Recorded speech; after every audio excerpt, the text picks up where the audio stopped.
Jerry, where are the floor mics? Jerry, where are the floor mics?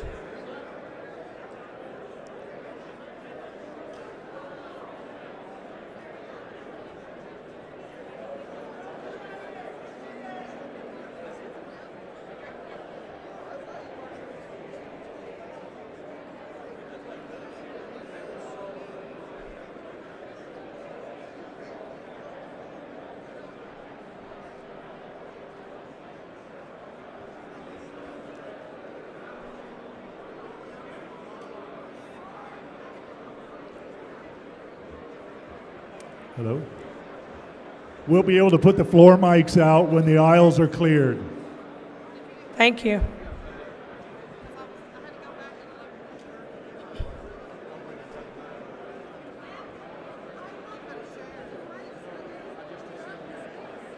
What's that?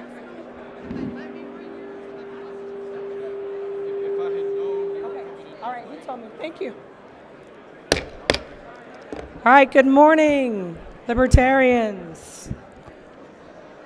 We are at 9:04, and we had a start time of 9 a.m. We still need to put floor mics out, and they will not be putting them out until the aisles are clear. So I need everyone to take their seats. If you are a delegate, please take your seats. We know that people are still being credentialed and checking in, but we need to get started. And you all need microphones on the floor, which will not be put out until you are seated.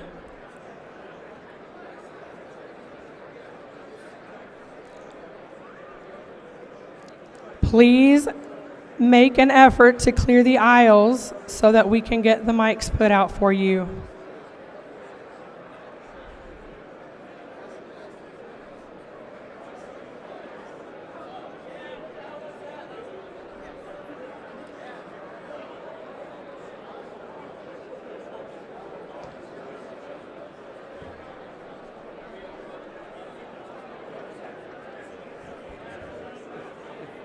Somebody from Massachusetts or any state does challenge his own delegation or delegates, he can challenge.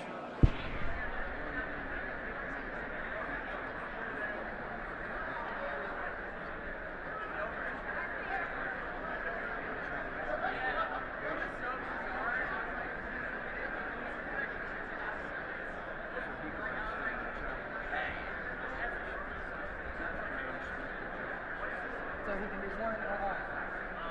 One or all.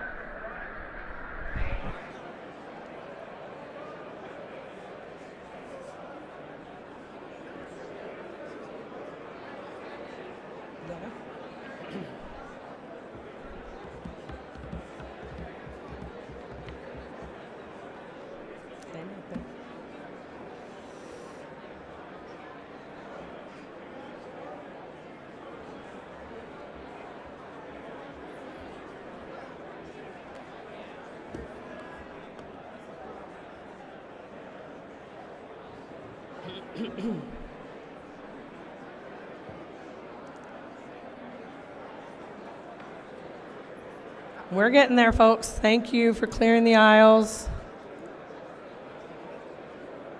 Pardon me? No. I'm waiting for the aisles to clear because we need to put the microphones out, and they won't put the aisles out. Not yet, but I appreciate it.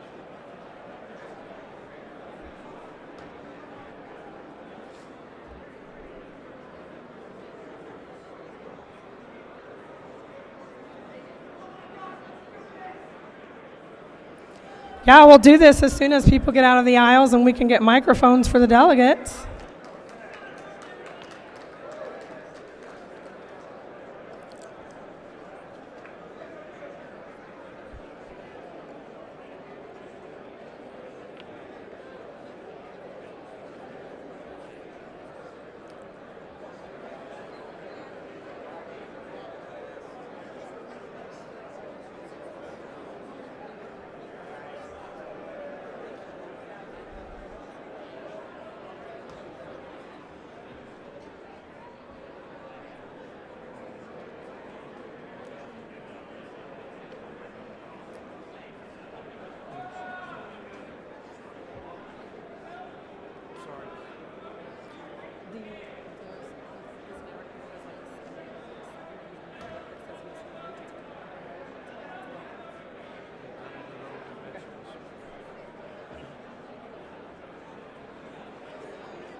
Yeah.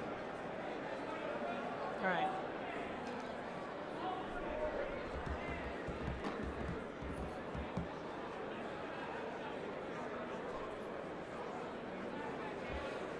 Hey, Texas. Y'all are still in the aisles. Got to move so we can get microphones out.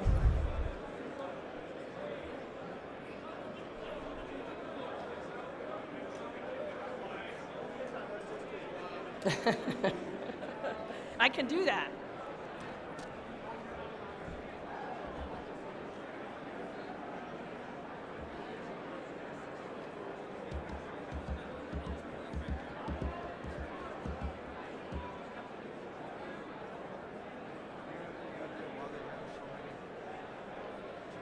Maybe for the reports, platform and bylaws reports.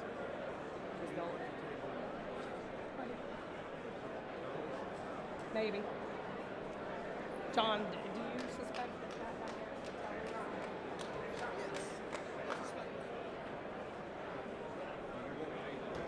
You can sit, you want me to move down one so you can sit here? Oh, I got this space.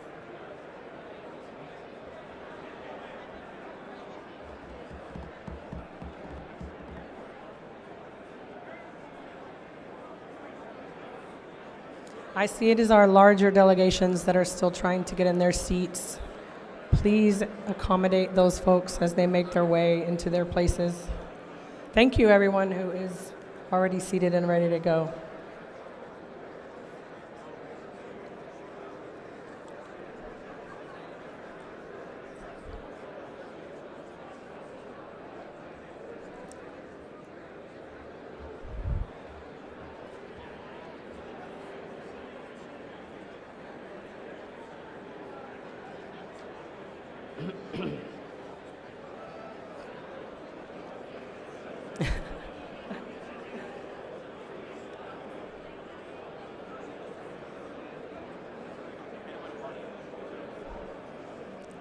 Oh, the middle aisle's almost there. Nice job.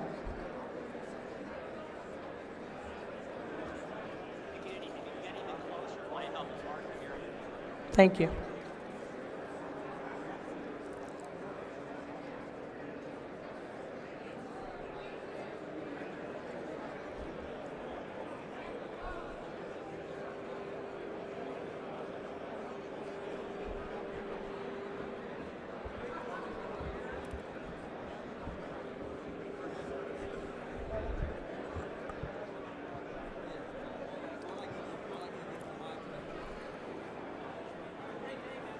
You too. Thank you.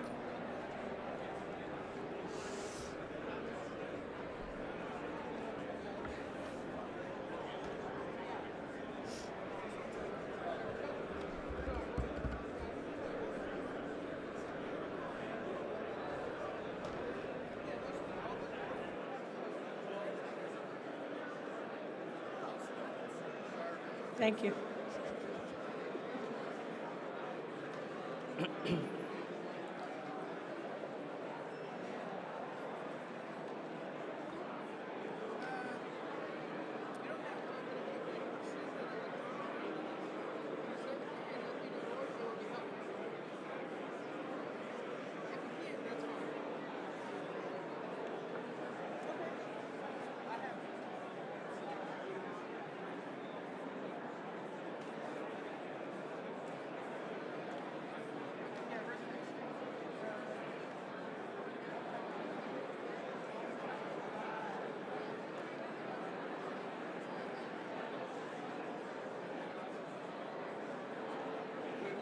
Thanks.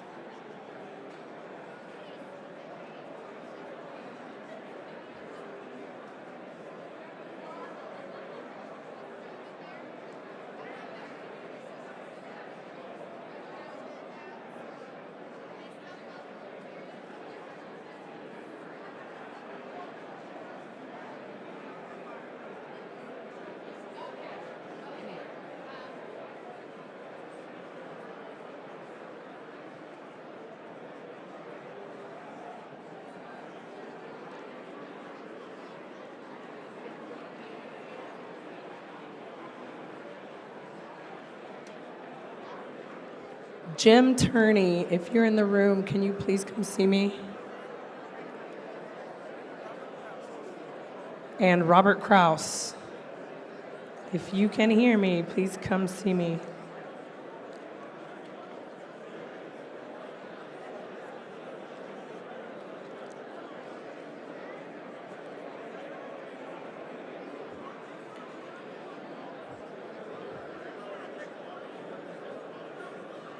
Delegates, the box in which to deposit your tokens for the chair and vice chair debate are up here. The box is up here by the secretary.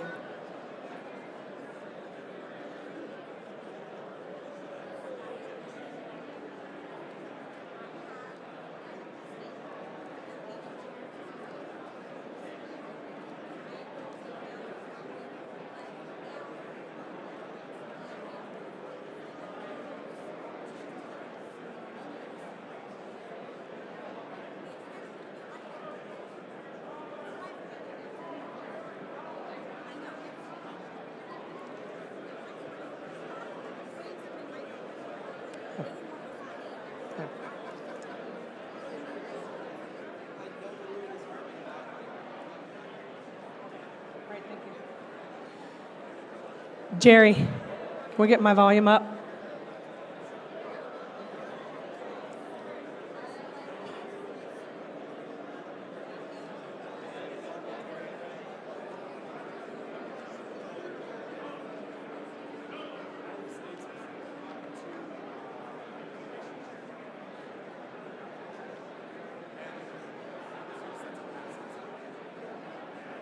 Which state is that?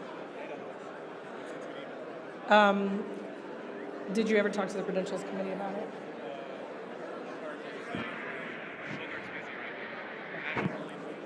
Okay. There's nothing you can do about it until they come in to report anyway, so.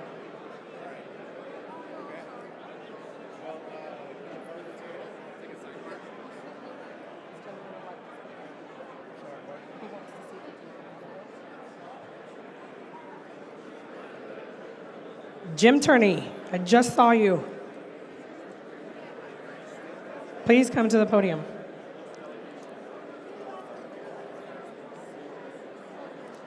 If anyone has found some eyeglasses that don't belong to you, the lady up front needs them.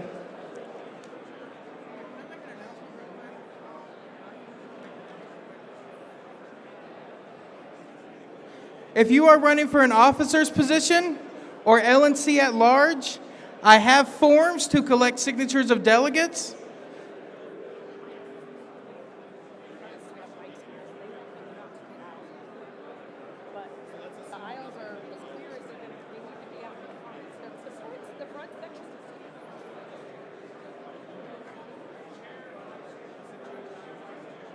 Right?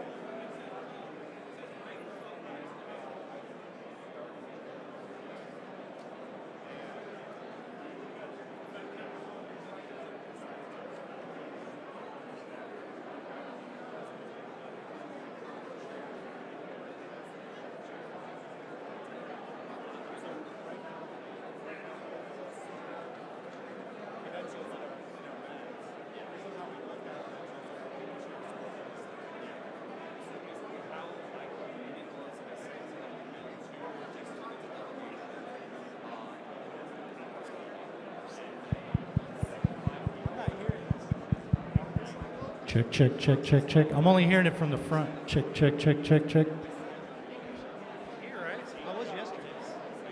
Check, check, check, check.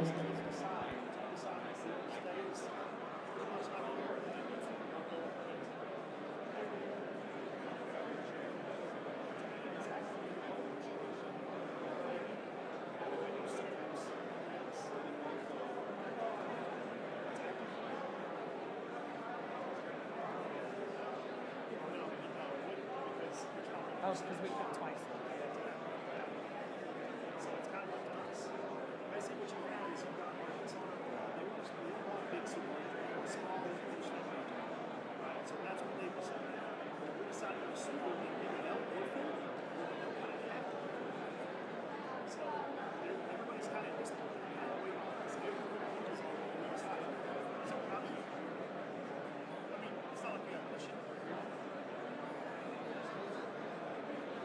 Add this to my list.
Dave.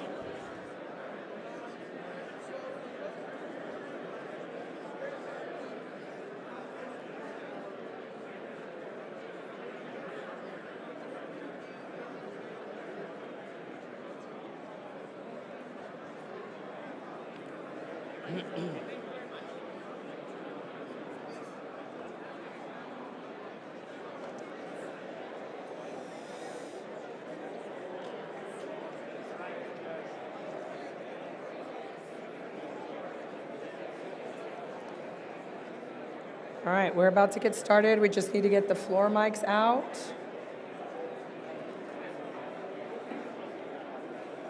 So please make sure the aisles are clear for that.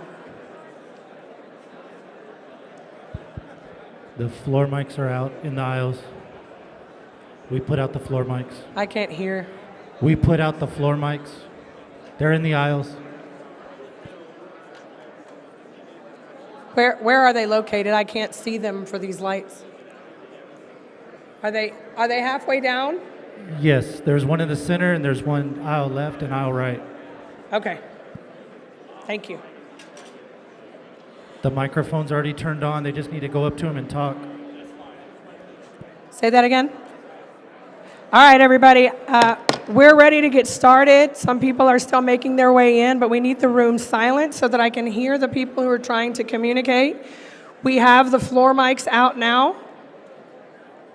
So I would like to direct your attention to those so you know where they are. Please take your seats if you are delegates. If you are not delegates, please leave the seats at the tables for delegates. People who are eligible to be voting at this time should be in the seats.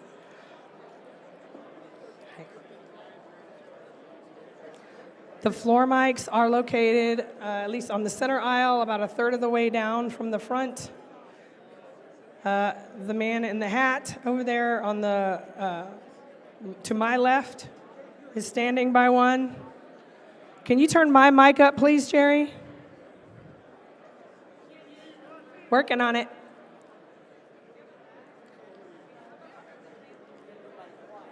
Yeah. If you're having trouble hearing me, part of it is because everybody around you is talking, so please help your neighbors calm their voices so that we can get this work done. Jerry, can you get my mic up higher? Okay. All right. Thank you.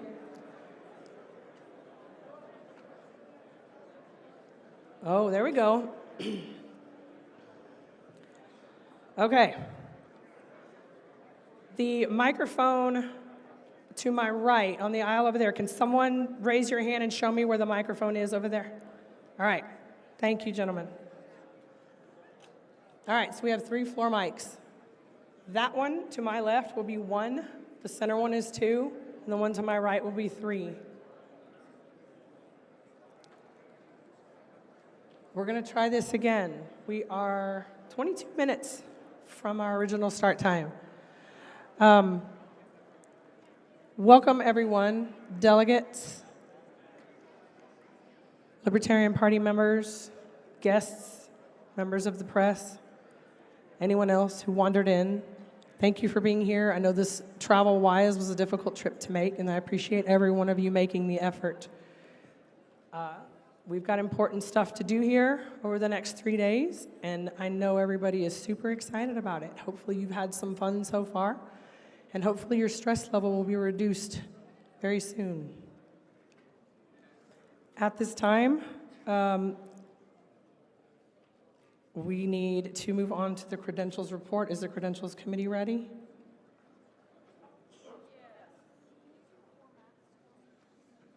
And just a reminder, the box for the tokens for the debates, the box is up here by the secretary, blue box.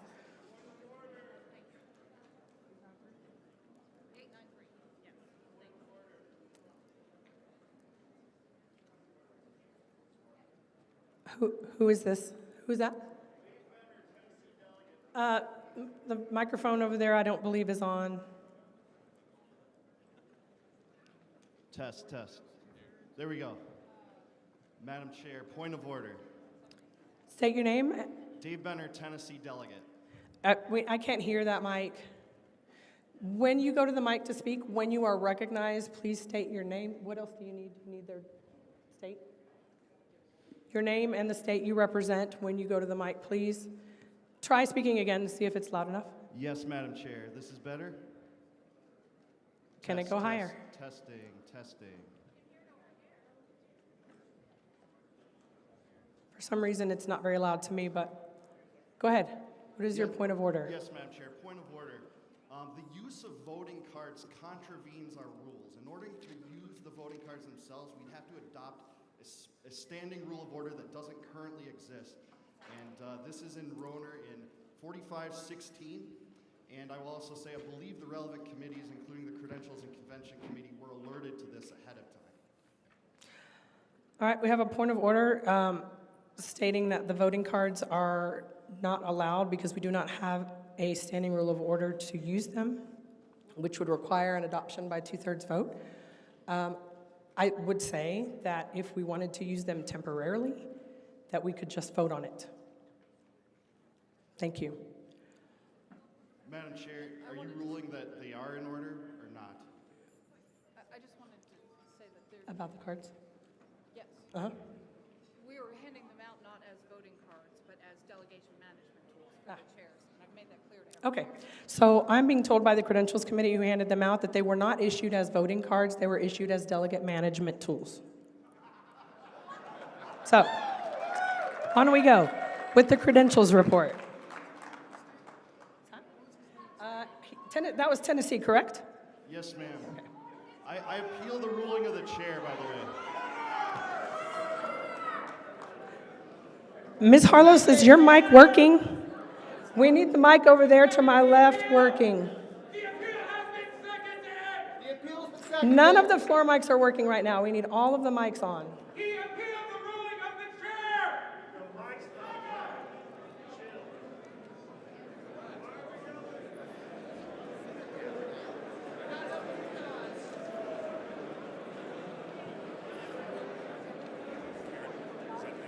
No, is this on? Oh, thank you. Chair, Madam Chair. Ms. Harlos, do you have a point of order? Yes, this is Karen Ann Harlos from Colorado. I have a point of order. Simply redefining voting cards as delegate management tools is like Orwellian newspeak. They are voting cards if we are required to use them. It requires a standing rule.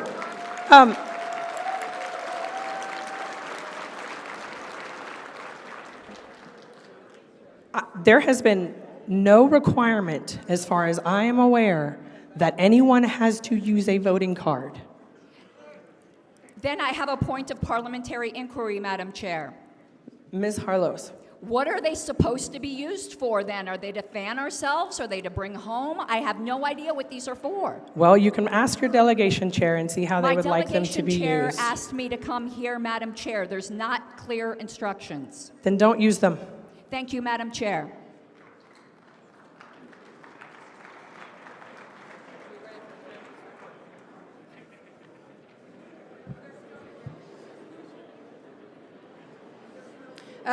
I'm here for the credentials report. Susan Hogarth from North Carolina.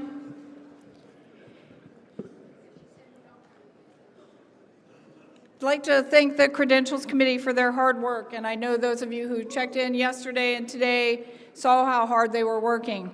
The members of the Credentials Committee, Jessica Tewksbury and Matt Hartley from California, Josh Flocka from Florida, Lee Lachine from Alabama, Justin Carmen and Mark Waglowski from New York, Trisha Sprangle from Ohio, Celicia Slafter from Florida, Scott Peterson and Billy Pierce from Texas, and Elisheva Levin from New Mexico.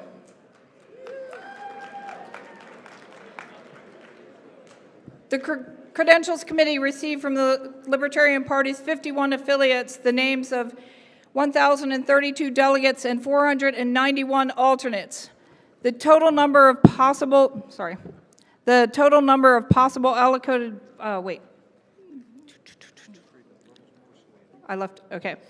The committee verified these delegates and alternates for credentialing. 29 submissions were found to be ineligible as either delegates or alternates. That's right. I will in a minute. The 2 contested delegations were brought to the Credentials Committee for resolution. In the case of Delaware, the committee was unanimous in finding on May 4th that the delegation chaired by Mr. Hines represented the affiliate recognized by the National Committee.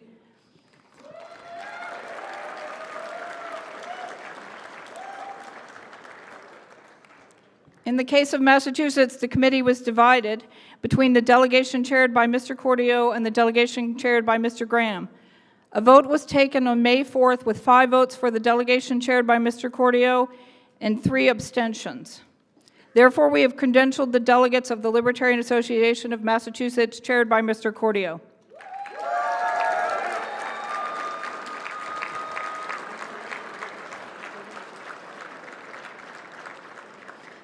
There was 1 delegation challenged, Pennsylvania. The committee found that this challenge was not within the committee's scope of review.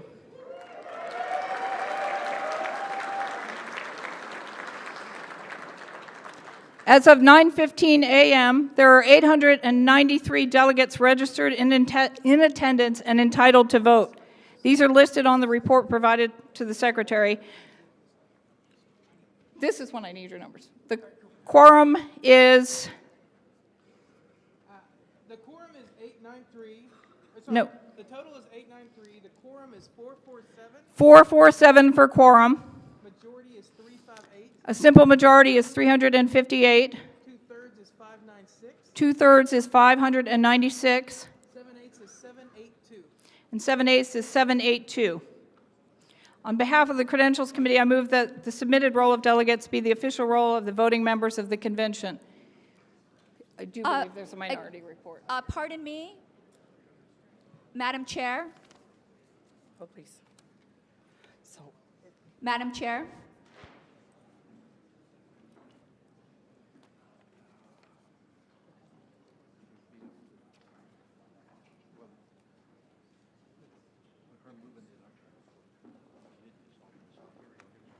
She's talking with somebody.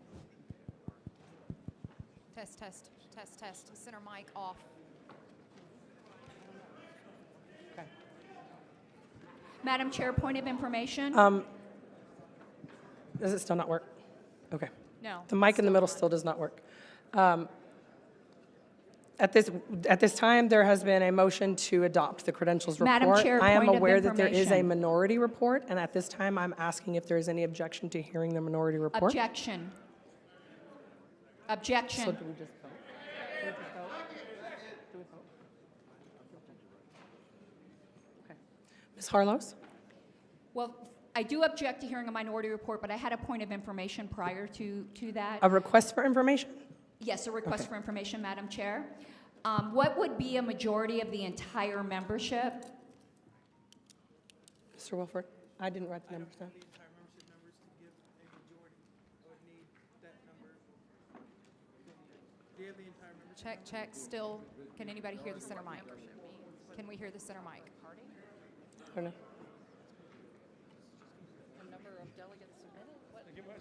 Check. What do you mean by membership, Ms. Harlows? What number are you looking for? The I'm number of looking for the number of credentialed delegates. credentialed delegates? Yeah, what Okay. would be a majority of the entire, if the report is adopted as originally reported. I understand that number may change.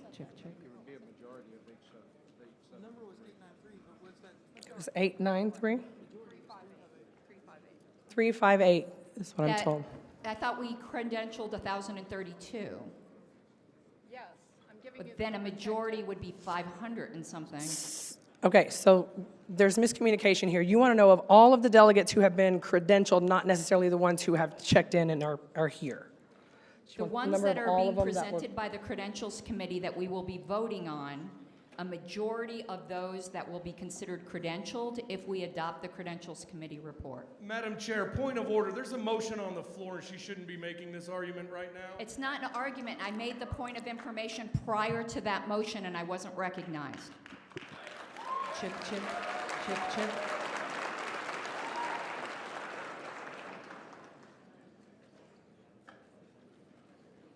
Let me ask, because we're talking about the number of delegates on the board, right? No, I think she's asking, you're asking the total number of delegates who were eligible to be registered and participate today, not just the number of those that are checked in. I'm asking for the ones that, like, if the number you use to determine quorum, the majority of the entire membership from that number you use to determine quorum. That's what I'm asking. I believe it's 517, but I just want to confirm that my understanding is correct. That's incorrect. We need the mics up on the podium, all live, please.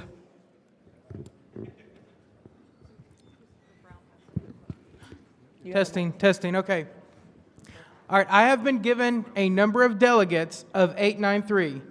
I don't know if that is delegates checked in, and if that's the number you're looking for. If 893 is the number you're looking for, a majority of that is 358. That's the only number I've been given. Yeah, but Ms. Hogarth said 1,032. I'm just thoroughly confused. Agreed.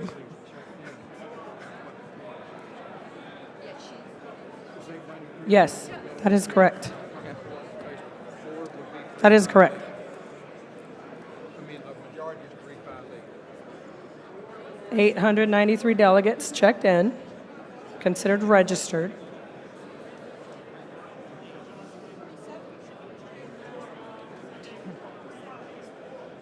No, that's not right. That is not right. That's not right. Majority would be 447.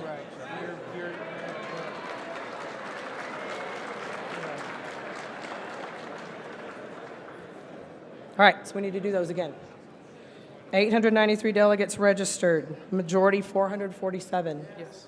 And Madam What are the Chair, others? I believe Okay. the quorum number was reported as the same as majority, but I believe quorum is 40%, which would be 357.2, so round up to 358. Yeah, so to There clear we that go. up, I had two numbers switched on my spreadsheet, so I'm going to give out those numbers again. The total is 893, quorum is 358, majority is 447, two-thirds is 596, and 7/8 is 782.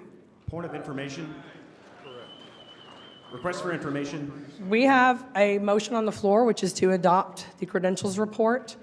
Request for information. This is Billy Pierce with Texas, also a member of the Credentials Committee. The 800 some odd number that was given by the Credentials Committee chair, is that the total number of delegates, or the total number, or does that fail to include seated alternates? It does fail to include seated alternates. Because I'm concerned that that does not include seated alternates who are seated and voting alternates, and that would throw off our quorum and majority numbers. As a member of the Credentials Committee, I request, please double-check that number. So you're looking for the number of delegates and alternates who are I'm looking at the currently total number eligible to of- be of voting. Seated delegates and voting alternates, which that should inform our quorum and our majorities. I'm concerned as a member of the Credentials Committee that that number, because I saw how it was calculated, Because that that's up to number the only includes people who were checked in as delegates, not people who were checked in as Mr. alternates. Pierce? Is it possible for the Credentials Committee to know which alternates are seated at any given time? Or, Because each delegation is deciding that themselves, are they not? I could not find a way within Civ CRM to have it output that information.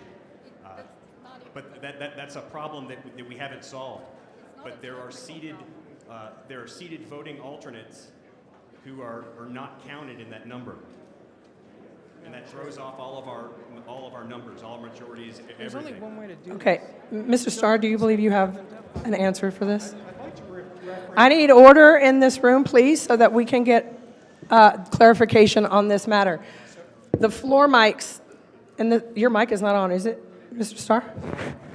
Okay, thank you. So I'd like to reference the I need volume up on the floor mics. I'd like to reference folks to Article 10, Section 8. Quorum.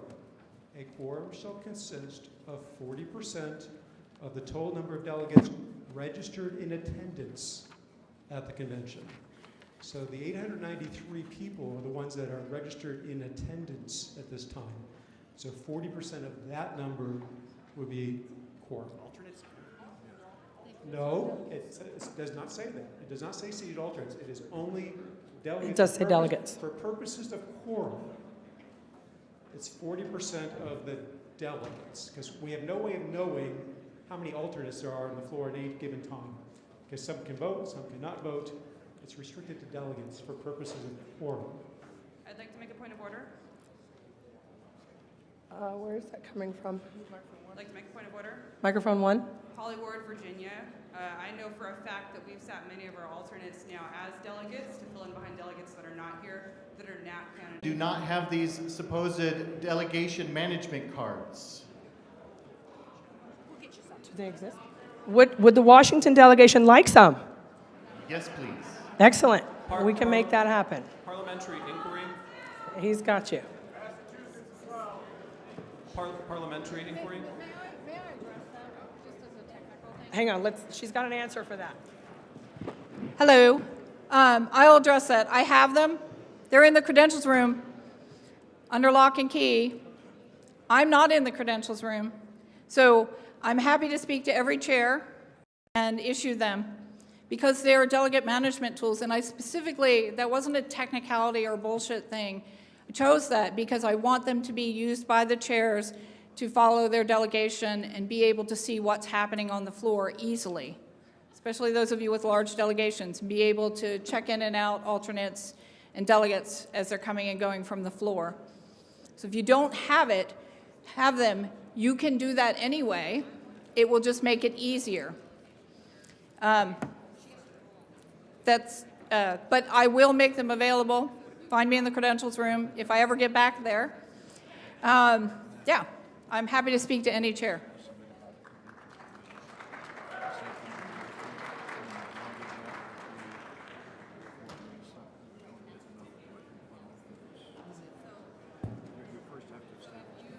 Okay. Send them back.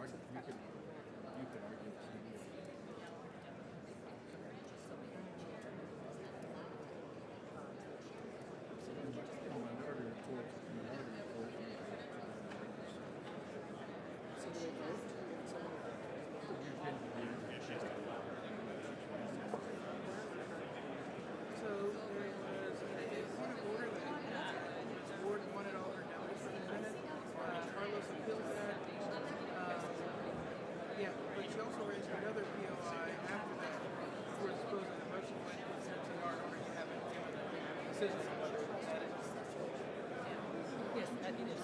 So we're back to the appeal. There is probably an appeal second, I guess. Yeah, there was a lot of. Now we just. Yeah. The only way we could do that that I can think of is to poll every chair. Say, Mr. Chair, yeah. I mean, how about that? What is it? We were talking about polling every chair. Yeah, it is possible. Parliamentary inquiry. Mr. Sarwark, microphone 2. You already spoke to it. Yeah, but I do have a point of parliamentary inquiry that may assist in this process. The issue is you don't know who's alternates at any time, and I appreciate that. However, if there's enough, isn't it correct that if there is say from Colorado, my state, more people here who are registered than were allotted delegates, and obviously we've maxed out at 35, and that's the number. So all the Credentials Committee, I'm asking you, would need to do is any state that has more people registered than they're allotted, then you just count them as their maximum number. And any state that has less, it's that number. It's really not that complicated, I don't believe, Madam Chair. Yeah,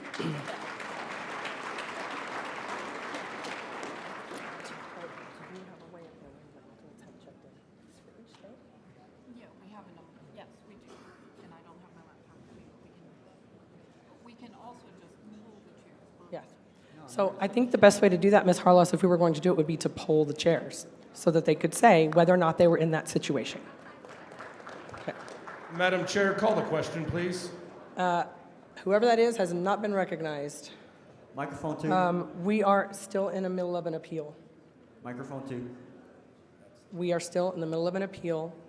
Is there anything else that needs to be said on the appeal? Yes, microphone 2. Okay, is that what you're waiting for? Microphone Yes. 2. My point of... State your name and parliamentary- your state, please. Right, thank you. Omar Crow, delegate from Florida. We haven't established a body yet. In order to overturn the ruling of the chair, we would have to establish what majority is. In order to do so, Can do it with what's with the. we're back in Orlando. Yeah. It is my understanding that we are able to do just this credentials activity with those who are proposed right now, Omar, as long as none are challenged. sorry, are you saying this is a point of order or a parliamentary inquiry? Are you just saying it? As a point of order. Okay, point of order. Thank you.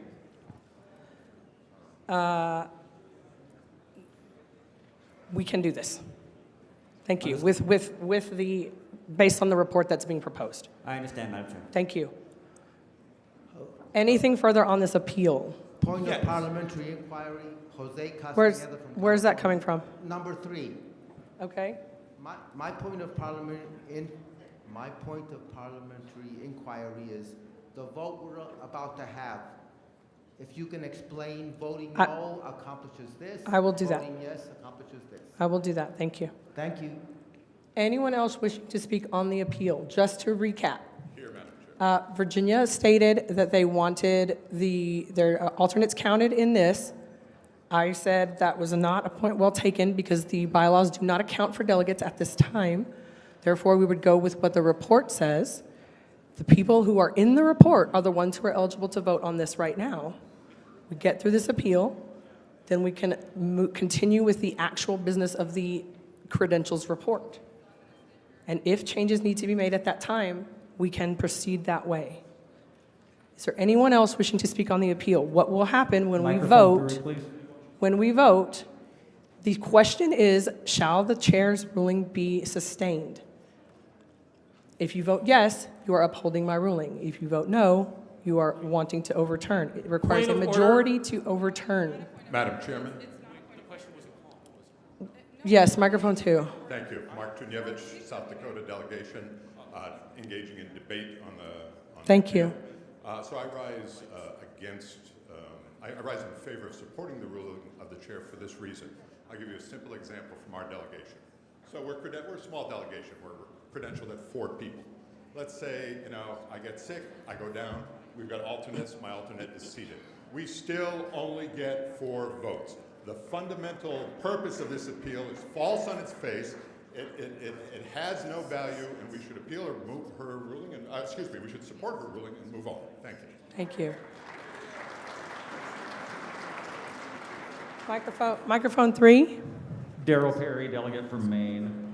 Article 10, Section C, or Section 6, Sub C, handles situations like this where it says an alternate upon certification may function as a delegate should a registered delegate be absent. When the registered delegate returns, then they resume being a delegate. It does not say that alternates become delegates in the case of somebody that's a delegate being temporarily absent. It says that they function as a delegate. Delegate and alternate are completely distinct things.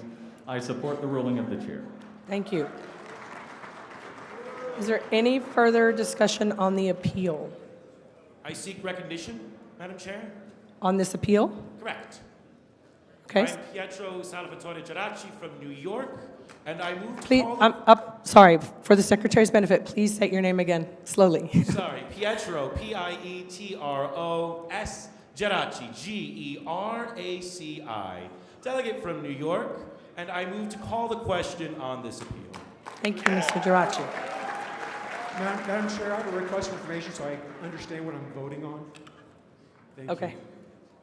Assuming the ruling is overturned, how many alternates are eligible? What will be the total number of votes that will be eligible at that point if we do? You'd have to provide that. Normally, the Credentials Committee report at previous conventions would always announce not only the number of delegates, but also the number of alternates who are eligible to vote at that time. And you may have said that, but I didn't hear that. No, I'll ask. Yes. So the information you need is if this is overturned and we go back to now figuring out how to count the alternates in this report, then they'll need to be able to provide that number. Right, so we can't do any business till we actually understand Correct. how many people can vote. Correct. Thank you. So we would need to know how many delegate or alternates are currently registered and functioning as Is that delegates. information available now, or do we have to wait for that? She's working on it. Okay, so we'll be at ease? Yes. We will be at ease until she has this information for us, and then we will proceed to the vote on the appeal. Should we vote on the call of the question? The question has been called. Was it seconded? Yeah. There was a bunch of rooms. I don't know if I remember.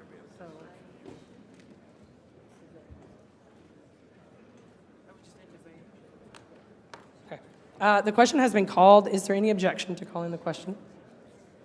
Hearing no objection, we'll proceed to a vote. Actually, yeah, that's it. We'll just go to vote. Vote on the appeal. All right, we proceed to a vote on the appeal. All in favor of sustaining the ruling of the chair, stand. Let's try it that way. Stand.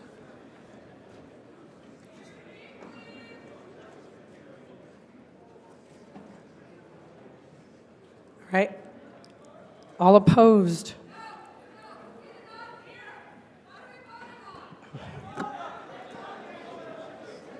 Okay, we're starting over. I need all of the sidebar conversations to stop. We have people who cannot hear. We are voting on the appeal of the ruling of the chair. My ruling was that the original point, the point made by Virginia, that they want their alternates counted in this report, I said I ruled that not well taken because the bylaws do not account for that. Multiple people spoke on why that's true. That ruling was appealed. It has the question, we've talked about it, the question was called. We are now voting on the appeal. If you vote aye, if you vote yes, you are voting to uphold my ruling, which was that we are currently not counting alternates. If you vote to overturn my ruling, we will then have to figure out how to count alternates in this report accurately. Is there anyone who does not understand that? Okay. All in favor of upholding the ruling of the chair, please stand. Can I make a request, please? No, not right now. We're in the middle of a vote. Okay, all right, whatever. All right. It's just. Okay, all opposed?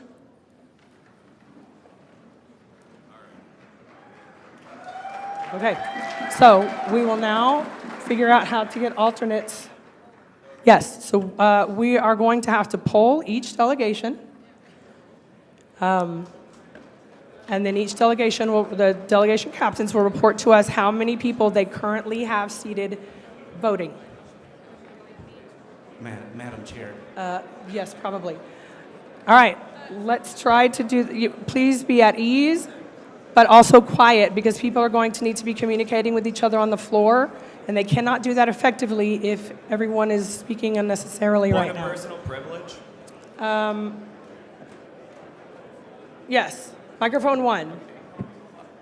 So as a point of personal privilege, I'd like to bring up there are several of us in the audience that can't stand to vote.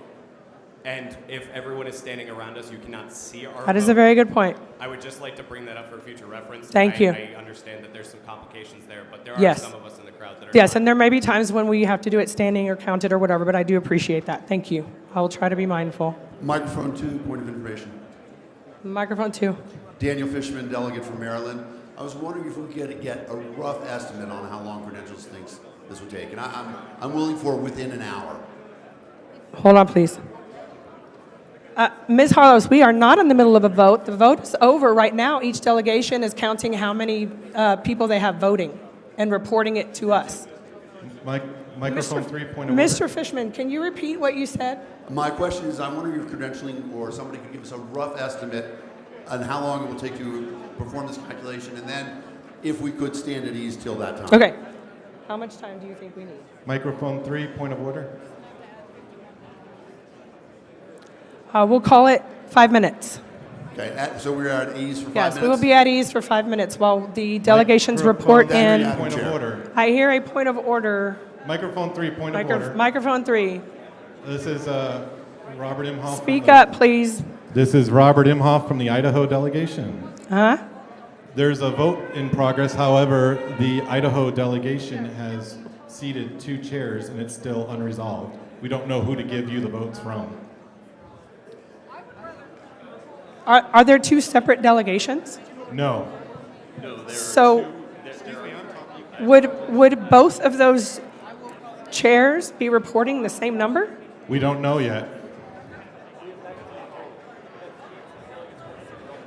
We both recognize all the correct delegates in the correct way. So can you both count?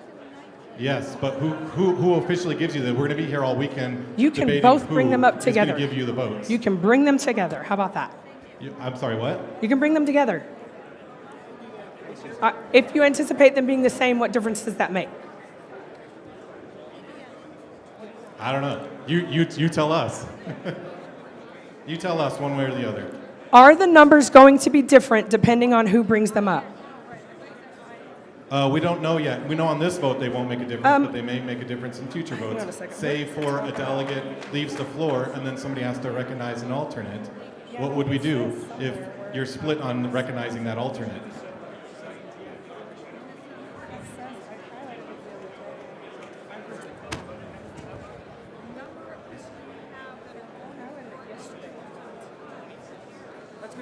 Madam Chair, I know you're looking at notes, but I don't know if you caught my last comment. I did not catch your last comment. My What was last it? comment was, on this vote, we have the proper delegates seated, but what if a delegate leaves the floor and an alternate takes their place, and there's a dispute between the 2 chairs of who the delegate alternate is? Understood. What I'm looking for right now is the thing in the bylaws that actually says how you need to resolve your situation. Okay. Thank So, you. give me a moment. Madam Chair, Hey. microphone 3, point of personal privilege. From where? Microphone 3. Microphone 3. Matt Hicks, South Carolina. I understand we're at ease, but could you perhaps bring the room to order a bit so we can hear Say what's that going again. on? I can't hear you. He's complaining that you can't hear him, and he wants the room to order. Yes. I need the room in order. If your delegation has already been counted, please have your delegation chair bring those numbers up. Please return to your seats. We are at ease, but we also still need it to be quiet. Okay. I'm leaving this for you later. That is what I'm saying. I have to be allowed to give my minority. All right now. It says in here somewhere.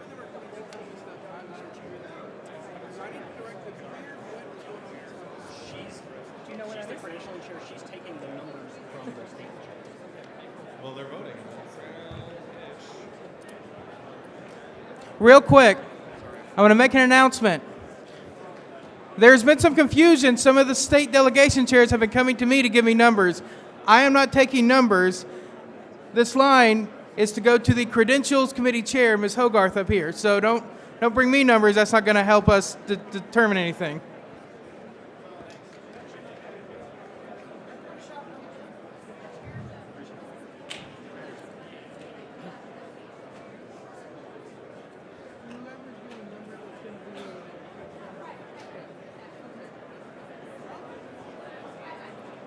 Madam Chair, I need a moment. I'm trying to find Okay. something to help these Just folks let me resolve know, their Madam Chair. situation. Thank you. We don't. Susan's down there.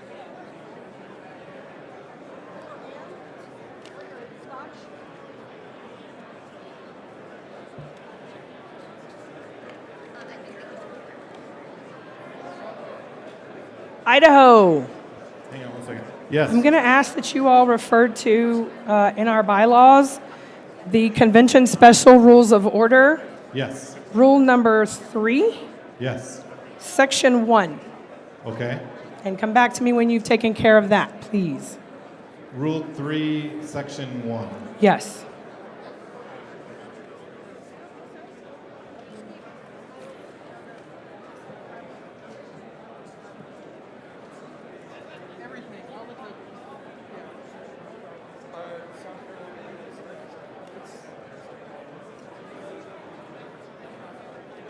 Okay. Ms. Hogarth?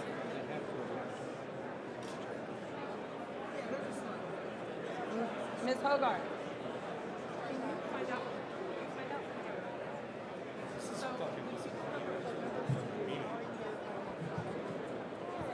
My cooler of beer is way the hell over. I'm trying.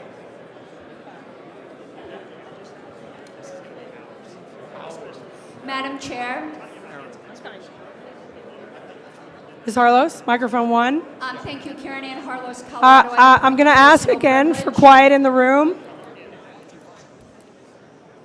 We are still trying to get questions answered the best we can while we are polling the delegation. Ms. Harlos. Thank you. I think, and I know this is true on my behalf and why I thought there wasn't a vote when there was. I blacked out for a second apparently. But if it would be possible to see the secretary's live minutes on the screen as is typically done so we can follow what's going on. I think a lot of people are getting very lost because we can't see the notes on the screen. Thank you, Ms. Harlos.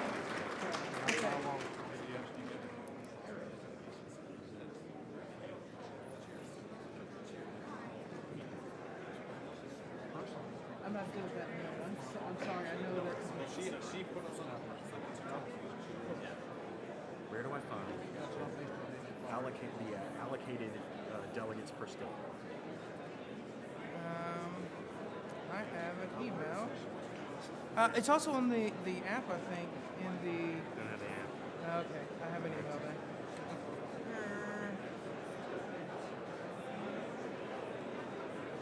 Did she make a point of order or anything? Like, huh? I don't think so, no. Okay.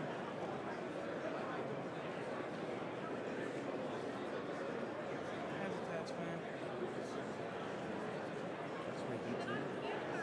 No, that's a 4.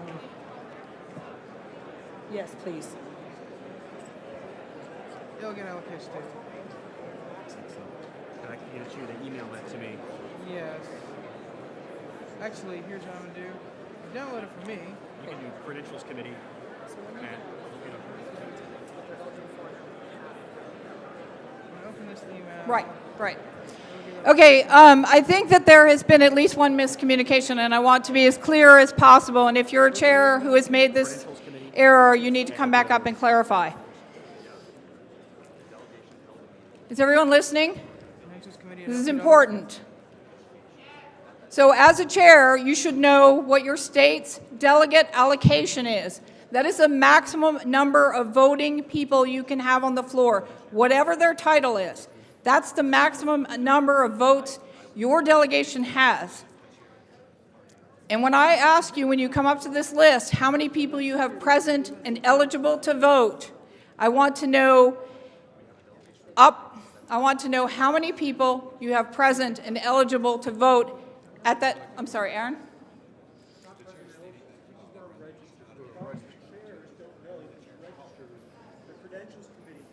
Right.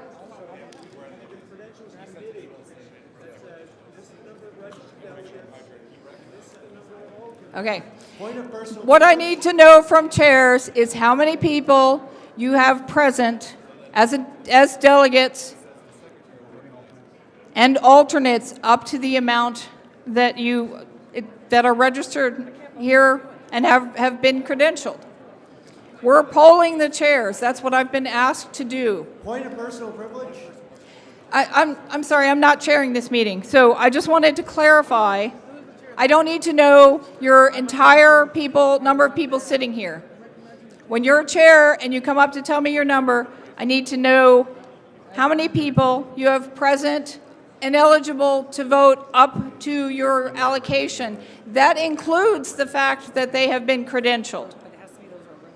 Right. It has to be people who have been credentialed by the credentialing people. Is that not clear? Well, I have a question. Yes. So, to be clear, I have been asked to poll the chairs on how many people they have here on the floor eligible to vote. To be eligible to vote, you must have been credentialed. So I need, yeah. Well, that's a sticking.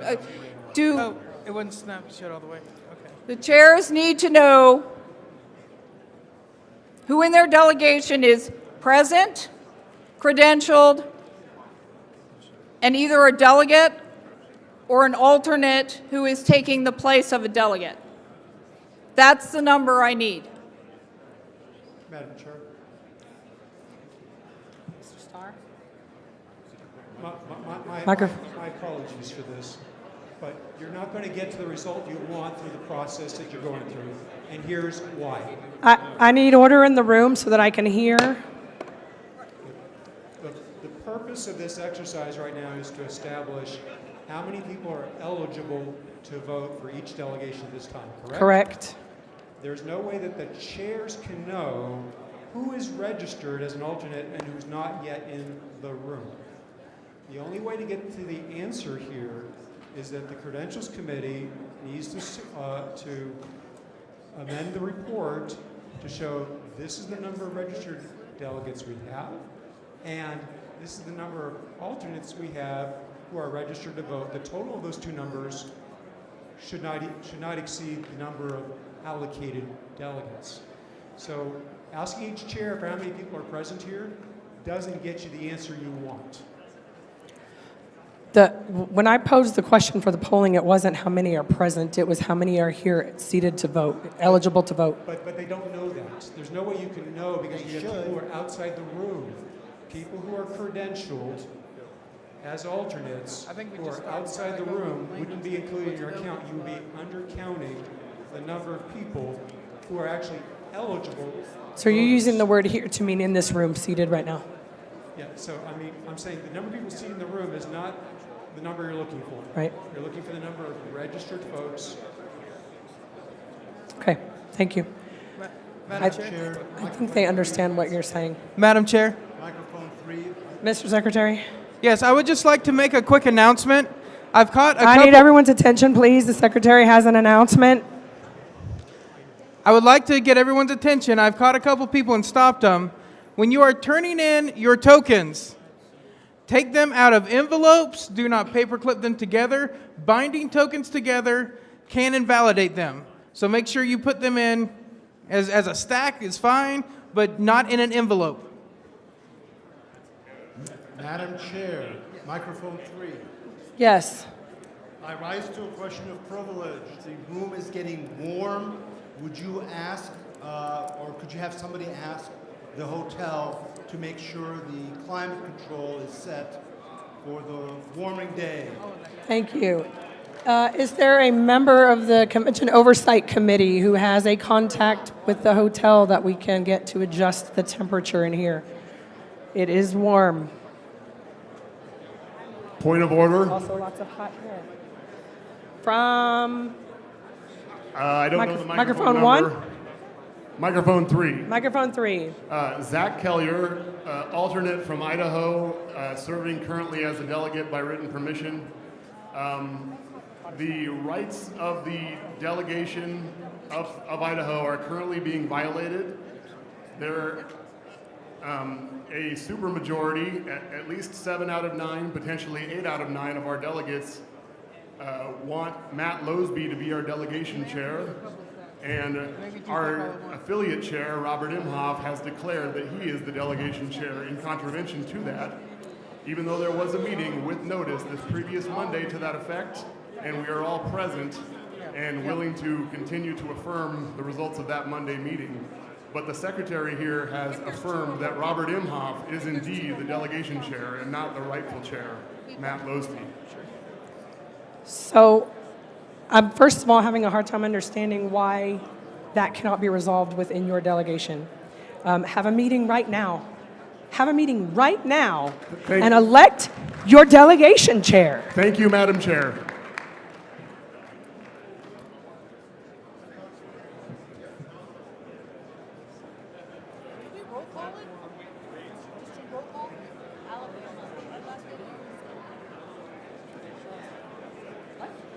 Roll call of states, Alabama, Alaska. Give me a number. Are you asking me for something? Yeah, I'm asking, why don't we do a roll call? Point of personal privilege? Yeah. So then they can have us It may be better if you come in from the side. You may be able to see Susan. Point of personal privilege? Is this what you want to know? Miss Hogarth. Miss Hogarth. Yep.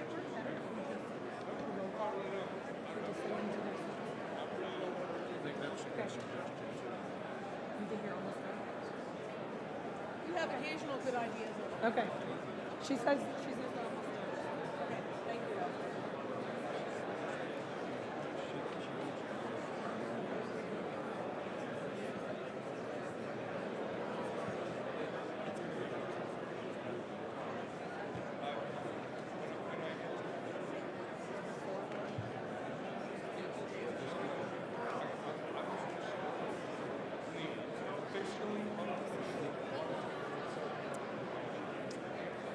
Tom.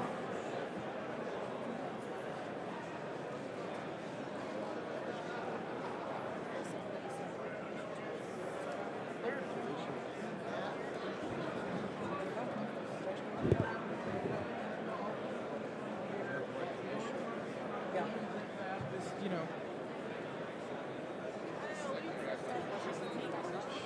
I think we're at ease.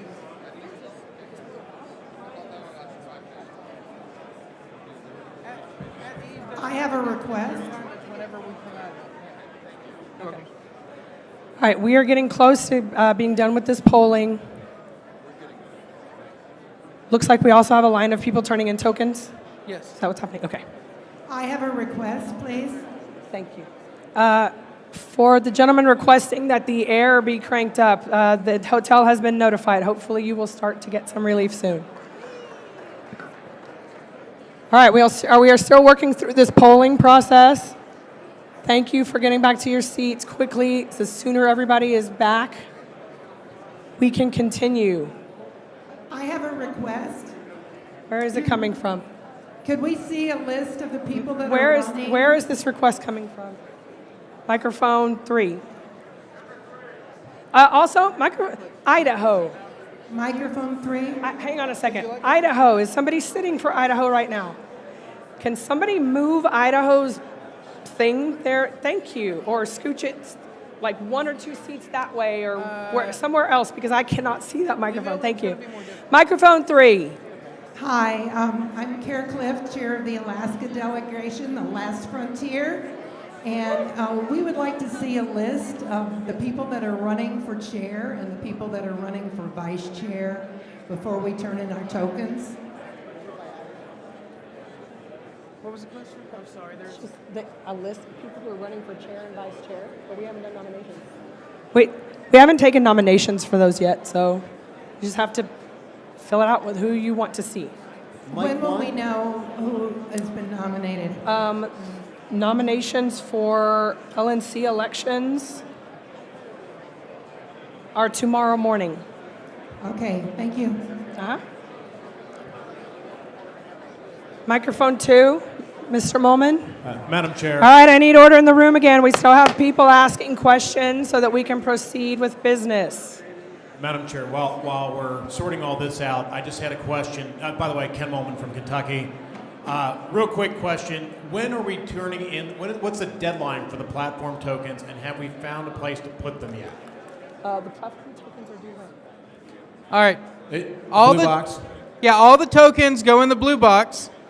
And as far as the deadline to get them in, For the, what do we say? if they're chair, vice chair, 3. today by 2? 3. Can we say 3? I think it's 2. We'll say 2. Okay, and then the platform is? I don't know what's the rule on that one.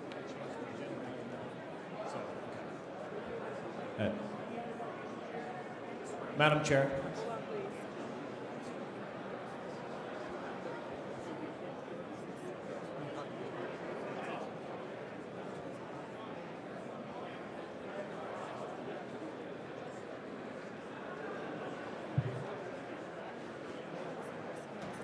Okay.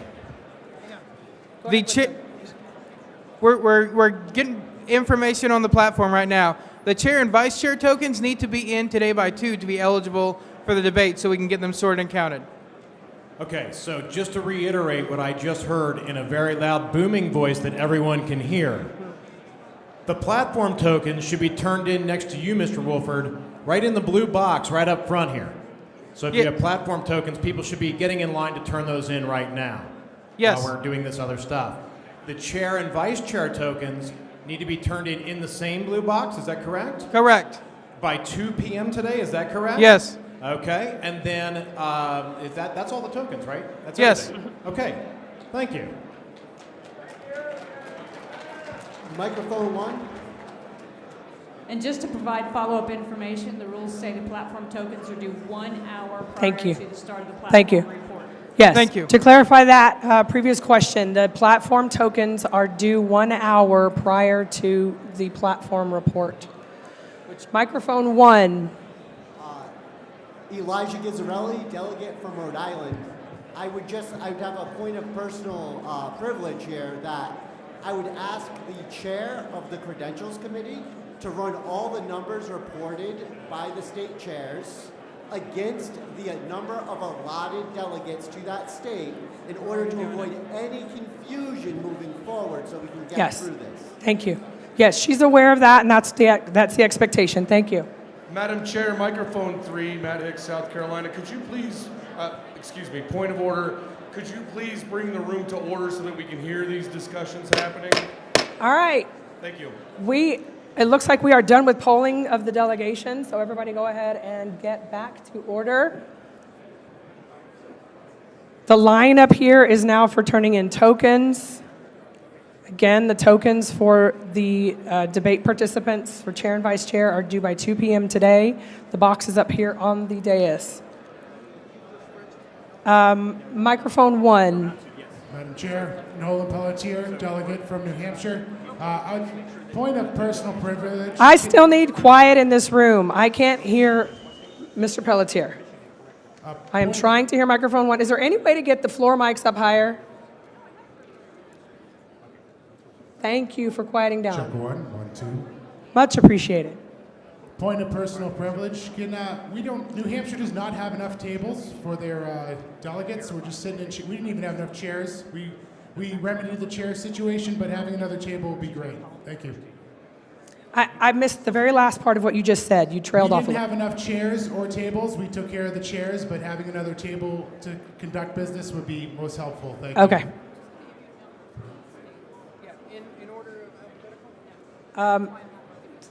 If there's anyone with the Convention Oversight Committee who can get some resolution on us having insufficient number of tables, we would appreciate it. All right, looks like it's being handled. Thank you. Okay, so at this point, we are waiting for the Credentials Committee to report to us the results of the polls from the delegations. Okay, they're in the process of confirming the numbers. So please go ahead and make your way to your seats so that we can pick up where we left off.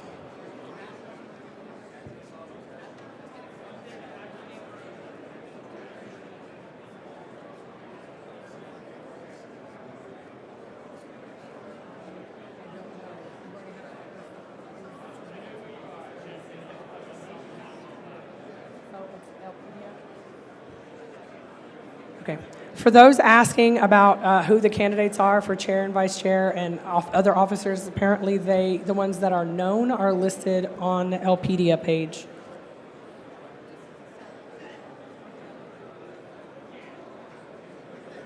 Are we going to be able to get minutes of this? I have a thing that's plugged in. I think they're going to have to switch it to my computer or whatever.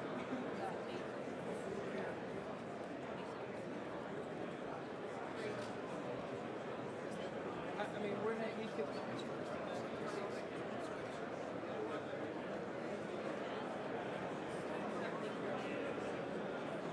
Mr. Bowen, Rich Bowen, are you available? I have another request. Madam Chair, point of order, microphone 3. Can you please bring the room to order? I can't hear anything that's happening. So far, nothing is happening, so you're not missing anything. Mr. Bowen, I need to see you if possible, or anyone else from the convention oversight.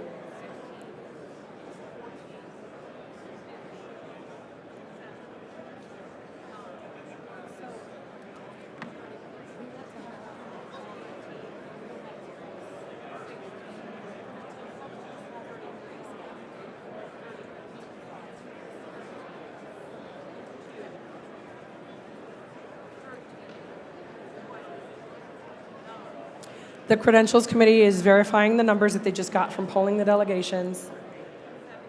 We are waiting for them to be prepared to report that. Yeah. Oh.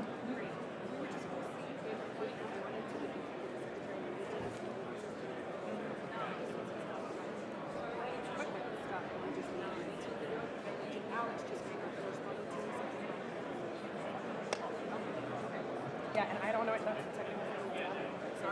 Okay. Okay. Madam Chair? Microphone 1? Yes.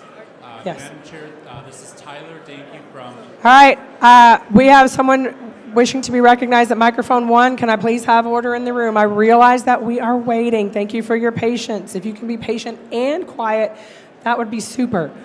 Please proceed. I did not catch your name. Tyler Danke from the Wisconsin delegation. I would like to make a request for personal privilege. I believe that we can't hear, not just you can't hear us loud enough, it's also you as chair. I believe that the volume needs to be higher. Yes, I've asked for that a couple times, and it seems like if they do it any louder, it gets kind of wonky. So I will try to project more as well. It would help if everyone would just stay quiet. That would help some.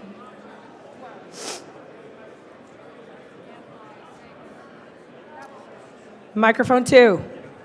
Madam Chair, I have a question, and one that I hope will move things along more quickly. A number of us have looked at the bylaws, and it appears that the question currently attempting to be resolved actually only really has a practical effect on the quorum. It has no effect on the other numbers at issue. If I'm correct at that, I'd like a confirmation. And I would respectfully ask the objector to withdraw the objection to your ruling. Can the Michigan State Delegation Chair please approach the podium?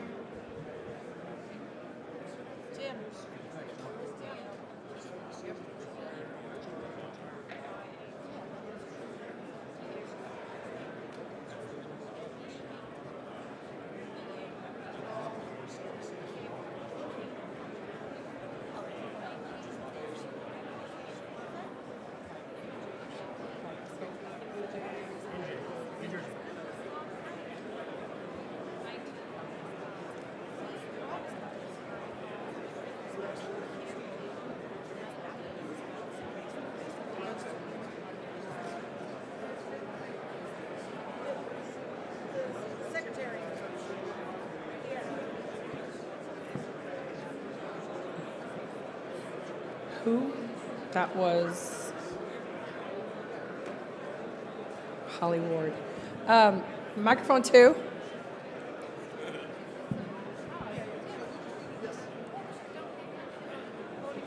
Microphone 2. Madam Chairman, I've just been corrected. It does affect another number, and that is the majority of the total number eligible to vote. Yes. So I apologize and I No withdraw my problem. statement. So it was a valuable exercise. Thank you. Okay. All right. So if you want to know who the known candidates are for chair, vice chair, you can Google National Convention 2022 and then go to lpedia.org. All right. We are still waiting for Madam Chair. the results to be reported. Microphone 1. Thank you. I did raise a point of personal privilege earlier. Is that point denied? Where I'd asked that the notes from the secretarial. We are working on it as we speak. Thank you, Madam Chair.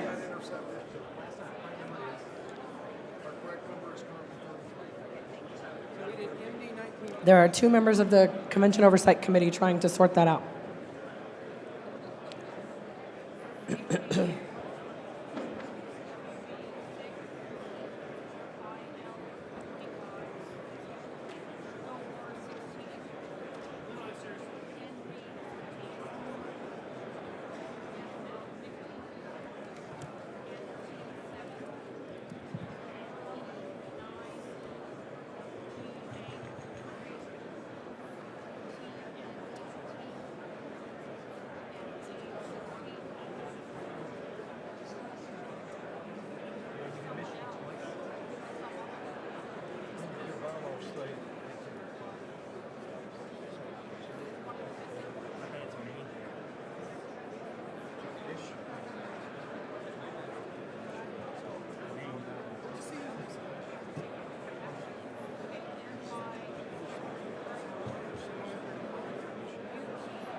Okay, that's helpful.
presented to the Assembly only with the consent that it's a privilege the Assembly can afford to you can, for example, publish it on the internet, on the website, in printing. You can make 1,000 copies if you want. The question is whether you have the right to present it. Okay. But you can, just as a member of the committee, argue against the adoption of the amendment. And then in favor of whatever you recommend. Yeah, well, it's going to happen. It's just. You're doing this individually, not only that. But you want to read these sections, Robert? I was reading that, and that's what I thought originally, and then he told me about the bylaw that says we definitely have a right to do it. I'm making a distinction, and I think Robert does, a distinction between issuing a report, which can be in writing, and making a formal presentation. And Robert says presenting it is a privilege that has to be afforded by the Assembly. It's not a right. So there's a distinction. But there's a distinction. The bylaws say that you can issue. It's the bylaws say you can issue. Which Robert says also. Print off 1,000 copies and give everyone. That would be my interpretation, based on reading Robert's with the bylaw. There's no doubt you can issue.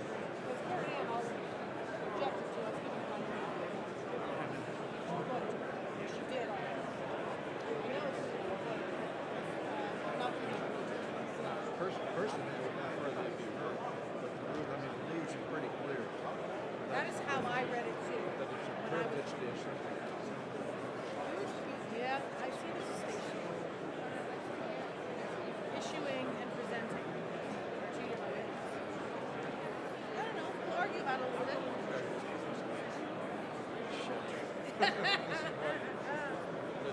So many of these questions, there is Right. sure. I don't care. You have to use your best judgment. Try to make a decision. Sometimes you win, sometimes you lose.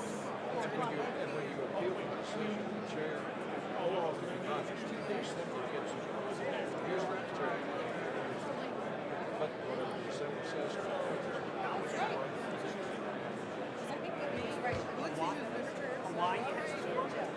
But I'm going to keep checking on this point.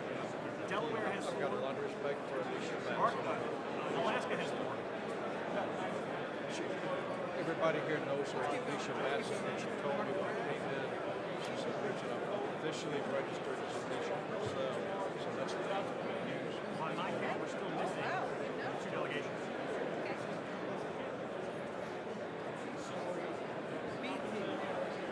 BT Vermont? Yeah, for a long time. I mean, NAP, she changed her name with NAP to Alicia herself. But here she was still known as Alicia Madison. That's all I've ever known you as. Same here. And actually, for a while, she was known as something else. Wyoming. That's right, and that makes 51. Do we have numbers for WC? Delete this TE, whatever it is. So, I've got a calendar here. I've been mirroring you for some checks. And I count that we're missing Mississippi, Ohio, Vermont, Wyoming, and Maine. I'm just going to confirm these.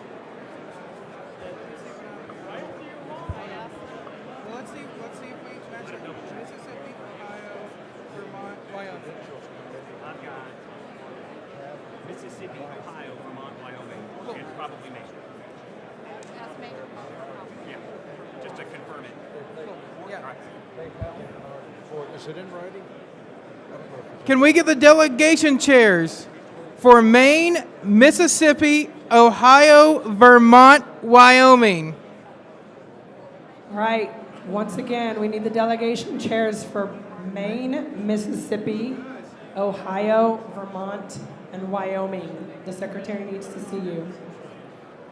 Emmy?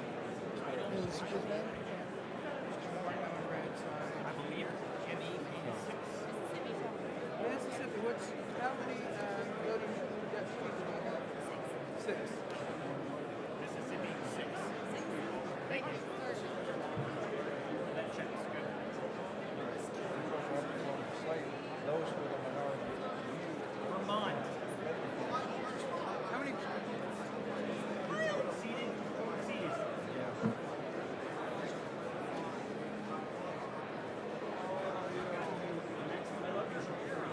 So your alternate is not voting. We need the number 3. 3. Thank you. Sorry, I know it's confusing. Me too. 3 for Vermont. Maine. How many do you have seated right now? 8. Okay. 8. Okay, good.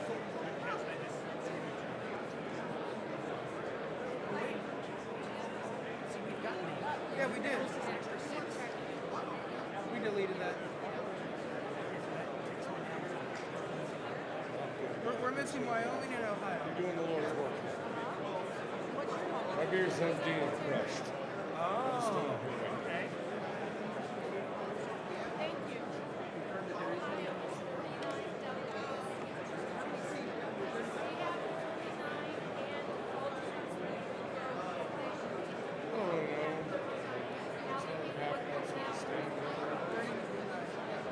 Bro, Ohio.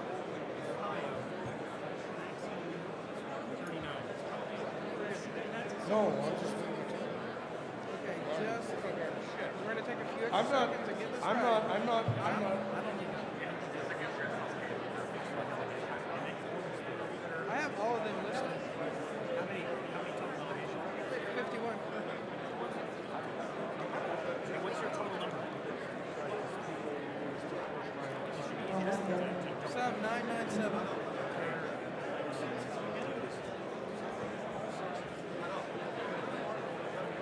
Who has 33?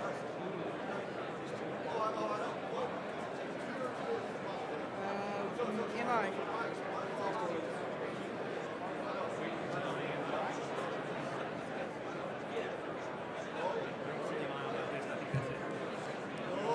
I'm going to go through here and I'm going to put these numbers in alphabetical order. That should be the same number when it's done.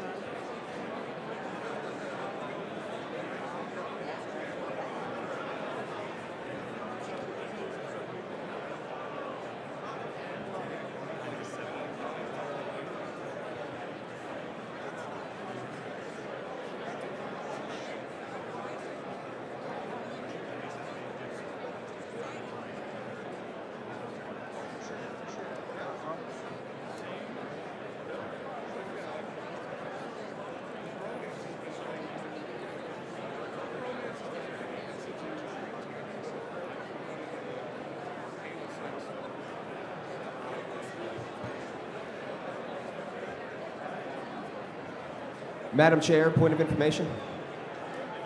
Microphone 3. Michael Heiss, Pennsylvania delegate. Mike 3. Please speak up because we have someone wishing to be recognized at microphone 3. Please be quiet on the floor. We've got people asking questions. Mr. Heiss? Point of information. Is there an ETA on when we're going to have this report? We've been waiting a while.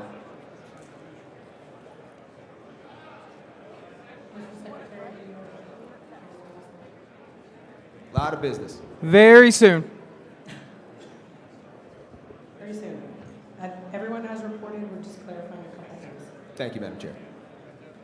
I wish I could tell you how many minutes. 1 second.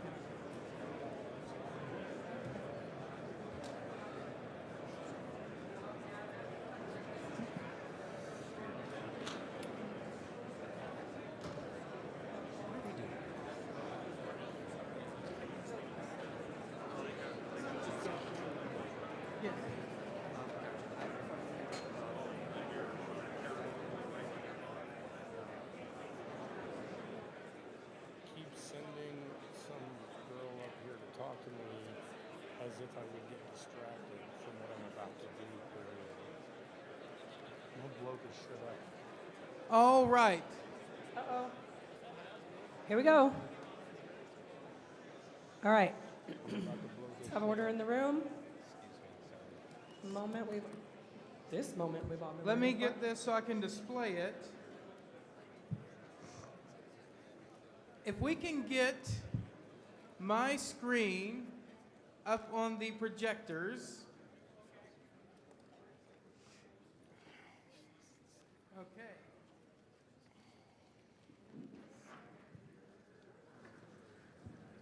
All right. Well, now I can't see it. Great.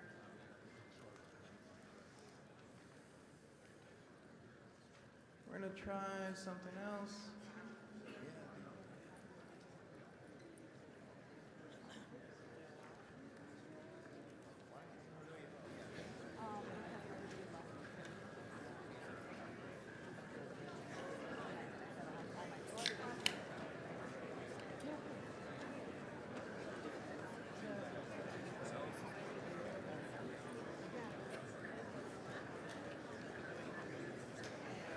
Okay, let me zoom in on this a little bit. All right, I'm gonna start listing them. Alabama, 13. Actually, I'm just gonna go through by abbreviation so I don't have to convert. AL, 13.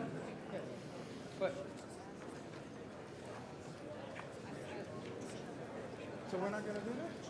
Okay. Go ahead.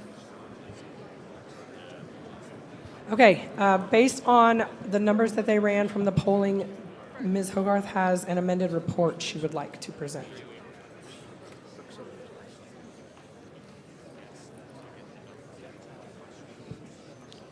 My report is substantively the same, except the numbers paragraph has been amended to read, as of 10:50 a.m., there were 893 delegates registered in attendance and entitled, 893 delegates registered in attendance and entitled to vote, including registered and seated delegates and registered alternates present and seated as voting alternates. The total is 997. These are listed on the report that will be provided to the secretary. That gives a quorum of 440? No, 400.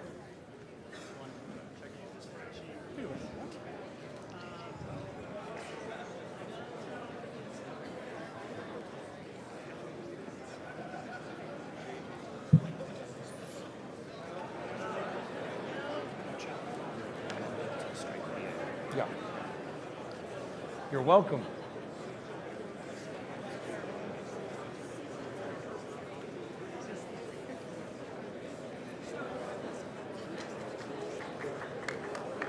All right.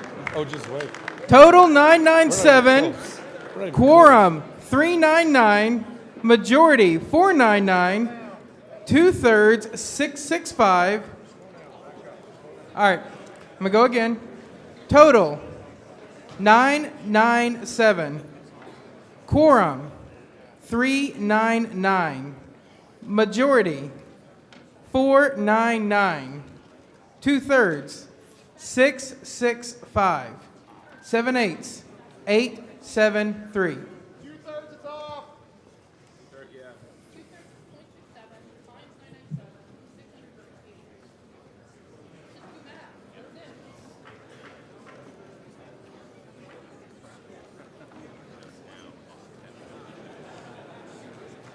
So is that right?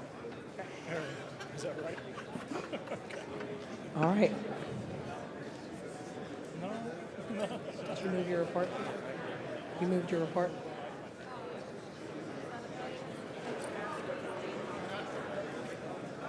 Yeah, there's a procedure for that. Okay. So it was brought to my attention that there was a minority report issued, which the members of the Credentials Committee have the right to do. And there was a pending objection, Madam Chair. Yes. Of course there is. They wish to present it at this time. There was an objection to that.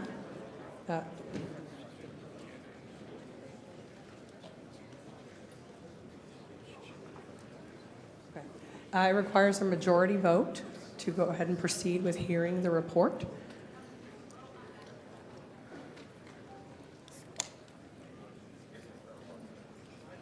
Point of order, Madam Chair.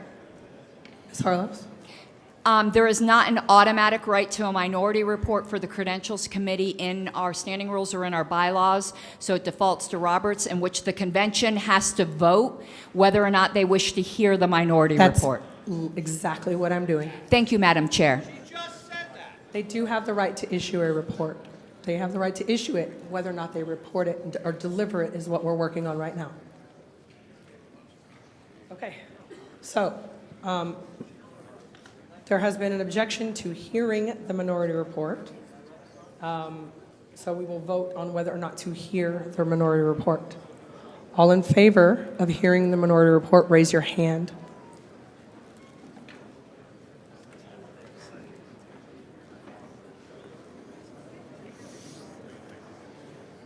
Okay, hands down. All opposed?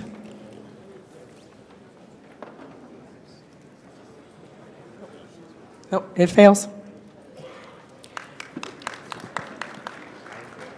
Okay, so the motion on the floor is to adopt the credentials report. Madam Chair, microphone 3. Mr. Moulton, microphone 3. Dr. Moulton. Dr. Chuck Moulton from Pennsylvania. Request for information. If one wanted to view the minority report, is it available in LPedia or any place like that?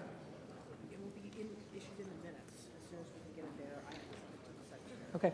It's going to be sent to the secretary, and it will be in the minutes.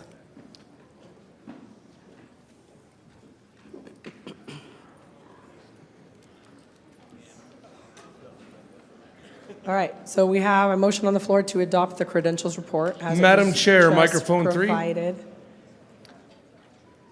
Madam Chair, microphone 3.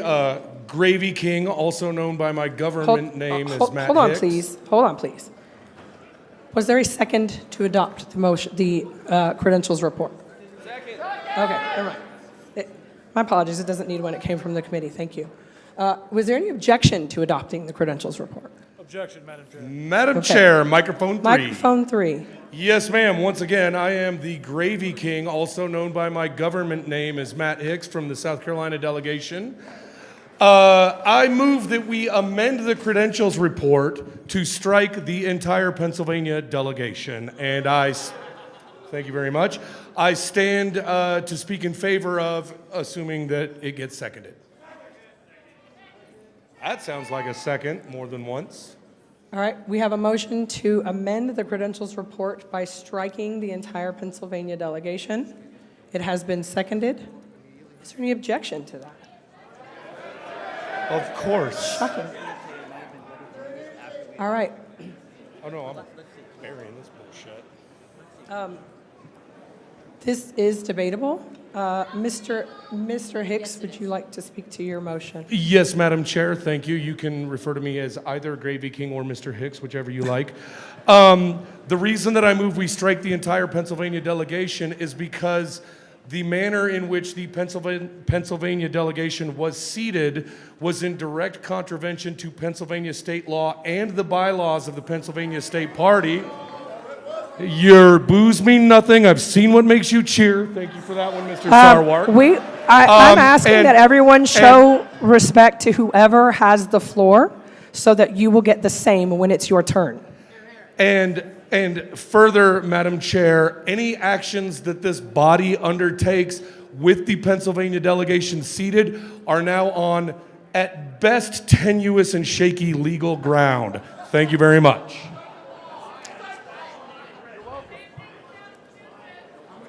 I am.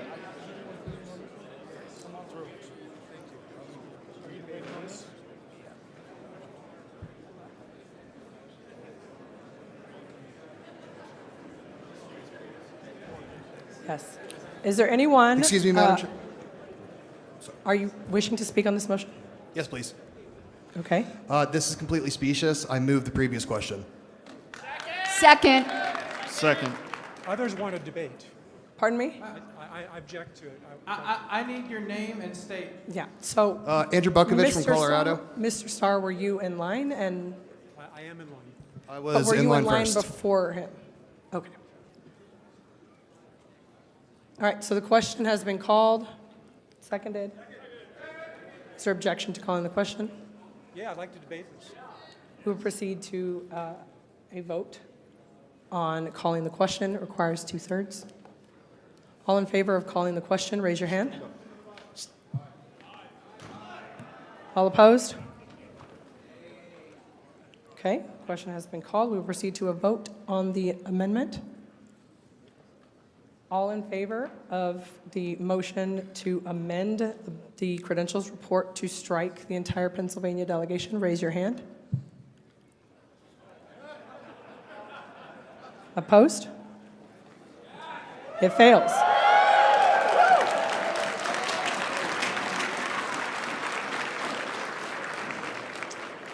We are back to the main motion, which is to adopt the credentials report. Madam Chair, I have an amendment. Microphone 2, Mr. Thrasher. Christopher Thrasher, delegate from Massachusetts. I rise to challenge the delegation from Massachusetts. May I speak to my challenge, Madam Chair?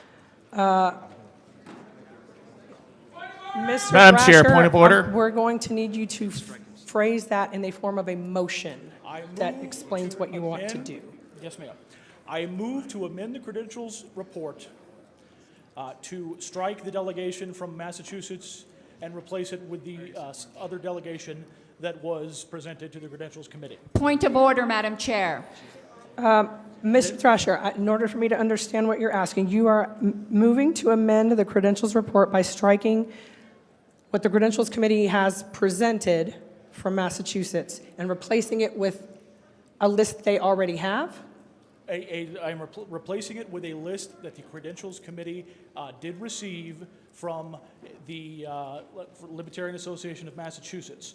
If I may speak to this briefly, I have would a like point to of say that order. the effect I of heard this you. Madam Chair, I heard point of you, order. and he's still speaking. Yeah, but if the motion is out of order, speaking to it is out of order. Mr. Thrasher. Yes, ma'am. Madam Chair, thank you. The effect of this let motion... me fix this real quick. It is currently not out of order. Go ahead. Thank you, Madam Chair. The effect of this motion would be that every single individual seated at this table right here would be seated as a Massachusetts delegate, as would the 4 individuals who are also here from the state of Massachusetts that were presented on the other list. The other delegation has agreed, voted in accordance with the bylaws of the Libertarian Association of Massachusetts to amend Madam Chair, point of their order. delegation to include every single member who is sitting at this table right now. There are Point of 16 order, individuals- Madam Chair. Mr. Thrasher,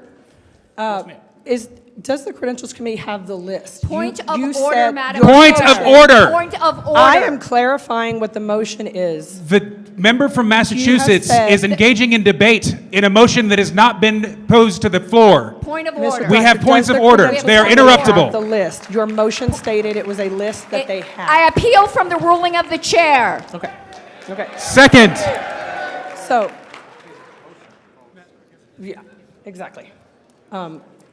Just so I understand, what you were trying to do is amend. Is the point of order well taken? It is not. Is the point of order well taken? Then I appeal from the ruling of the chair. Madam Chair, the point of order is well taken by this body. I appeal from the ruling of the chair. You have Please been put the overruled. question. Yeah. Yes. Ms. Harlow. Thank you. It is out of order for Mr. Thrasher to try to unseat a delegation that he is presently seated with. That's not true. That is not true. I disagree, and I appealed the ruling of the chair. I understand. I you second disagree. the appeal.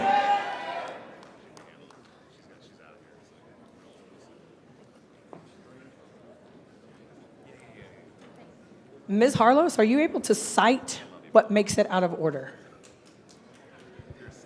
I don't have the citation, but it would be up to the body to decide. I am not required to. Okay, so that doesn't count. It is No, not out I of appeal order. the ruling of the chair. That's I'm allowed seconded. to Let's do it. appeal the ruling of the chair, even if I said Jesus Christ told me to do so. Seconded. So we have an appeal from the ruling of the chair. Madam ruling Chair, is that Madam Chair, motion- Madam Chair, point of order. Mr. Starr. It's an abuse. It's an abuse of the process to appeal the ruling of a chair where there is no ambiguity about the rules. It's improper for you to allow a majority to bulldoze the rights of the members here when there's higher thresholds or there's violation of rights. This person had the right to make a motion on the floor. Correct. And that's a fundamental right that every member has. So you cannot accept a point of order where there's I can articulate my reason. It took me a moment, Madam Chair.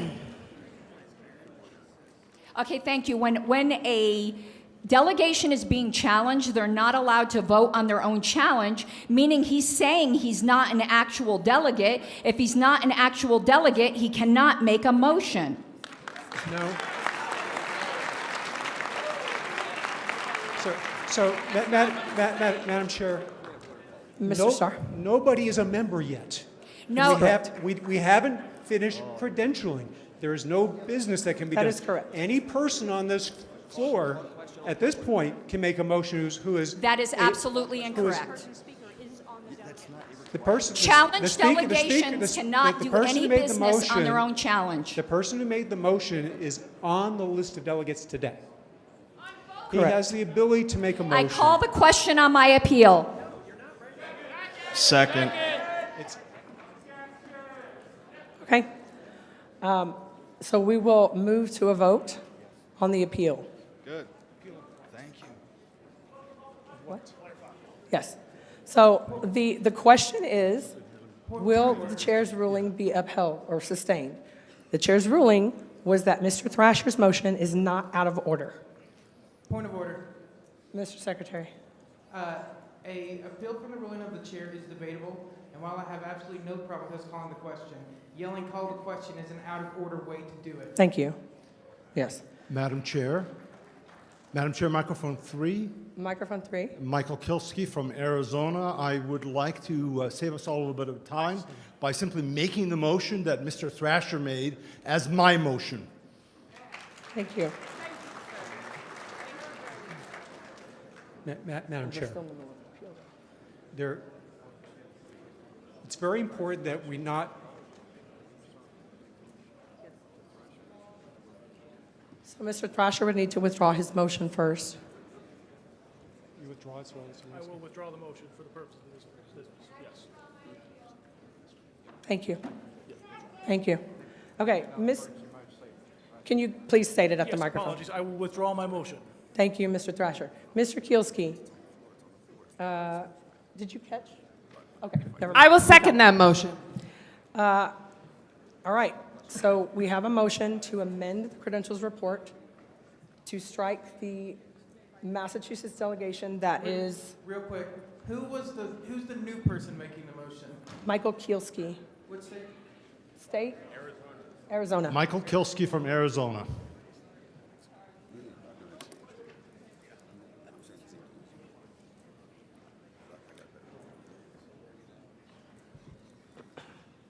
Request for information.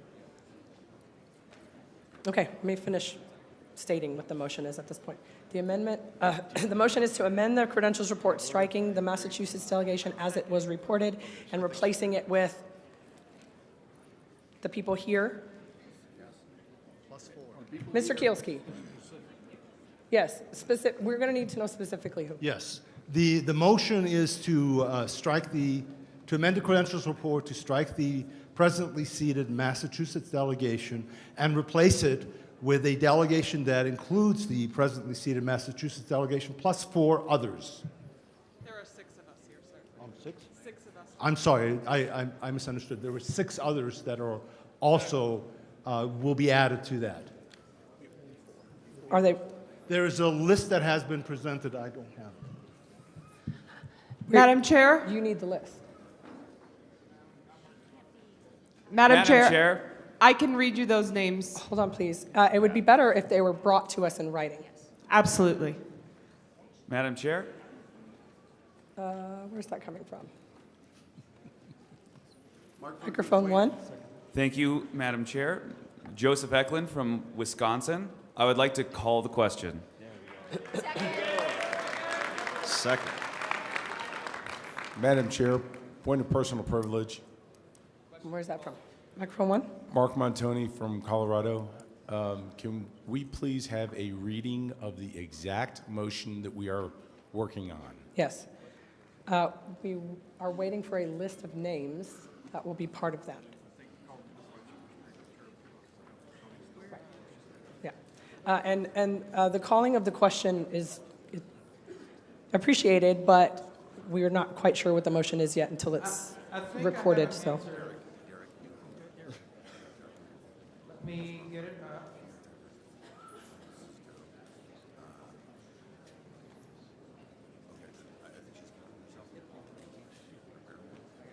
All right, so Mr. Kilsky has moved to strike the Pennsylvania delegation and Massachusetts. No. Sorry, Massachusetts. Sorry, Massachusetts. Yes, I was reading the wrong one. Okay, to strike the Massachusetts delegation. We need order in the room, please. And replace it with a delegation that includes Don Graham, Peter Everett, Christina Crawford, Derek Newhall, Tara DeSisto, Paul Granella, Greenland, David Blau, Christopher Thrasher, Scott Kuzlin, Ann Reed, Daniel Reich, Vivian Nicholas, Lucas Diston, Sherry Graham, Erwin Juggeries, Jordan Evans, Michael Burns, Walter Z. Orbro. This is not. Do you have the list? This is a list of Massachusetts Yes. There we go. Thank you. And that includes the 6 that you said? Yes. Okay. Madam Chair. Madam Chair, I would like to. Got it. Okay, Madam so Chair, we are point of clarifying, information. we are clarifying the motion right now. It will be on the screen for you here shortly. And I recognize that someone has called the question. All right, thank you. We are waiting to find out what the question is. Madam Chair. Mr. Molman. I have a point of information. Ken Molman A from request for Kentucky. information? Yeah, request for information. Would the, I need order in the room, please.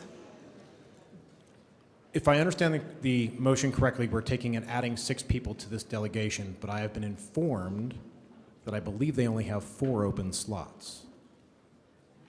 How would that be handled? Would we be overdriving their delegation to give them 2 additional delegates? They are sorting that out. Okay. And Thank it will you. be on the screen shortly. Thank you very much, Madam Chair. Point of order. From 3? Yes, ma'am. Dave Benner, Tennessee delegate, volunteer forever. Madam Chair, the question's been called. Please do take a vote. The question was called prematurely because we did not have the full text of the motion. I believe it can be called regardless if we see it in any shape or form. No, Would you be people voting don't know what the motion is. There are people standing in line right here who have already asked what the motion is. Point of information. We're working on it. Point of information. From There's an appeal of the ruling of the chair in a second. Lee Koritzer, Florida. Can we see There's the an list appeal of the ruling of the chair in a existing- second.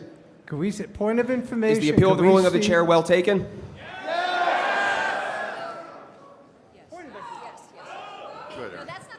Point of order. No. Point of order. No. The question has been called. Is the motion ready? No. Point of information. Can Microphone 1. Thank you. Lee Koritzer, Florida. Can we see the list of the existing Massachusetts delegates so that we know who we're looking to exclude as well as those we're looking to include? Yes, we will provide that. We are working on providing the list that you just requested of those who are currently being presented, as well as the ones who are they're seeking to be replaced with. Nobody's going to be excluded. It is also my understanding that no one is being excluded, so that should be helpful. You are debating, Madam Chair. We are working on that.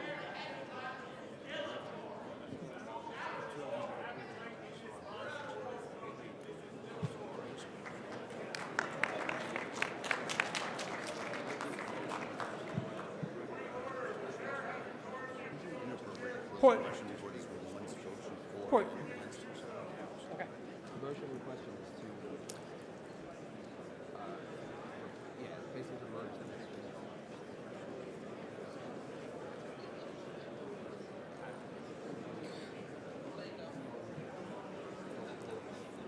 So I've been advised that Mr. Kielski will have an opportunity, actually, even though the question was called, again, it was premature because we didn't even have the exact motion, but also Mr. Kielski has the right to speak to it before anyone else gets to do anything with it. So thank you for your patience.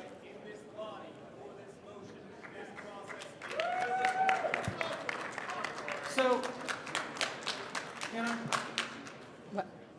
so I have just been told that Mr. Thrasher, who was trying to mark the delegates, cannot make it work. So unless somebody can bring me a motion, I don't know that we have a motion on the floor. Point of order, Madam Chair. It's no longer my motion. Yes, it was no longer his motion, it was Mr. Kielski's motion. So, but I mean, if somebody needs to bring me a motion, or we don't. And the reason that it can't work is I can't make it work. Those are the words I received. Madam Chairman, microphone 3. Who's this? Zach Kellier, acting delegate from Idaho. I move to call the question on whether to accept the credentials report. Second. Second. There's a point of... Pending motion for-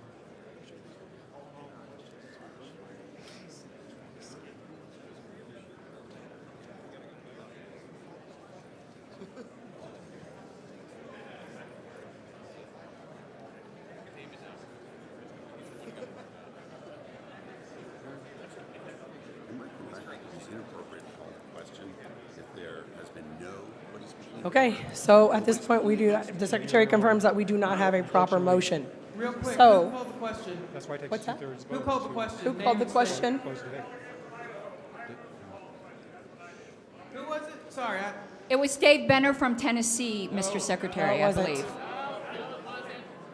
Zach, come back. Come back to the microphone, please. The question has been called.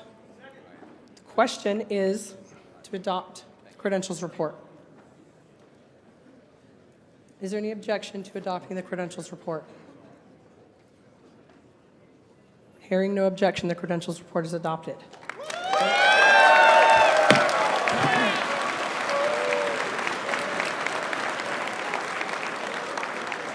right.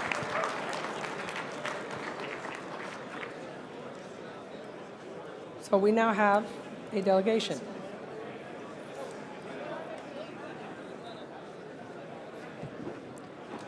Just a quick announcement. Some of you who checked in as delegates, we had a shortage of delegate ribbons that this will help with, just saying. But we have received a supplementary supply of delegate ribbons, and they will be available in the credentials office by noon. And I'd like to acknowledge Mimi Robson and her wonderful husband for overnighting them to us. Thank you.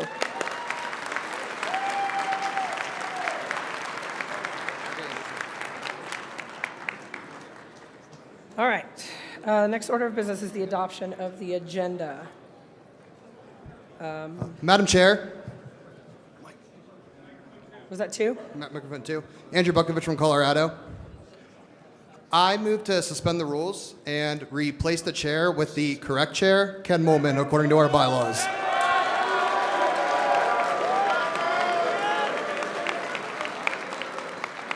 Point of order. That motion, point of order, Madam Chair. That motion is out of order. Such a motion would require a motion to rescind first or reconsider one or the other actions taken by the Libertarian National Committee several months back. Thank you. I agree. It's not debatable. We're suspending the rules. I agree. The motion is out of order. This is not that. This is a motion to suspend the rules and remove the chair. This is not the point. This is not a point of order regarding our. Oh, you're trying it the right way. Madam Okay. Chair, I'm motion to glad you have adopt an the opinion the agenda. right way. Okay. Who was talking? Microphone 3, Microphone Darryl Perry, 3. motion to adopt the agenda as proposed. Yes. All right. If Point you're not of going to do it the order. right way, point of order, Madam Chair. There is a motion to suspend. Point of order, Madam Chair. I am repeating your motion. That's what I'm doing right now. There is a motion to suspend the rules, to remove me as chair, and let Ken Molman preside over this convention. That requires a 2/3 vote.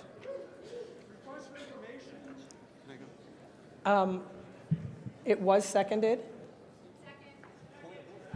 Is there any objection to suspending the rules to remove the chair? Objection.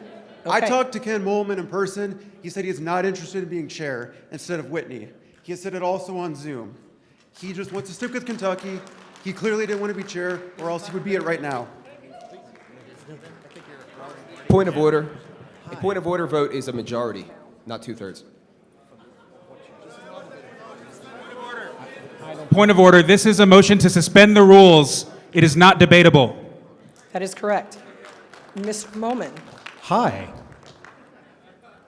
I would like to raise a point of personal privilege. Okay. I do not wish to take the chair seat.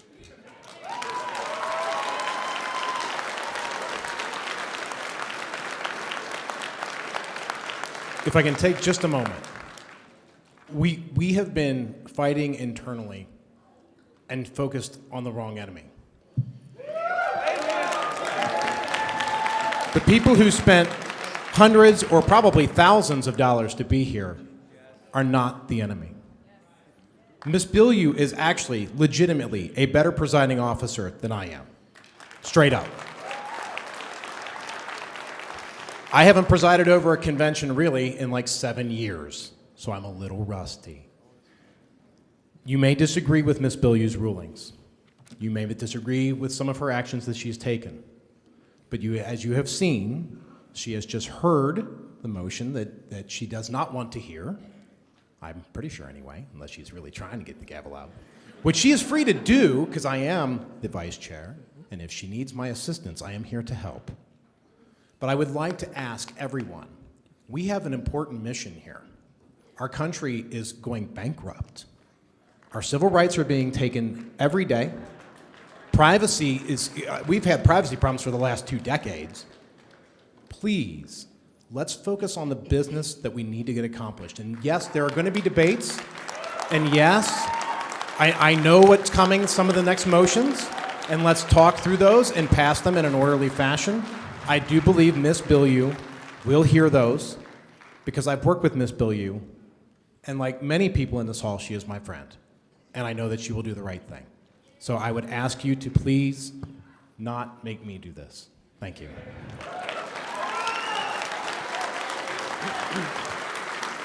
Point of order. Thank you, Mr. Mullen. I hear a point of order. Is it 3? That was 3.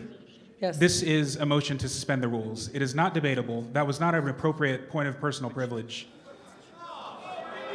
With all due respect to Mr. Molman, he is our elected vice chair. Mr. Mullen, I have to hand you the gavel to dispense with this. Oh, that's a good point. But I got a conflict of interest too, don't I? So I think that goes to Mr. Hagan. To whom? I think it goes to Mr. Hagan, doesn't it? Or does it go to Mr. Wolford? Goes to Mr. Wilford. Okay. Yeah.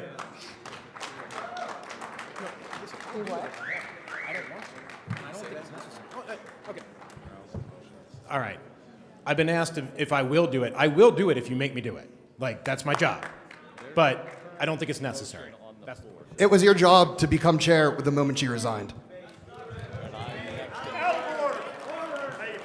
All right. There's been a motion to suspend the rules to replace the convention chair, Ms. Bilyeu, with Mr. Molman. It is not debatable. It requires a 2/3 vote, and unless there is an interrupting motion, we will now proceed to that vote. All in favor of replacing the current chair, Ms. Bilyeu, with Mr. Molman, raise your hand. All opposed? No, that's not 2/3. Hand taste. I don't see 2/3, do you? Oh, come on. We are going to do a counted vote. So the way we're going to do a counted vote is each delegation chair is going to get a counted vote of their delegation, and then I will call the states in alphabetical order and get their votes and record them. Point of order. Point of order. Is it not the case that in a motion to suspend the rules, we first vote on whether to suspend the rules, and then we vote on the substantive question? There are 2 ways to do it. We can suspend the rules to consider a motion, which is what you're talking about, or we can suspend the rules to do a thing. If we suspend the rules to consider a motion, that motion is usually debatable. That's not what happened here. We suspended the rules to replace a chair. Thank you. All right, if each of the delegation chairs could start getting their votes together. Point of order. Point of order.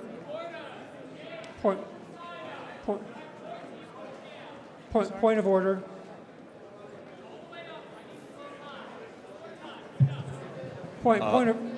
order. I heard a point of order. Which? Microphone 2? Microphone 2. So I heard that there's going to be a counted vote. Yes. What you are proposing is different. You are proposing that the state chairs be polled.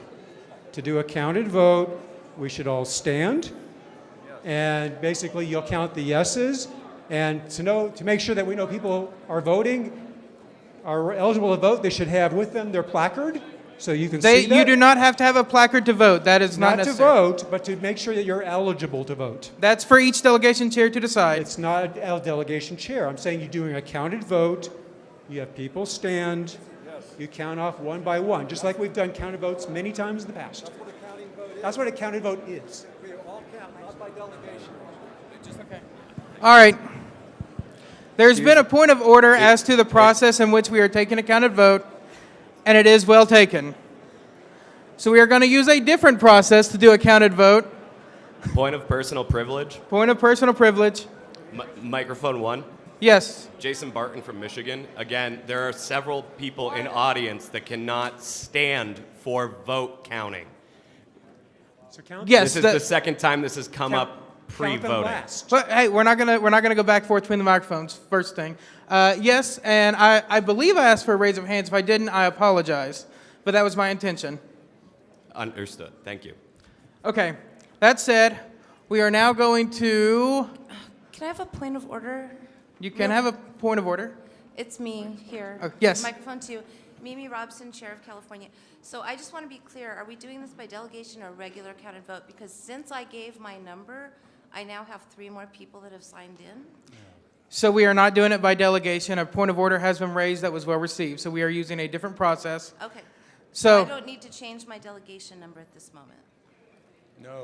no, you don't need to do anything with that. Thank you. Everyone stand at ease, and we are about to start our counted vote. All in favor of replacing the current chair, Ms. Bilyeu.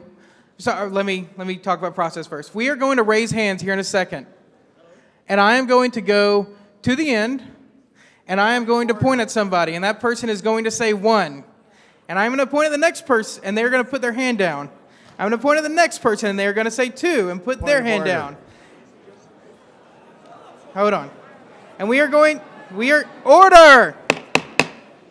And we are going to proceed in that fashion until we have everyone counted. I will also be getting a teller for each row. So we will be doing this 4 times. Mr. Dixon, are you available here?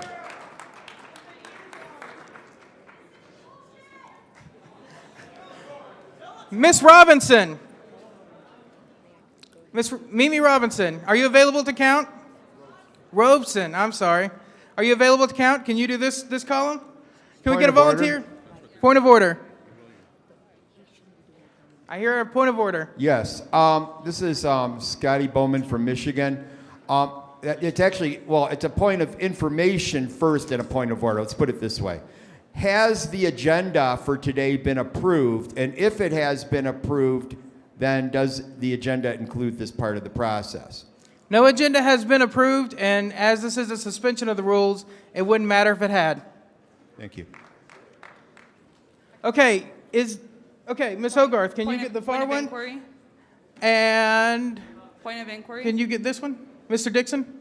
Point of inquiry. Yeah, yes. No, this one, and then we need one more volunteer for at the end. Sure. Point of inquiry. Point of inquiry, hold on. Point of inquiry, where is it? Microphone 3. Microphone 3. Hollywood, Virginia. I just want to make sure that I'm guiding my delegation correctly on the vote. So right now, are we voting to suspend the rules and remove Whitney? Yes. Both combined in one. One motion, one foul swoop. Thank you. Okay, with that said, we will now start with the count. Point of order. Point of order. Mark Uppingut, New Jersey delegation. Mr. Chair, the previous point of order was incorrect. The procedure for roll call is clearly spelled out in Rule 3, and it should be conducted by a state delegation. It is Rule 3 of the convention. That is roll call. We are doing a counted vote, which is not a roll call vote. Those are distinct things. That said, we will now proceed with the counts. All in favor. This is Point of Dean order. Ahmed in microphone 2 from Maryland. We have historically always taken standing votes where people stand up and are counted and then sit down. I would really like to know why we were changing that, and if we are changing it, I object to it. I feel that raising hands is not as accurate or reliable. Your objections are noted. We are changing it because some people are unable to stand. Can't we just accommodate them by allowing them to raise their hands? We accommodate every delegate in this room.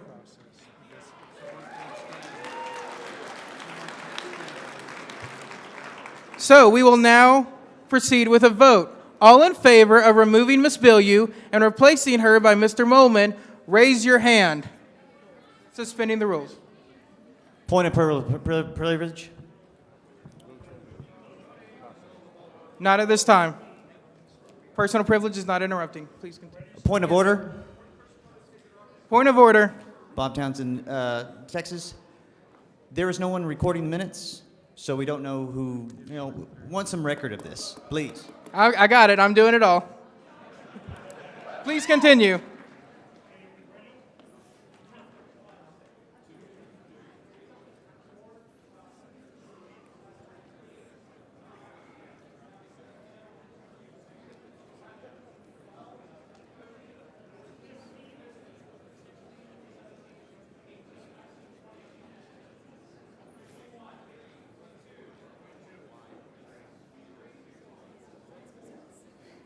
Point of order. Point of order. I would like the call for division is clearly dilatory. This is definitely more than 2/3 of the room. Your point is not well taken.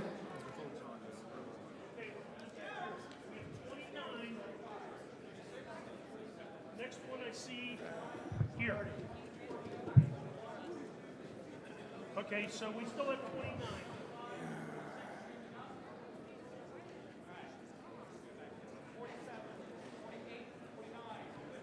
Point of information, this is against national bylaws.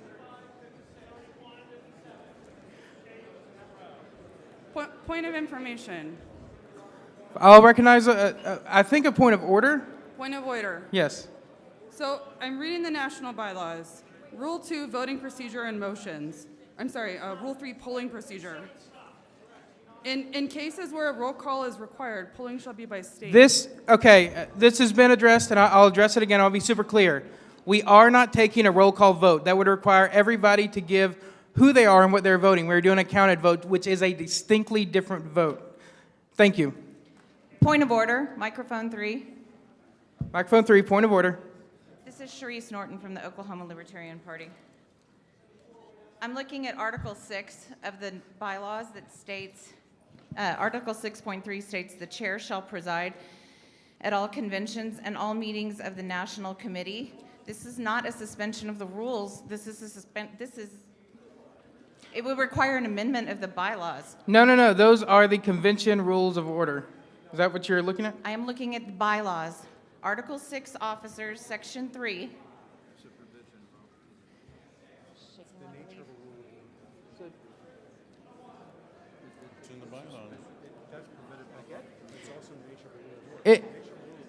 It is.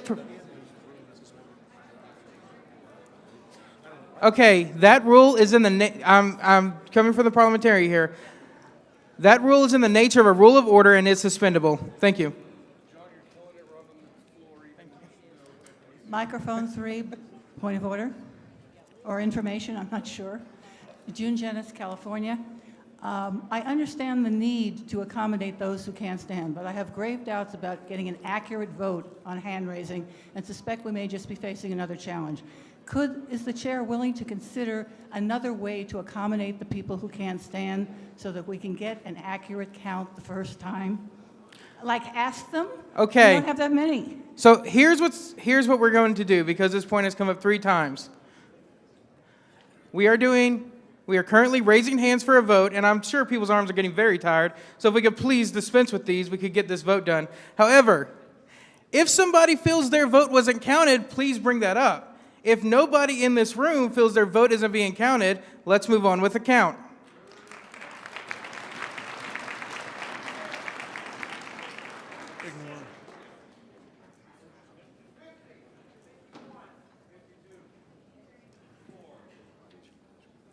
Ignore.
all the fun.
Whoa. Just give me the fours. Yeah, I got the fours. Whoa, Mr. Dixon, we're not doing that yet. 89, yes. I want to announce it, make sure everyone hears it. Okay, all right. Yeah.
Did you ever get your coffee? Okay. So whoever brought it to me, they said they couldn't find tea, which is why somebody brought me coffee. Well, I will take the coffee if you don't.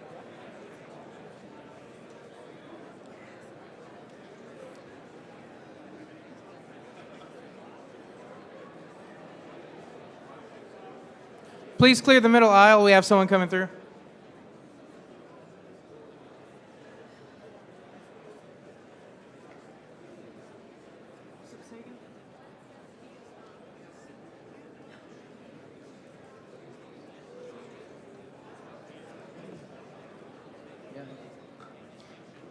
Okay.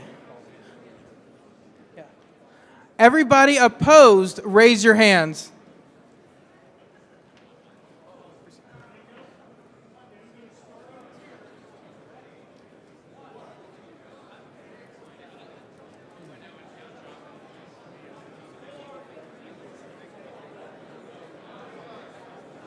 Robert always requires you to take your names. Robert's rules of order. Oh, yeah.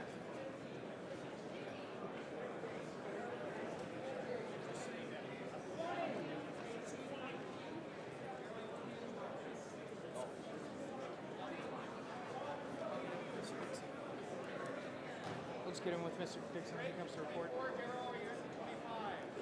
Point of order, Mr. Chair. Point of order. Taylor Richmond, West Virginia delegation. If we already had the count of the ayes, don't we know if it's 2/3 or not? So, a couple things. No, we don't, because it's 2/3 of those voting, not the entire convention. And second of all, even if we did know, Robert's rules requires always taking the nays. Thank you, sir.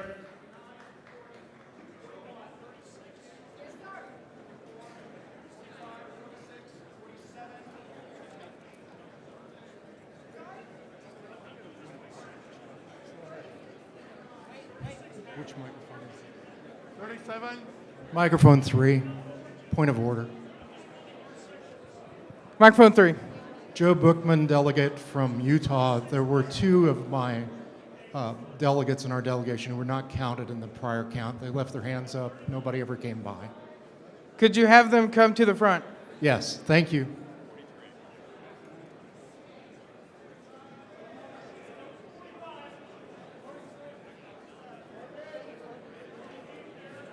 $25.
On the ayes?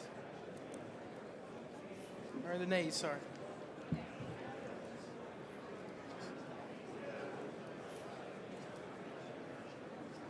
I heard earlier someone say there were 2 delegates not counted. I asked them to come to the front. I haven't seen anyone. So if they aren't coming to the front, I'm not going to count them.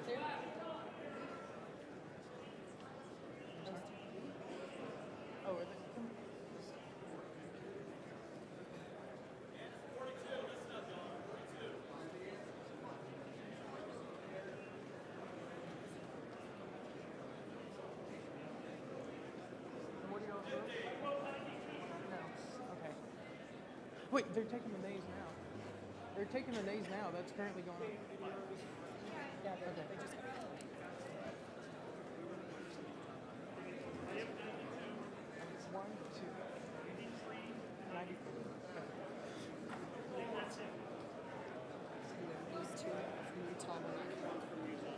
Okay, and y'all were in that far section? And what was y'all's vote? Yeah, both of y'all? Okay.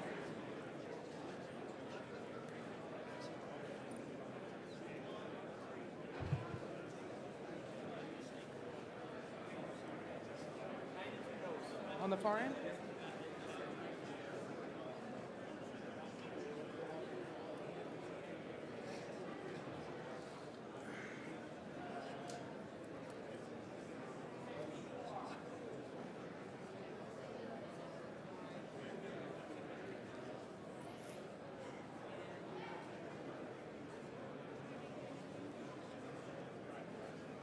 It doesn't look like it's going to pass. This section's going to have to be really heavily weighted.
his original vote.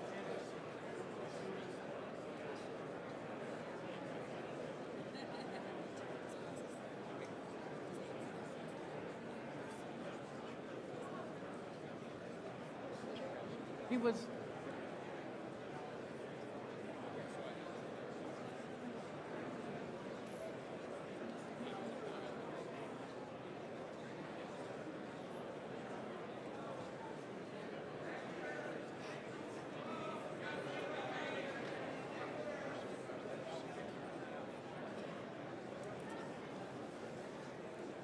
Okay.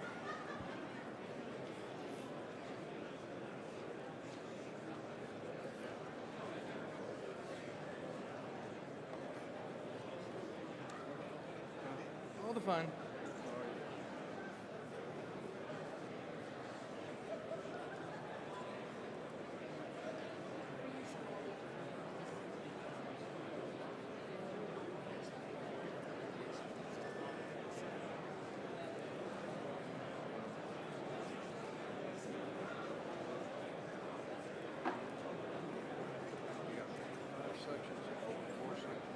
One, two, three, four. This is the ayes and this is the nays.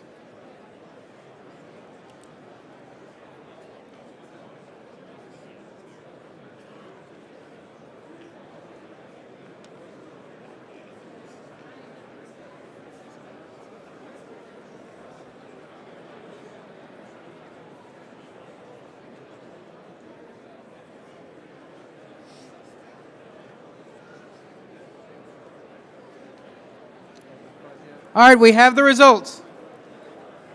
Those in favor of removing Ms. Bilyeu and replacing her with Mr. Momin, 5-4-3.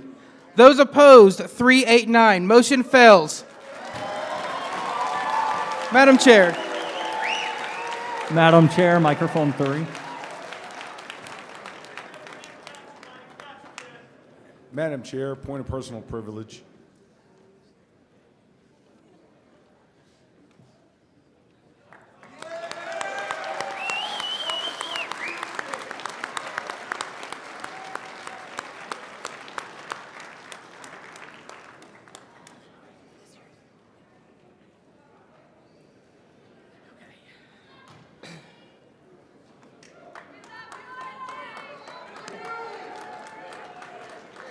Was that you?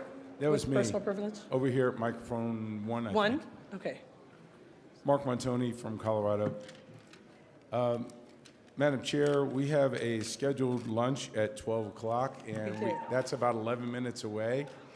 I understand we haven't gotten to a lot of our business. I would like to suggest a few rules for libertarian radicals so that we can move this along a little faster. First of all, be nice. Second, might doesn't always make you right. Number 3, if you feel the need to yell at the chair or anyone else in the room, please check out and go home. We don't need that. Number 4, the more you call to appeal, suspend the rules, and so on, the longer this will take. We spent over half an hour on this last item that we just finished. Microphone 2. Mark Hinkle, retired chair for the Libertarian Party and California delegate. In the spirit that we've so far been dealing with, I move to suspend the rules to introduce this following resolution. Whereas Joshua Smith, candidate for the LNC's vice chair seat, has publicly stated that he didn't vote for either the 2016 or 2020 presidential candidates. And whereas Joshua Smith continues to refer to Order.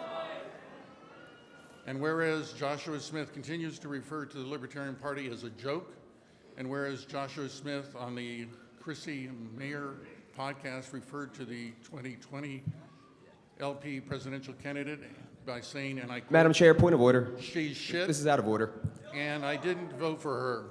Whereas Joshua Your point is Smith not on well the same taken. podcast Proceed, Mr. Hinkle. remarked that the 2016 presidential I appeal the ruling of the candidate, chair. and I quote, I didn't like him, and fucking I didn't vote for him. Whereas it is the duty of the LNC officers to enact and carry out the decision and the policy. I appeal the ruling of the chair. Will you shut the fuck up? I have the floor. I have the floor. So shut the fuck up. Shut the fuck up. The appeal of the Shut ruling the of the fuck chair has up. been called. Is the appeal well taken? Therefore, we, the delegates of the 2022 Motion to National object to the Convention, consideration condemn of the the actions motion. of Joshua Smith and furthermore find that he is unfit to serve as LNC Vice Chair or serve any position on the LNC. Mr. Hinkle. I heard a point of order that was not well taken. Motion to object is to the this- consideration of the motion. Point of order. Mr. Starr. Folks, cool your jets. The ruling of the chair has been Let appealed. me finish, please. You cannot use a resolution in order to basically bash somebody.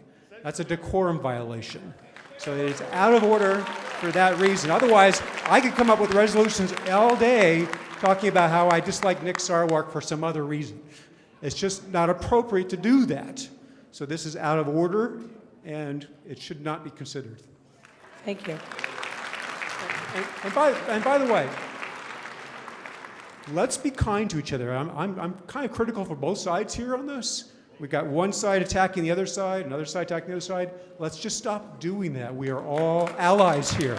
We all are on the same mission to improve liberty. Let's treat each other with some decency. Mr. Perry, I believe earlier you moved to adopt the agenda. Yes, I would like to adopt the agenda as presented. We have a motion to adopt the agenda as presented. It has been seconded. What was the delegate and state? Darrell Perry, New Hampshire. Oh, sorry, Maine. Is there any objection to adopting the agenda? I haven't seen the agenda. Are we talking about Rule 1, or are we talking about something else? The agenda is in the booklet. What booklet? What booklet? Could we please have the agenda on the screen? Yeah. We'll get it.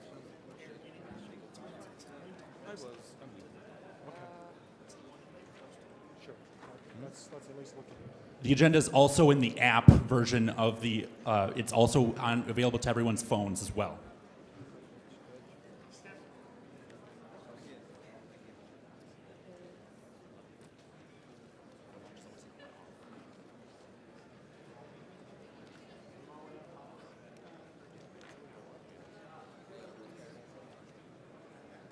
Hey, Josh.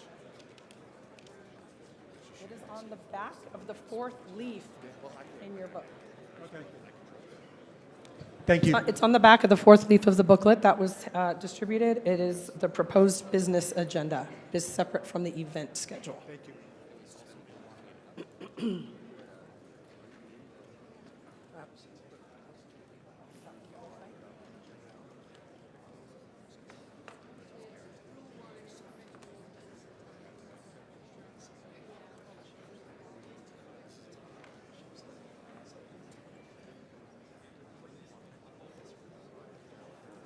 Request for information?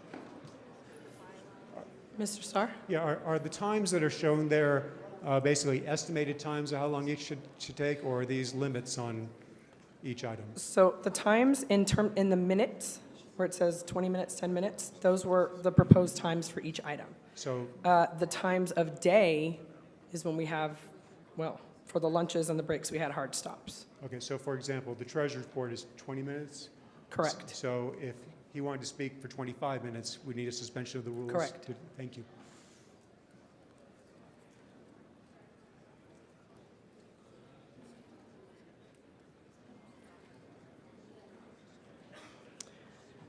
All right, we had an objection to adopting this agenda.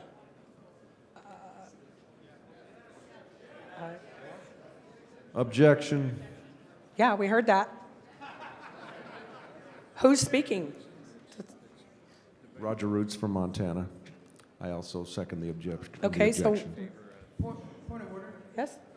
Shouldn't the maker of the motion speak on it first? Okay. Mr. Perry?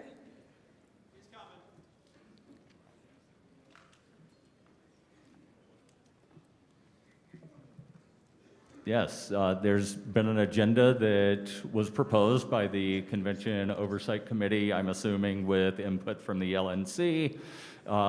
It's been almost 3 hours since this was supposed to have started. We still haven't approved the agenda. Let's just approve it, get on with business. After we approve the agenda, then we can go to lunch.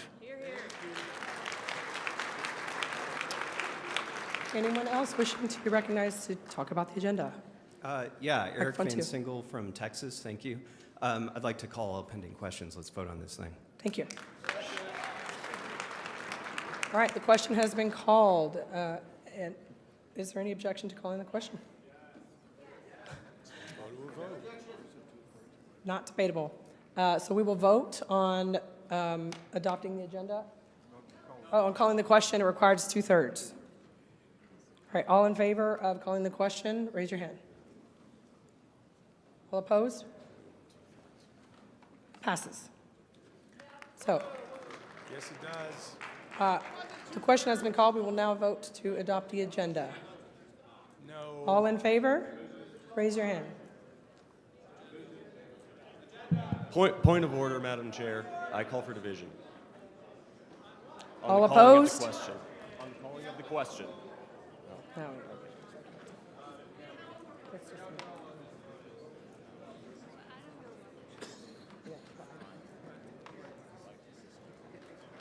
Huh? I think once the vote is finished. Yeah. Yeah. That is too close. That was close. Don't think so? We can't because we already said that. All right, let's do that again.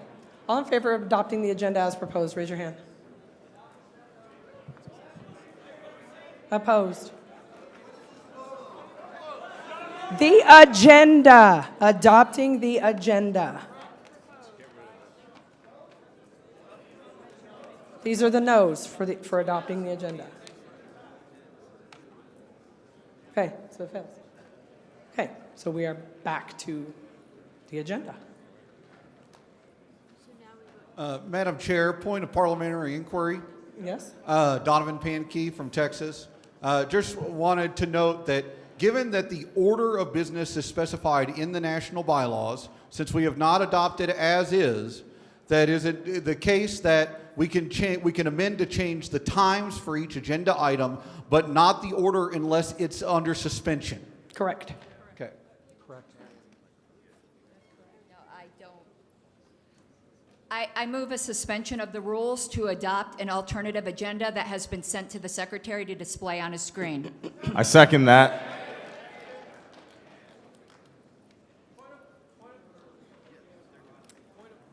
We have a motion to suspend the rules to adopt an alternative agenda that is going to be posted on screen. Parliamentary inquiry. Microphone 3. Nicholas Sarwark, Ohio delegate. I can wait as long as you guys want.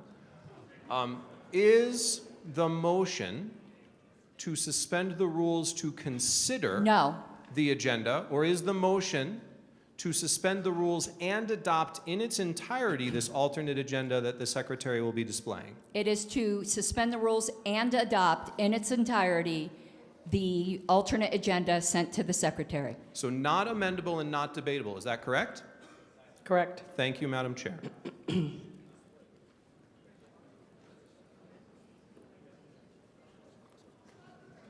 Ms. Harlow, No, it goes once. do you know who sent the email? I'm having trouble finding it. Mr. Heiss? I also have it I could send to you if, Microphone 2, point of privilege. it was also sent to the chair and the vice chair.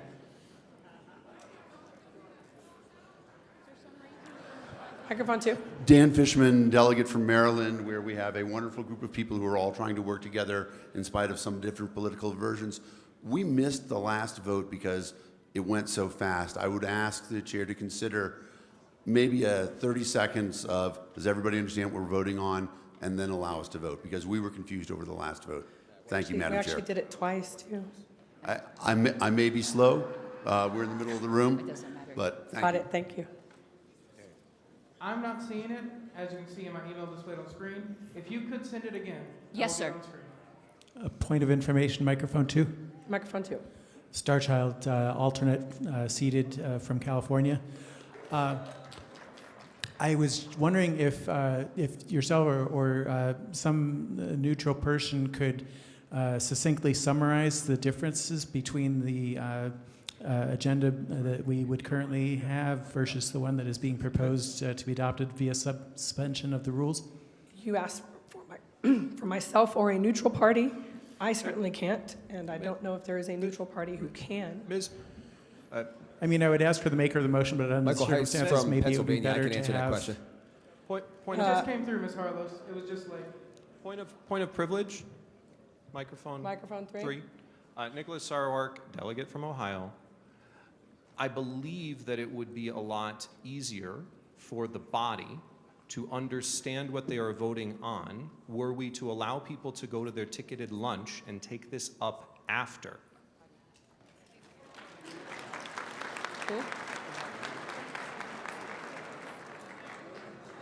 A motion to suspend the rules is not debatable.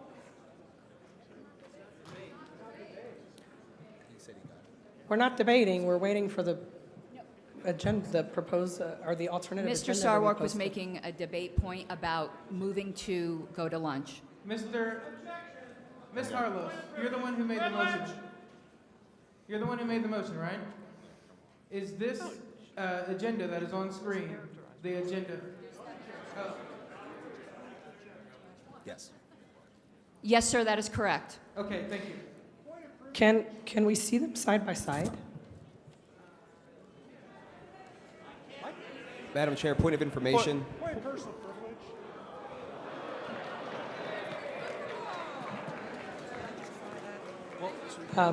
There was a request for Point of order. being able to tell the difference between the two, and Point of order, microphone 3. microphone 3. Would it be in order to move that we adjourn until after lunch to take up the rest of this? That's what I was going to do. Yes, it is. It is in order to move to recess. I do so. I'm about to make a motion. All right. Is there any objection to recess at this time? Objection. Madam Chair. I need a time or a time we're coming back later. At the agenda specified time after lunch. 90 minutes from the time this passes. Okay. And who made the motion? June Janice, California.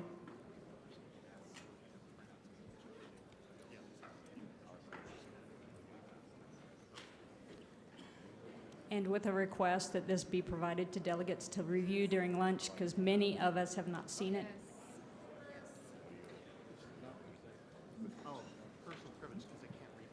Yeah. I can't even. Madam Chair, point of information.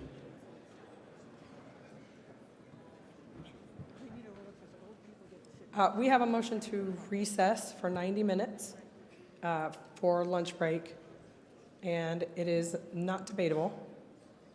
You have the what now? Michael Heiss from Pennsylvania. I can speak to the differences in the agenda. It's very simple and straightforward. No, it's not debatable. Point of personal privilege. Point of personal privilege. It is not debatable, so Let him.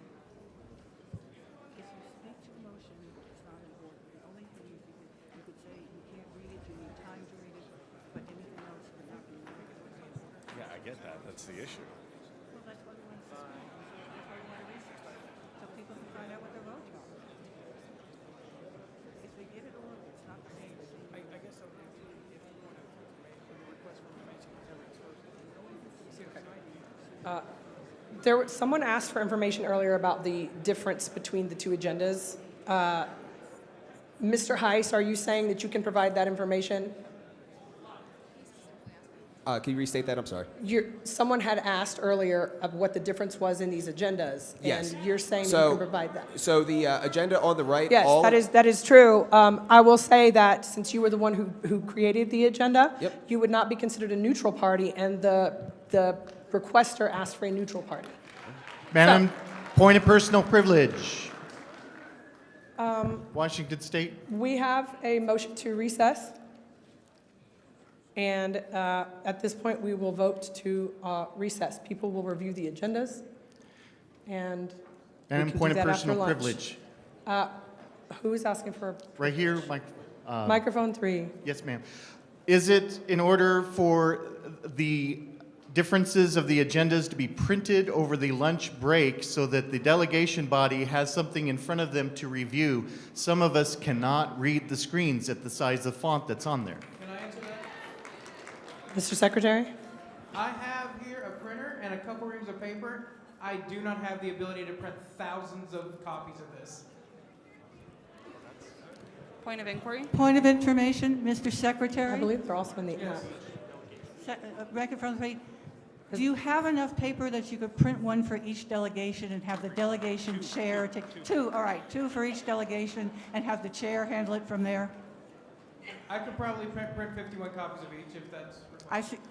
Is that a suggestion or a motion if I ask you to do that? It doesn't need a motion. I'll print them. Thank you. Point of information, microphone 2. Microphone 2. Starchild, alternate seated from California. Would it be in order to ask the maker of the motion to, instead of proposing to substitute an entire alternate agenda, to amend the current agenda with whatever change or changes are being desired to be adopted? I think that would be a lot easier for people to understand what those changes were without having to print up, and distribute an entire alternate agenda. That is possible, but we're going to deal with the motion to recess right now. Point of information, microphone 3. Hang on. Microphone 1, what is it that what kind of point do you have? You've been there for a while, do you know? I have, thank you. Hollywood, Virginia. 2 points. One is the delegation chair and also someone that needs to adjust her blood sugar now, quite literally in a medical sense. I need to go eat. Yes, thank you. So we need to dispense with the motion to recess for lunch for 90 minutes. There was an objection, so we will proceed to a vote on the recess. All in favor of recessing at Point this of time, information, microphone raise 3. your hand. Microphone 2, Nathan Kimmin from Texas. Would it be possible for Mr. Wilford to send a blast email to all the delegates? Mr. Kinman, you have not been recognized. We are in the middle of a vote. We're in the middle of a vote. All in favor of recessing at this time for 90 minutes and returning to deal with the agenda, raise your hand.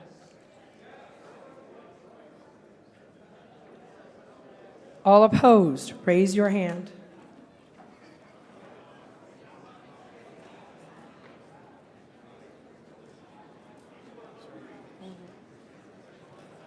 John?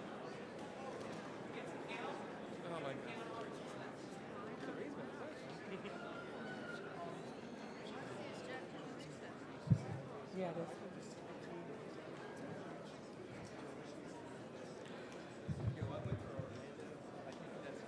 We're going to have to count. So it is very clear that there are people in this room who are just hell-bent on making sure nothing else gets done.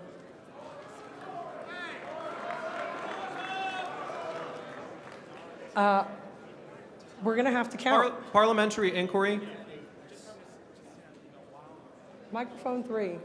Nicholas Sarwark from Ohio.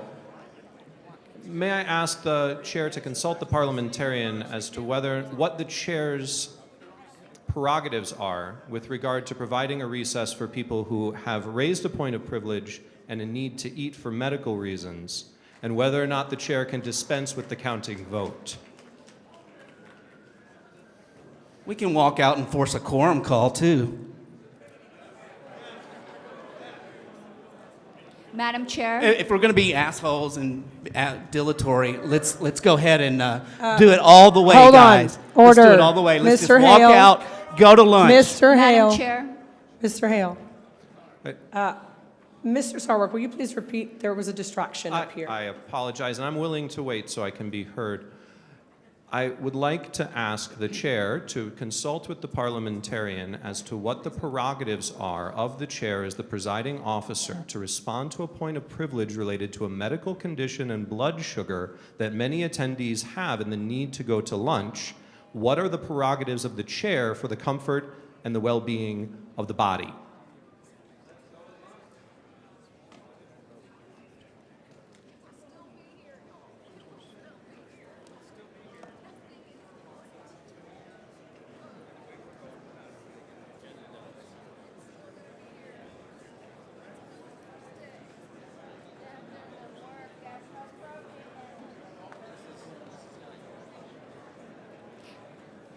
Okay, we can try this one more time.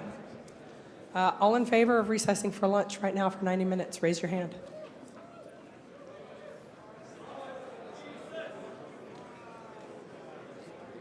All opposed? We're going to lunch. Thank you. May I make a request? Madam Chair? I don't know where this is coming from. All right, we'll be back in 90 minutes, so that would be...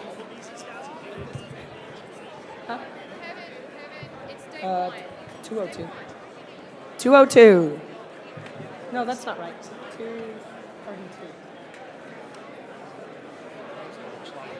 What time is it?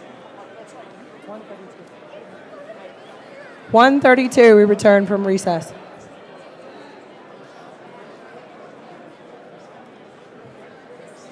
I'll ask the secretary to try that, yeah.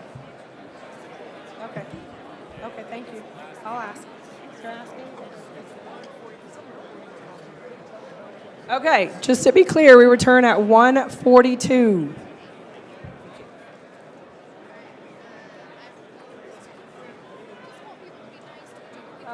I'm not sure. Mr. Flores?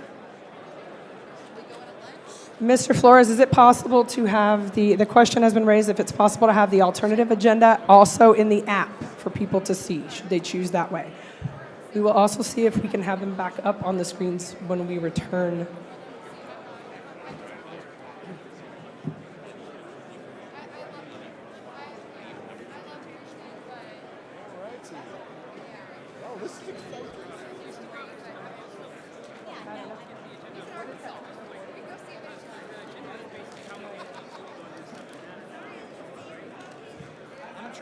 It may be on there, maybe on the AV team.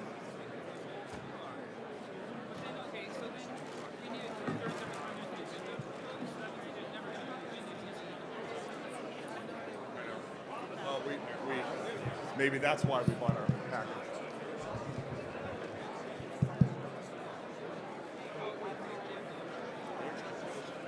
Announce a PRL t-shirt, it's $20 bill. Where's the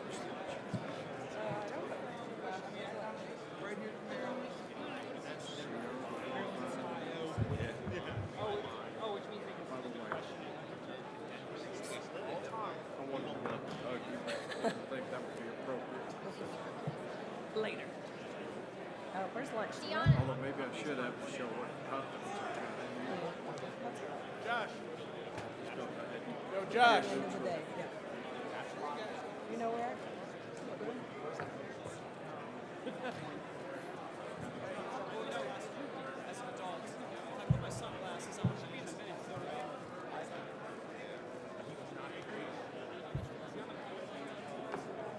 Okay, so they probably did that shot on purpose because she was actually saying, "Oh, you're gonna go the right way." She said that like basically, and then because that was like her strategy, was to like say on the way to require the majority.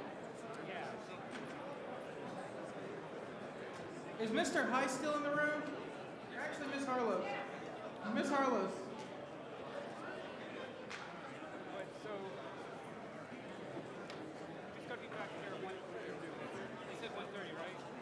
Did it all night last night. Yeah. But there was a lot of caffeine in that tea that I had it with too. So. That didn't help. I do have some in the room. Yeah, in the convention. Very, very odd rule. I think it's in.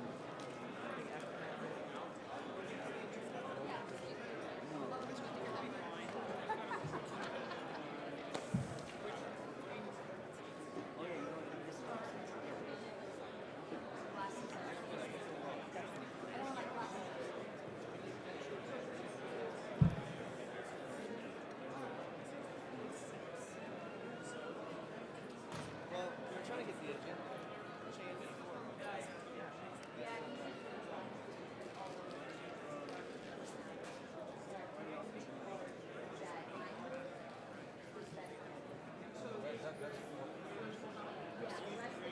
Me too.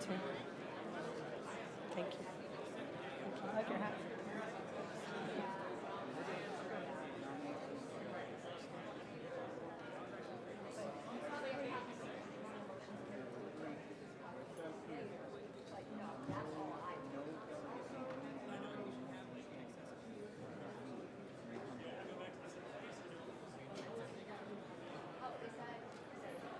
Because I see people trying to get these signed, and they're like, oh, I signed one of it. They're like, oh, this is that large. No, I did not. And I feel like that means, I feel like the spirit of the rule is the opposite.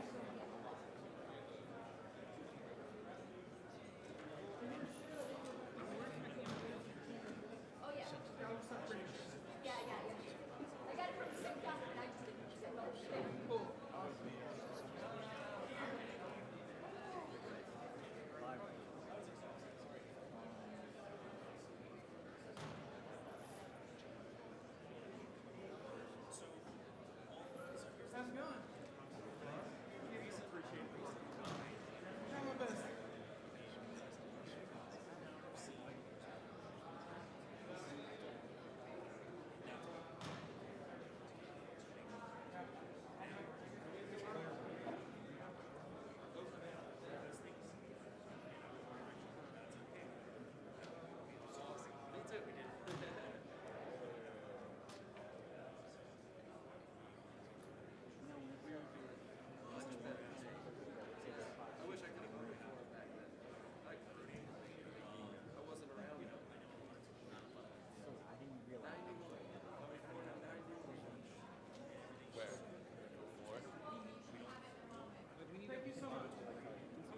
Hotel room, or Well, I mean, we're not leaving for a distinct time.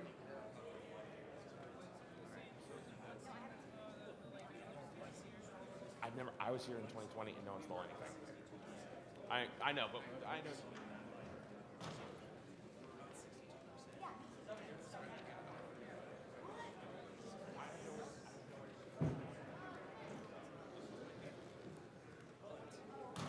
Hey, John.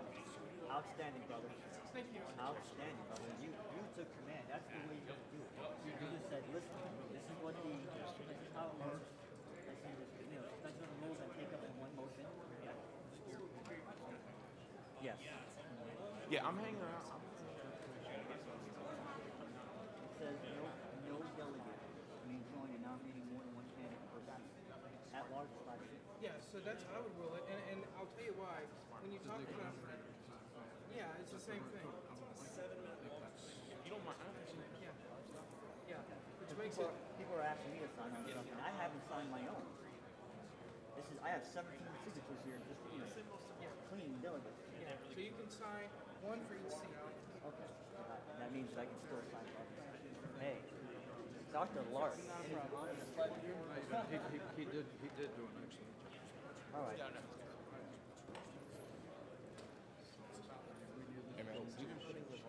Yep. Yeah, y'all go ahead and go. I'll catch you there. Yes, absolutely, always.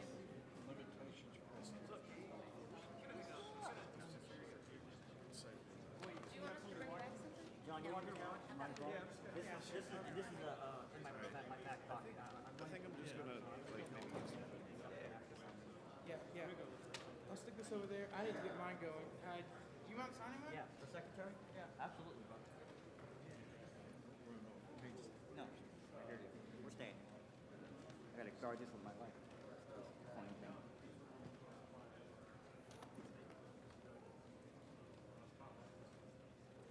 Here, if you just want to sign the top one, I'll fill out the rest later. And oh, you got one.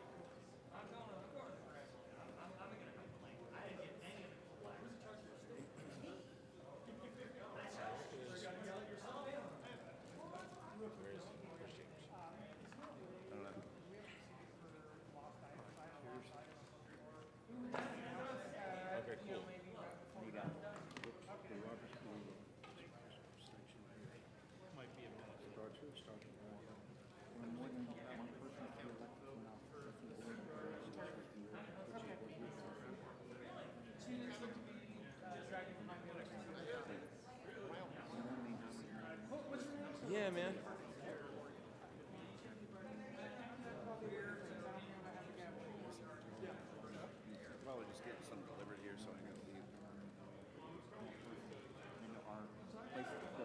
basically. I'll be making 2 stacks.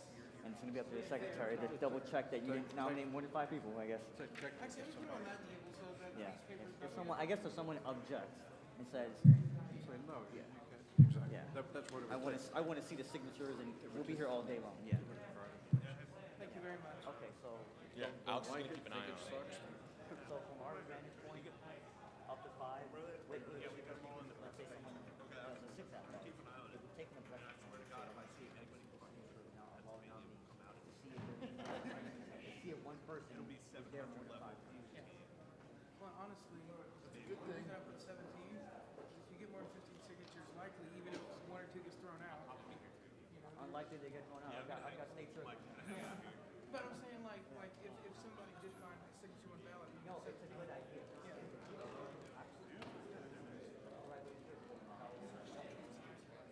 I'm good for right now.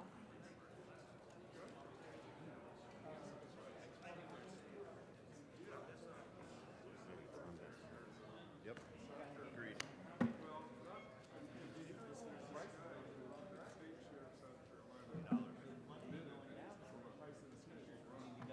That's what I said, and I got overruled because we changed.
other room available that's big enough to hold. Okay, yeah.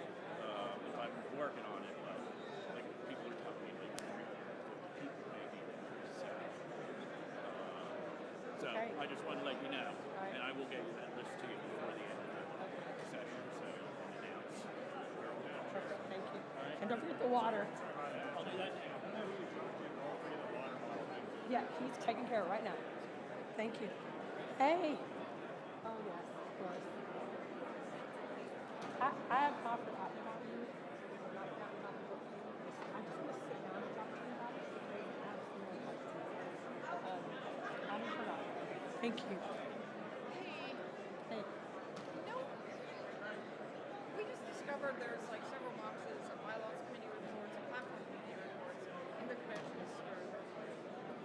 So apparently someone thought we would distribute them maybe. So, but we didn't because we had no idea. Now Karen Ann came in yesterday with a stack of addendums to the platform committee report and asked us to hand those out. So we were. That was that one-page thing? Yes, because I assumed that everyone already had their report. So what should we do? Should we just put them up here and ask people to walk by the stage and grab one? Or I know, or should we hand them out or put them by the doors? Or dump them on the registration desk? I don't want people dialing through their credentials. You do? Check, check, check, check, check. 1, 2. Mic check. Mic check. 1, 2. 2, 2. Tell them it would be best to have one person from each delegation. Okay. All right. Thank you.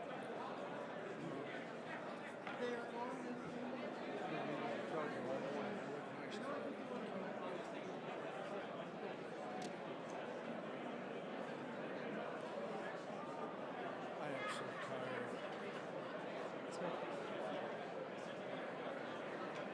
Oh, look.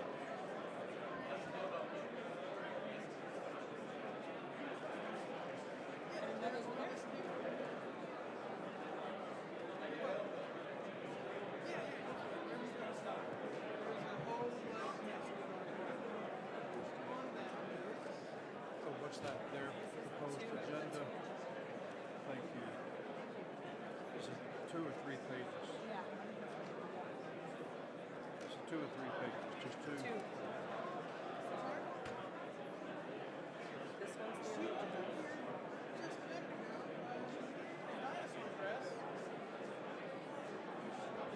Test one. Miss Hogarth? Is Miss Hogarth in here?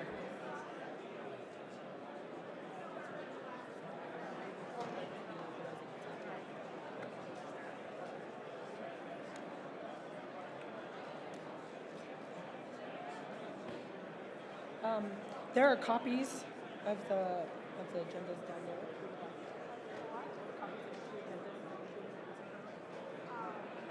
Oh, okay.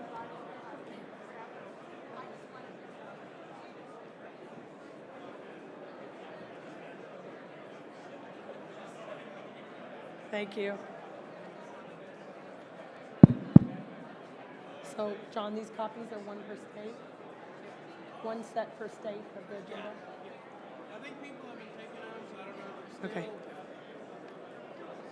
As requested, there are printed copies of the 2 agendas that are being just considered right now. They were printed 1 copy per state. So if you have a representative to come up and grab one of each, that would be great.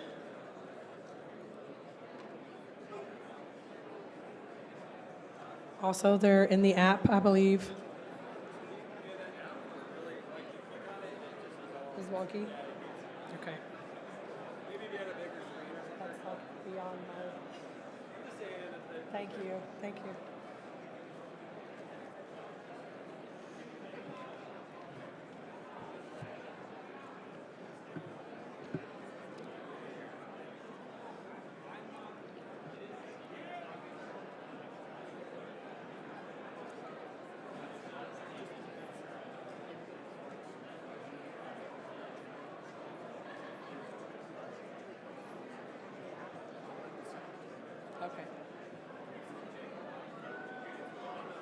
Also, just a little bit of housekeeping.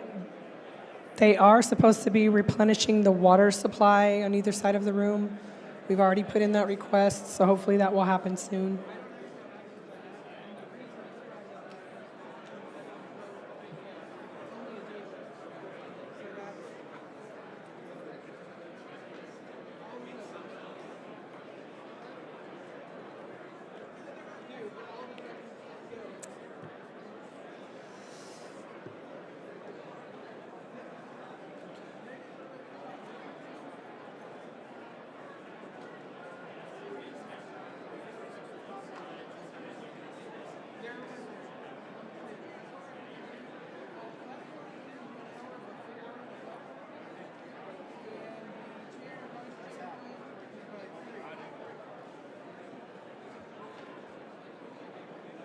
Attention, everyone.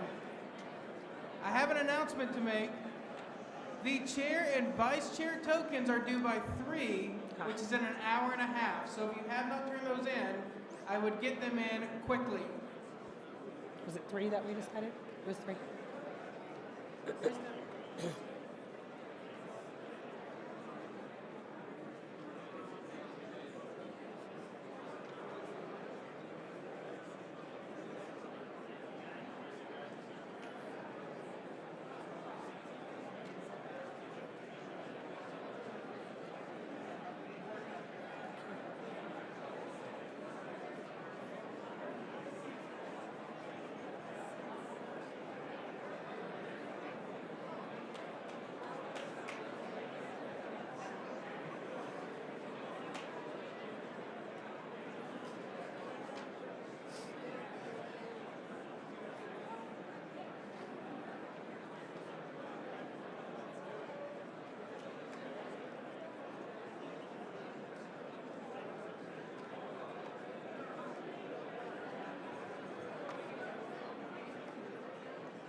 Appreciate it.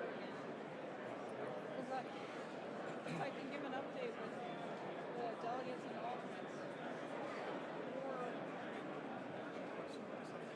But I can't tell them what alternates are up.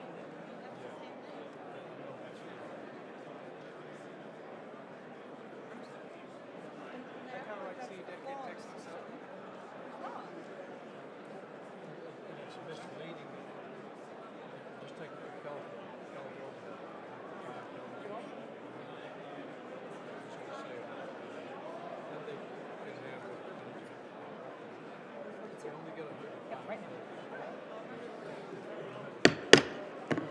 All right, folks, we are back.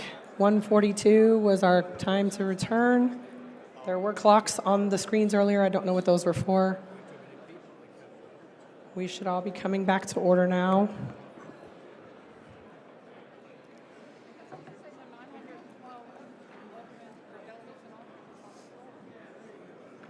Just a reminder, the tokens for chair and vice chair debates are due at 3 o'clock.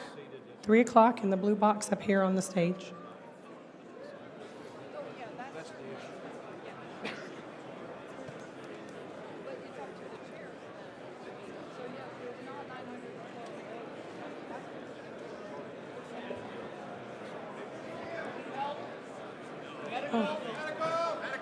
We need medical assistance up here in the center aisle.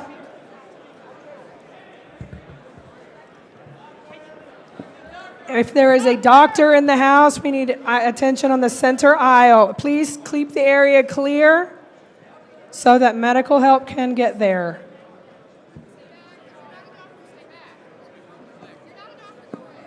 hope it's just a leg break, not a heart attack or something. A lot worse things. Please keep the area clear so that appropriate personnel can respond. Thank you.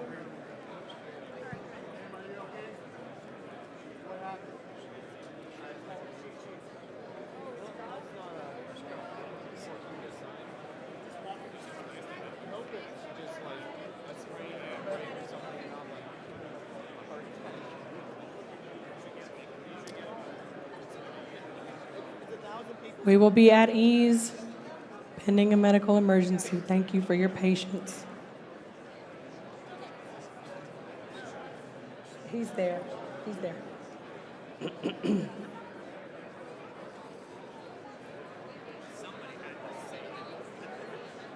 Security's there, and doctor, there are physicians there now. Yeah. Thank you, though.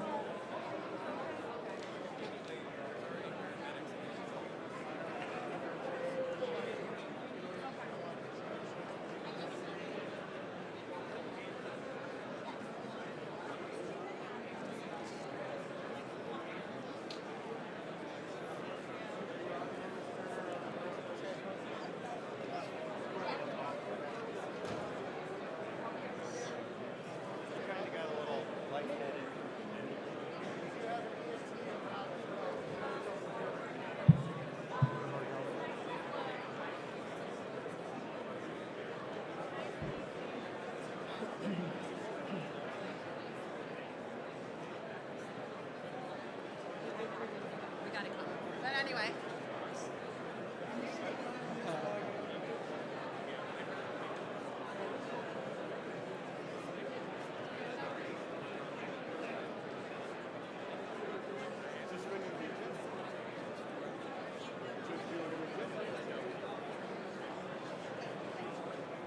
Yes, we're suspending the rules to replace the agenda. Oh yeah, there's another. You can tell us.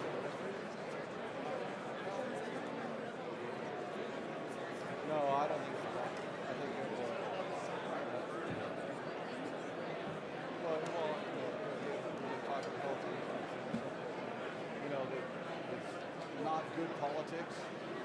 Thank you for returning on time. I know that some people are still trickling in, but we are at ease right now pending a medical emergency. So thank you for your patience and cooperation.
Who does parliamentary procedures? Is that the question?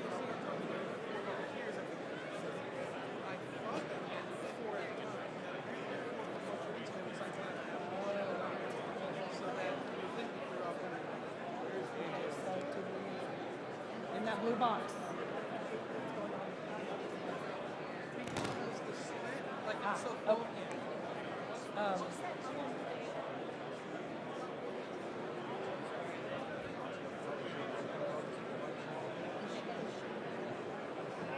You all set, John?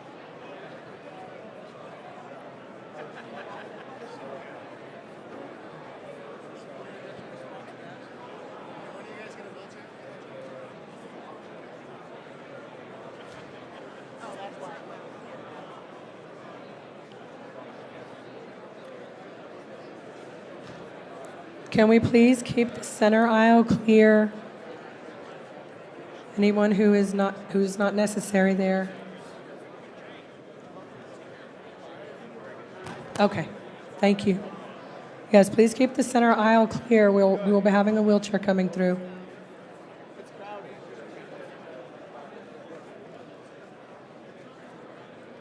You want me to? Do you want Bernie? I'm gonna say, do you want? Just make.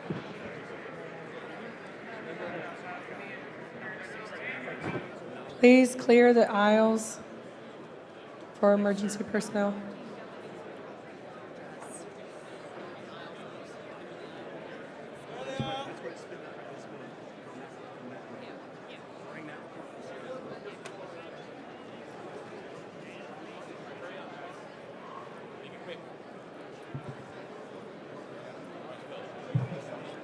Nothing's happening right away.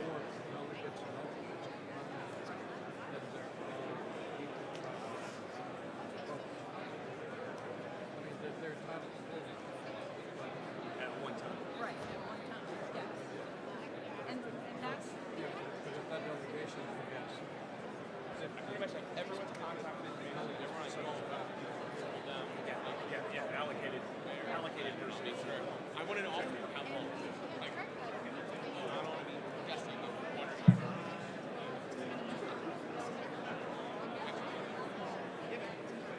But I'll give them all.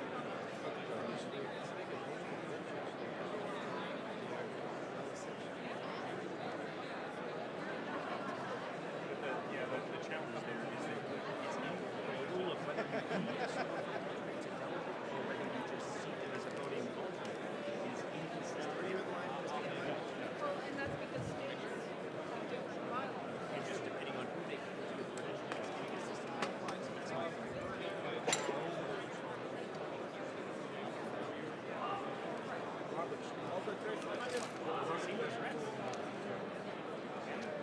So that's what I'm doing there. I'm here to help.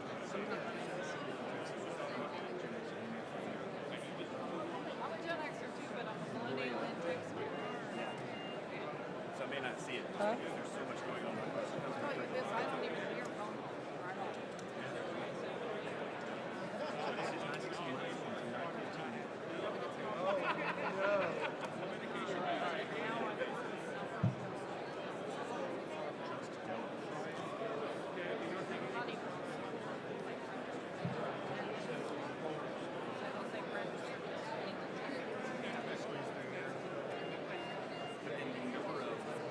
But then the number of the voting body. So what was the total allocation? Maximum allocation. Right. So you never know. And then the number of But it should be significantly below that. was not yet. The number of No, I mean, it should be significantly below 9. They can't be all seated. There's some delegations that are.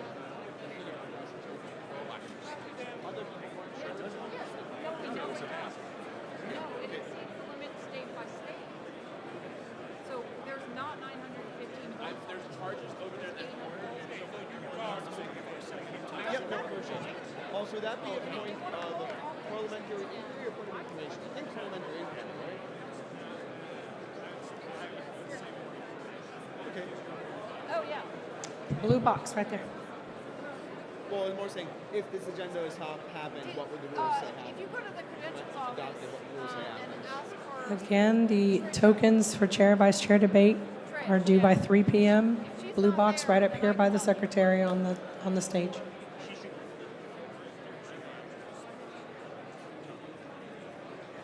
Okay. Thank you very much for your patience during that experience. I appreciate everyone maintaining order for that. A couple housekeeping things. They're supposed to be replenishing the water on either side of the room. I do not know if they've done that yet.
All right.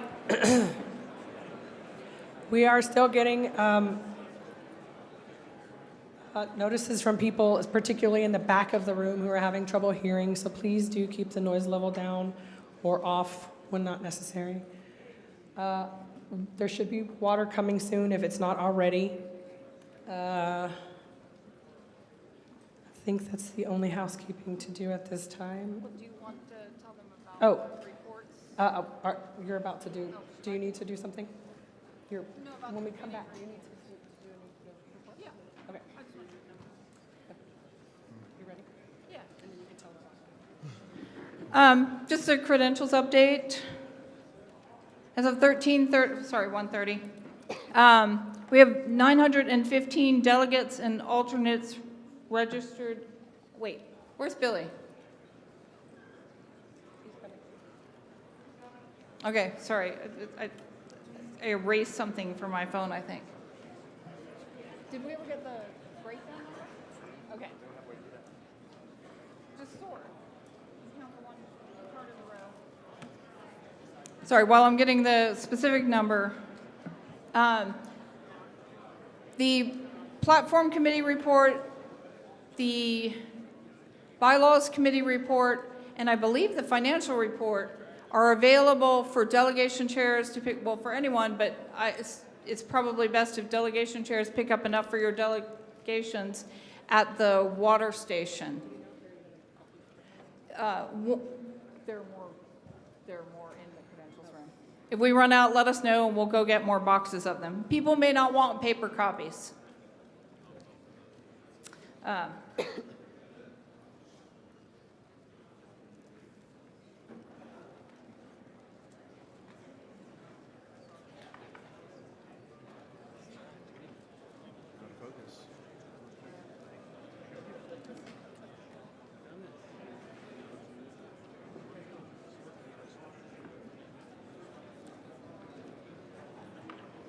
Credentials is updating their numbers. They'll report in just a second.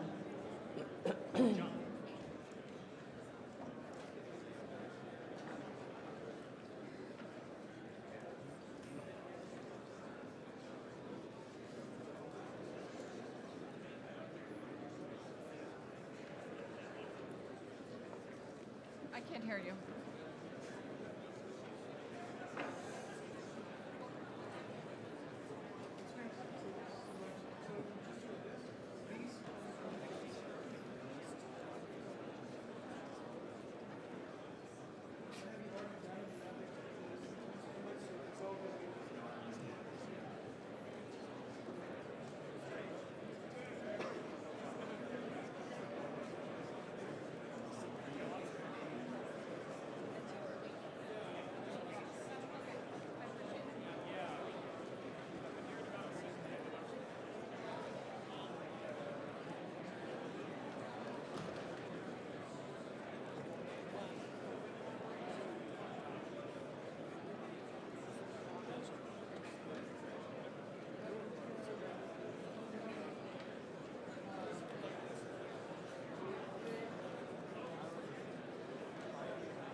Perfect.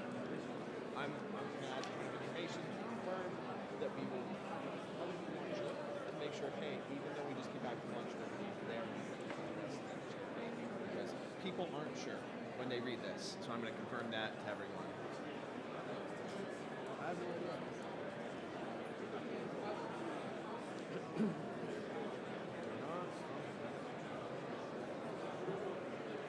Right. I have no idea.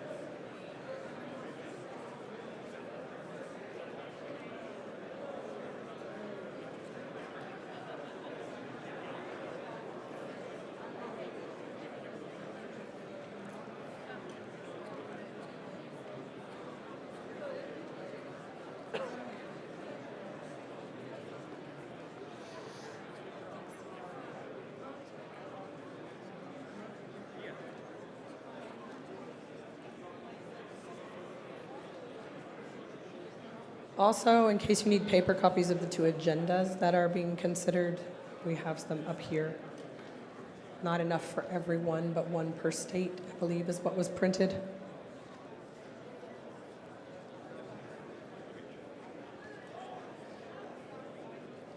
I think the image on the app was a little fuzzy for people.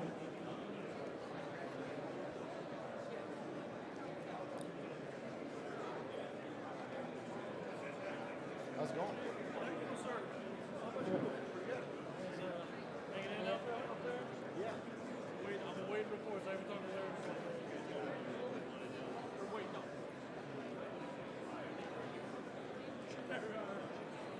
Madam Chair. Mic 2.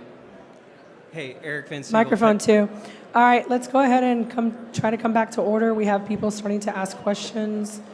We are at ease pending the credentials report. Yeah, Eric Van Siegel, Texas. I figured while we're at ease, if you'd indulge me in a personal privilege, and I would wonder if the body would like to join me in a moment of silence, considering that this is Memorial Day weekend. Us as libertarians know what that means, right? So if we could maybe take 30 seconds in a moment of silence while we're waiting for credentials to reflect on what Memorial Day means to you in your own way, that would be great. Yes. All right. We have someone asking for us to observe a moment of silence, 30 seconds for Memorial Weekend, for Memorial Day. Any objection to this? All right. Eric Van Siegel.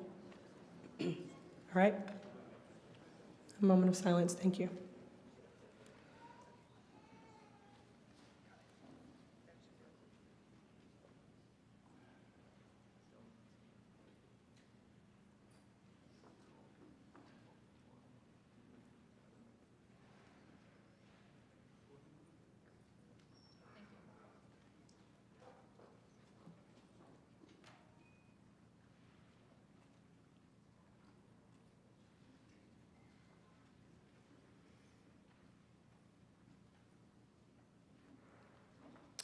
All right, thank you for that, Mr. Van Siegel. And now we know you can be silent.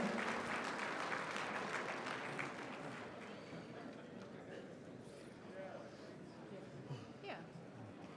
Thank you. So just an update to this morning's credentials report. We have 1,118 delegates and alternates registered and in attendance today. Of those, 915 are registered as delegates. Not a lot of people arrived. Thanks. So we need the new numbers. Right? Do we need new?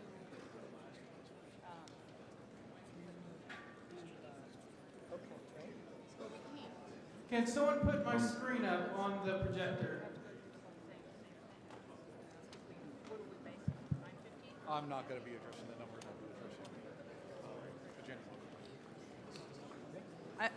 I have a point of inquiry on those numbers. Microphone 1. Hollywood, Virginia.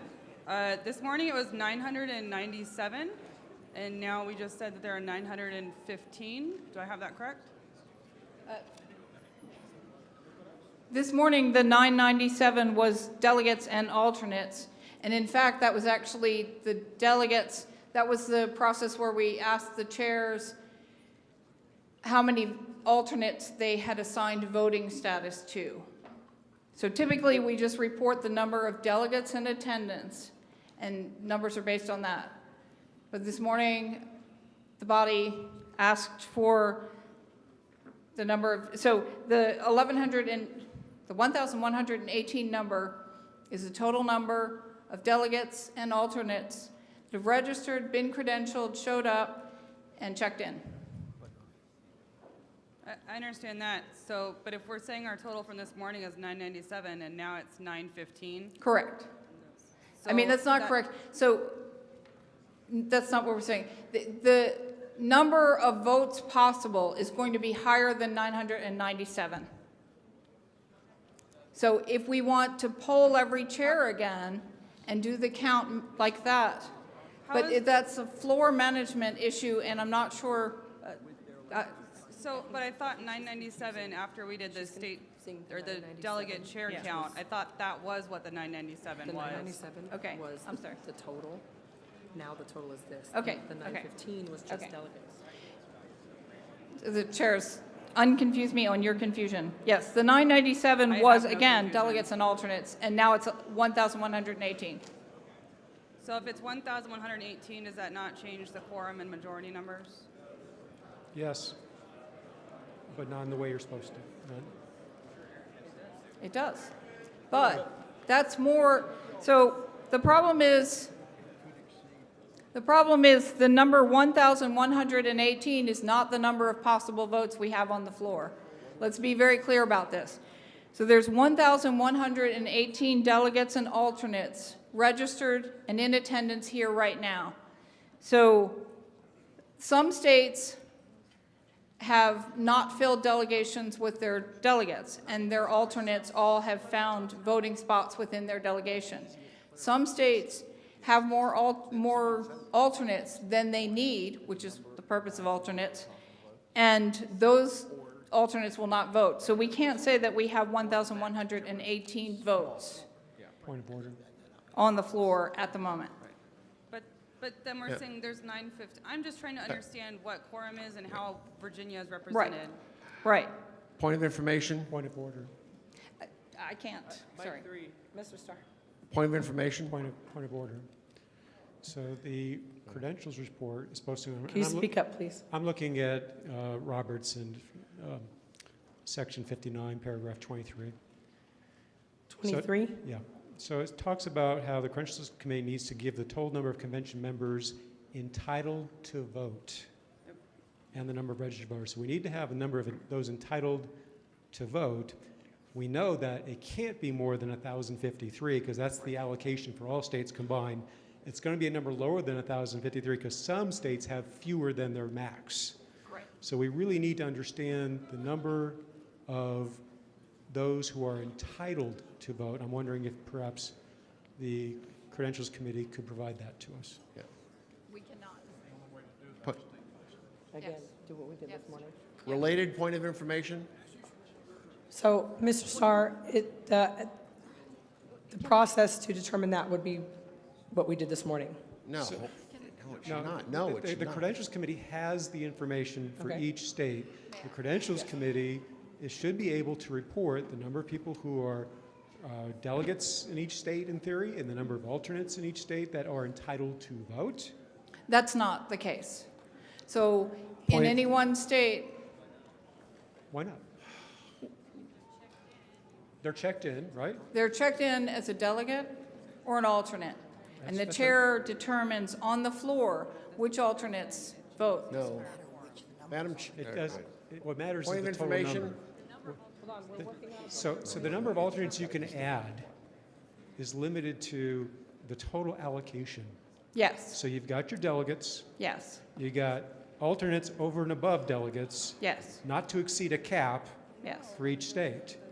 The Credentials Committee has the information for each state as far as how many people are delegates who are credentialed Yes, and how many are alternates that are credentialed for each state. yes, Ergo, we should be able to get a report that says this is the number of delegates and alternates who are eligible to vote for each state and then have a total. That's what we are supposed to get according to Roberts.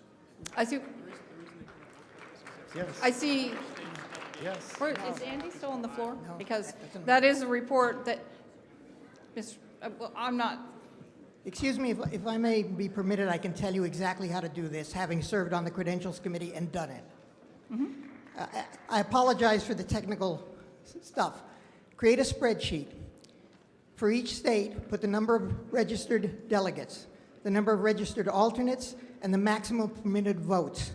we've done that. In the last column, you put delegates plus alternates, but not more than the maximum number of registered votes. That's still not right. Then you add them all together, that's the number we want. That works. That's what we did this morning, or something like. Okay. We'll do it. So, point of inquiry. So, you guys are going to work on that now? Ms. Hogarth, they're going to do that now. You're going to do that? Yeah. You said we'll do Point it. of inquiry? I'm gonna work on Would getting you that. like me, yeah, work on Okay. it. I can't say that, I mean, we'll have to just continue business. Point of parliamentary inquiry? Microphone one, Ms. Ward, we can't give you those numbers until they do the report that was just requested. That's going to take them some time. So my inquiry was, did we need some sort of motion to amend credentials to make that report, or is that report happening No, organically? we don't need to amend anything. It'll be an updated, complete report Thank as you. soon as it is ready. While we're waiting on that, would it be in order for me to ask my question about Point of parliamentary inquiry? Mr. Wilford? Since we have the Credentials Committee now currently working on the new report that will hopefully have the information everyone wants, as long as the chair notes a quorum, can we continue with the business of this body? Yes. Woo! And we clearly have quorum. So that brings us to where we left off, which was an amendment, motion to adopt the agenda as proposed. We had an amendment, and we left off with people looking at the amendment. There had been a request for information of an explanation of what the difference was. That had not yet been provided. So we are still in discussion of the amendment, which is the alternative agenda. I can provide that information. If she wants Mr. Wilford? If my screen can now be put back up, I have a tiny URL that a delegate has provided me where he has taken both agendas and put them on a website where people can go look at them and hopefully they aren't fuzzy. It's up there. If you will go to that tiny URL, I am told you can look at the agendas side by side. The point of privilege, Microphone 3. there is a request for you to read off the letters to people in the back who are unable to read them. The letters of the URL? Yes. Okay. Just to read them off. I need them. I can do it. Okay. All right. We'll do it. I'm going to do two things actually. So ultimately, we can be forced to vote for people who All right, and I will read off. It is tinyurl.com/582 lowercase x, lowercase f, lowercase m, 4, lowercase m.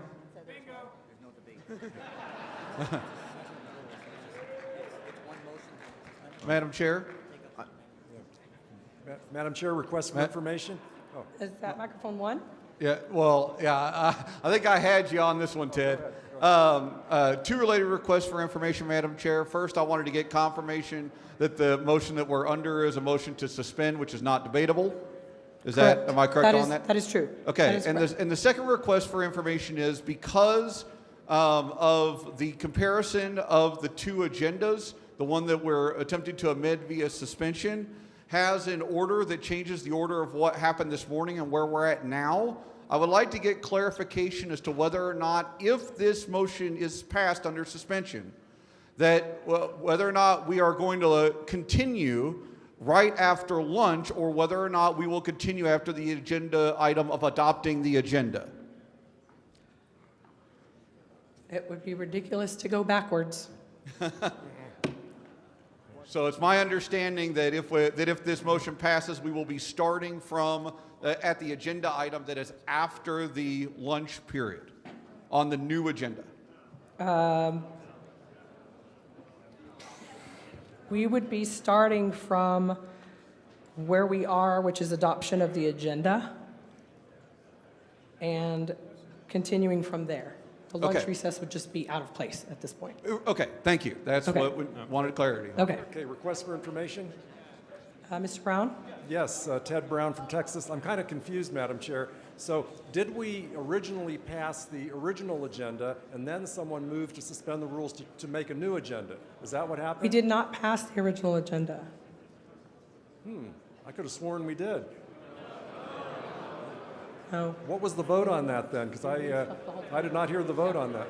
We did not pass an agenda. It's still a suspension of the rules to adopt this alternative because it is not in the order that Right. The bylaws tell us to. Right, We but did not adopt an agenda earlier. Well, we did a vote on that, didn't we? And if so, We what was, did. what was the Twice. vote? What was the vote? We did twice, and it failed twice. What was the vote? Because I remembered it passing. It was not counted. It was, I thought you had ruled that it passed at the time. I can't hear you. Oh, I thought you had ruled that it passed at the time. I'm kind of No. confused. Oh, all right. The motion to call the question on adopting the agenda passed. Then they didn't adopt the agenda. Yes. Oh, thank you. Oh, very good. Thank you, Alex. Madam Chair, some clarification, please. Mr. Starr. Sorry about that. So I keep hearing this being referred to as a proposed amended agenda, but I think that since we don't have an agenda yet, it is Correct. simply that we're trying to adopt an agenda. Maybe Right. it's an So alternative. I consider it a proposed alternative to the proposed Okay, agenda. as long as we're clear on the nomenclature, because I was just looking at the document and Right. it says proposed. Okay. Amended. Thank you. So this, so where are we? Can I take a point of personal privilege real quick? Just gonna go ahead and do it. Madam Chair, point of personal privilege. Yeah. Microphone 2. Yeah, Rachel Nix, California. Just as a reminder, these tables are really close together, so when you guys are walking through, please take your backpacks off. Spilled tea should be for the Facebook groups, not for the tables. Thank you. Okay. Since this is a suspension of the rules to consider an alternative agenda, it is not debatable. Point of order. What? Point of order. Madam Chair.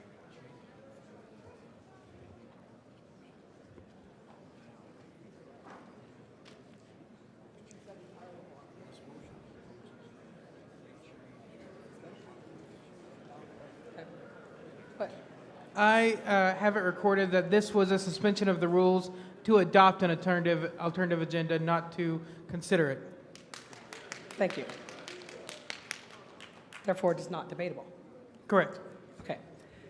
So the motion right now, Yeah. do you have a point of order? I guess so. Dean Ahmed, Maryland Delegation Chair. Correct me if I'm wrong, but were we not told that 51 copies of this proposal will be made during lunch and distributed to the state chairs? Thank Yes. you. I've announced a couple times that they're up here. I know some people came in. If there are not enough down there, there's some more on top of the table. There are copies of these two agendas up here available if you need paper copies. One per state, as far as I know. Trying to get the URL. It was up there and she took it down. Point of information. Microphone 1. Microphone 1. Evan McMahon, Chair of the Indiana Delegation. Madam I Chairman, need to hear. Please be quiet. Madam Chair, what numbers will we be using for the 2/3 vote total? The ones we already were using before. Can you restate those for us? Point of order. As the threshold is 2/3 and not 2/3 of the entire body, it will be 2/3 of the people who voted, I believe.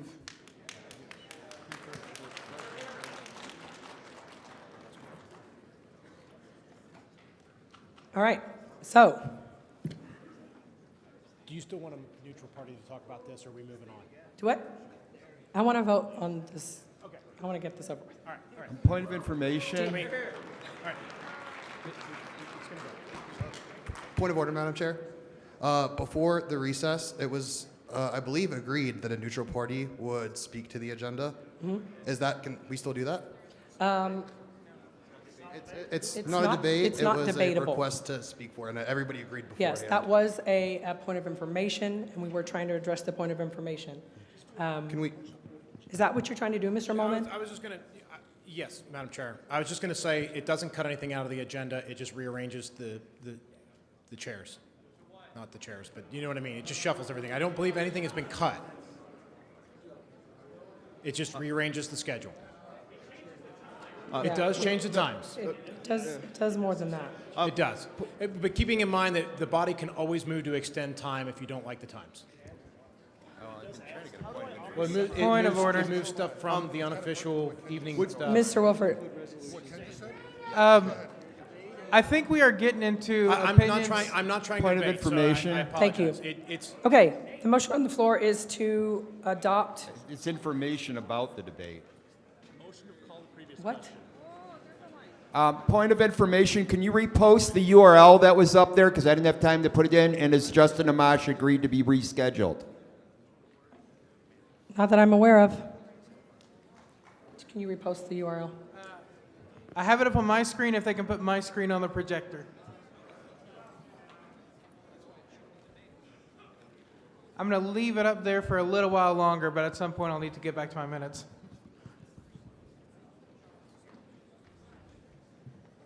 Yeah, since you asked about one of the speakers, it appears as though the speaking times for the other ones are also different than what was originally proposed, so. Request for information? Point of Where's information. this? Microphone one. Hi, Tony DeRazio from the New York delegation. I want to address what Mr. Molman said about the agenda being functionally the same and nothing being cut out. I don't see a chair debate in that, and there's a chair debate scheduled for tonight at 7 p.m. I do see a chair vote scheduled for this afternoon before any scheduled chair debate. So to be fair to Mr. Dodd, after the election, well after the election. Well, the chair debate is before All right. the election, but we've already had lunch. So am I understanding that we're? Do you have a question? So I'm wondering, is this truly a functionally identical agenda where It is we not. are hitting It every is not at all the single- same. Thank Not you. at all. Thank you, Madam Chair. Completely different. And no, the speakers, as far as I know, have not agreed to these changes. call the question. I- Let's call the question. We are going I to have a proceed motion. to a vote on this. This is.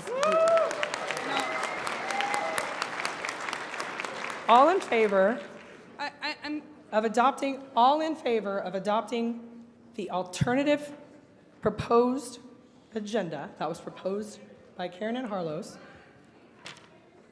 raise your hands.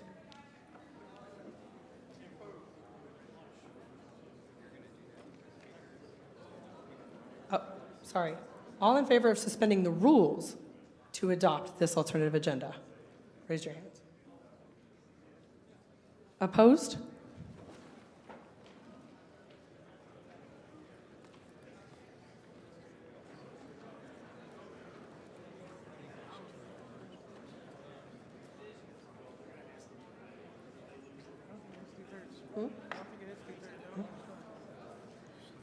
I don't see it. It does not pass. The motion fails. Point of order. What? A division, Madam Chair. Okay, so we'll count. Point All right, of I did order. have some extra people offering to count earlier. Point of information. That's a good point. So division was called. I don't know how else to do that other than standing. There's been objection to standing. The next thing is counted, but that needs more people I have a point of information. to support counting. Ms. Ward. So there was one sheet for each state, and I understand that that works for some states. I come with 39, and I'm well aware other states such There are as still more California copies. and Texas. are There's still more no possible way. I don't care how people are voting, but I have to represent my state and give them time to read these agendas. I was told there was one copy. Then, if you don't know what you're voting on, vote it down. There are copies still up here. That is the way to get out of this. Madam Chairman. The agendas have been posted multiple places. There are copies still up here, some down there on the stage and some on the table as well. Point of information. Mike Microphone 2. With point of information that might be followed by a motion. You speak up, please. Thank you. Carolyn Wade from Oregon. Point of information that might be followed by a motion. When you say counted, is that to be in the same method that we had this morning? Yes? I move that we suspend the rules with a proposal for how that could be perhaps more efficient while taking into account that some people cannot stand. That doesn't matter. We'll count. If we could, It was in hands? the reason we couldn't do.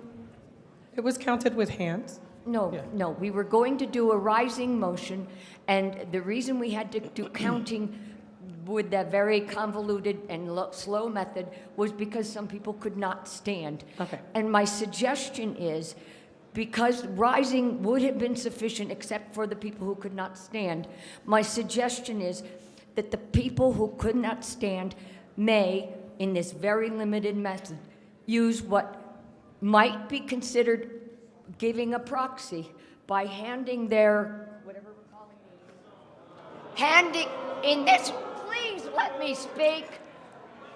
Please let me speak. She has the floor. In this very limited situation, hand their, whatever we're calling these, to a trusted person next to them and instruct them how to vote using this in this very limited purpose. I've asked that we modify the law, suspend the rules for this limited purpose. Madam Chair. The counters, the people who have volunteered to count, are you able to see every seat all the way down? And so if someone does intend to vote but cannot stand and they are raising a hand, would that be visible to you? Point of privilege. Okay. Madam Chair, point of privilege. Where's this coming Microphone 3. from? Microphone 3. Nicholas Sarwark, delegate from Ohio.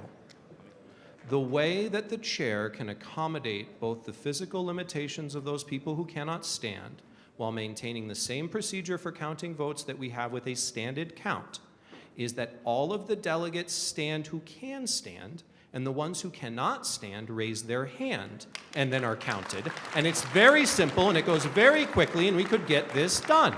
So I would ask for the good of the body to move the business along, that the chair use that procedure for the division that we're about to have. Yes, which is why I just asked the counters if that would work for them, and they agreed. So that's what we will do. Point of information at mic 3. We will have a counted Point of standing information vote. at mic 3. If you cannot stand, you will raise your hands. Microphone 3. Request for information? I believe so. And forgive me if this came up. My name is John Prosser from California. The alternative agenda has an item in there that's not an item of business. The chair debate is actually a separate event from business. So adopting this doesn't seem like it would follow rules. That is actually true. That was not part at all of the business agenda. Okay, we are now doing our standing vote. Standing counted vote. If you cannot stand, please raise your hand. The people doing the counts will be watching for you. All in favor of adopting the alternative agenda?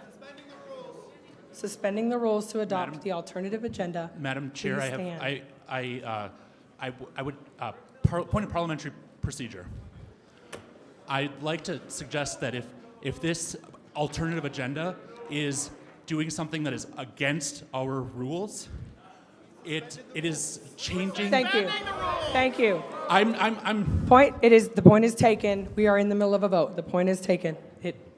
I appreciate it. It's not going to matter for some people anyway. So we have people standing. If you cannot stand and you wish to vote now, raise your hand, and the counters will count you.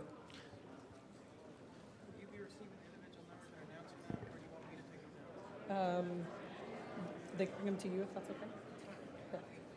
Yeah. Yes. Okay, you can begin counting. Thank you.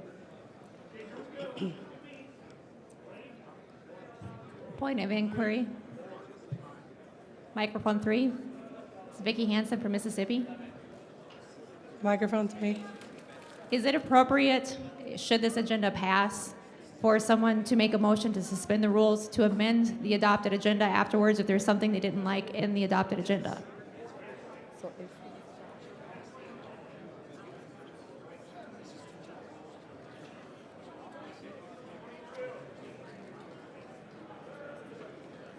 if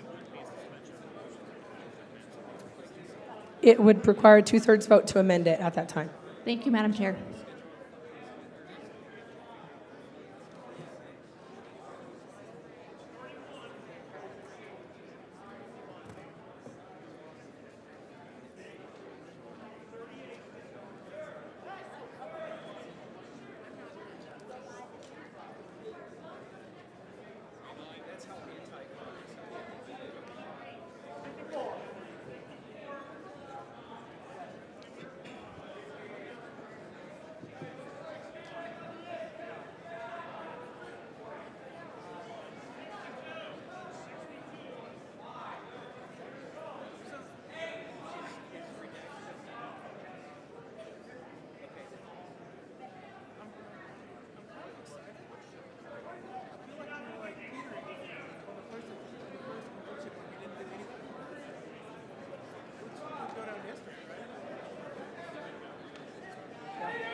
Hey.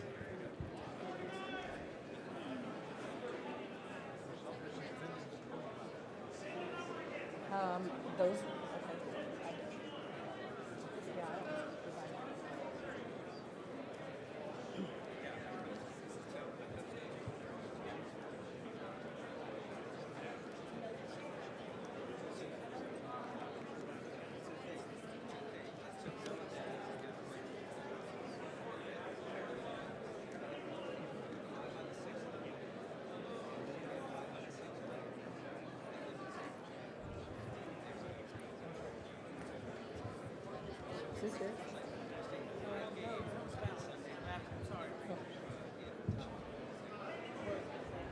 So I should announce it.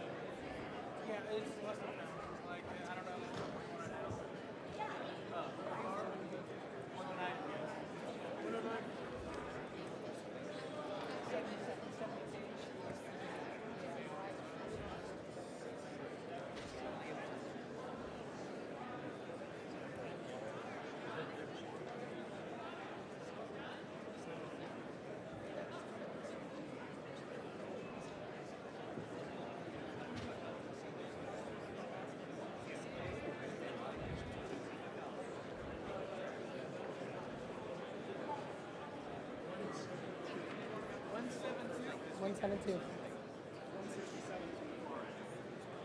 167 from the far end. Thank you.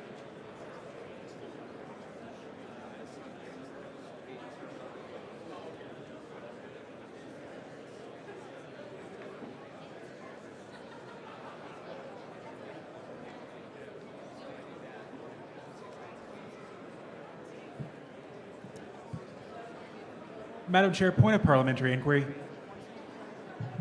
204. on microphone 3. 204. All right, all opposed, same procedure. Please stand. If you cannot stand, please raise your hand and you will be counted. Madam All Chair. opposed. Mike 1, Madam Chair. Tim Yao from the Michigan delegation. It seems that a few people around me failed to realize there's even numbers, and so we went from 40 to 45 to 51 because they forgot how to count.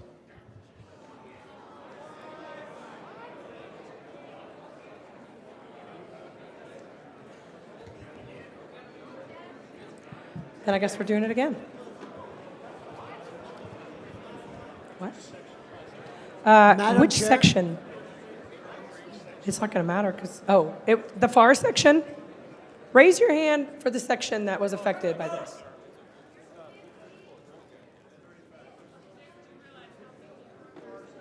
The FAR section is the one we're referring to, that miscounted. Okay. So, if you want to vote against, hold on. We need to recount the fours on that side. Is it? Okay, thank you. Never mind.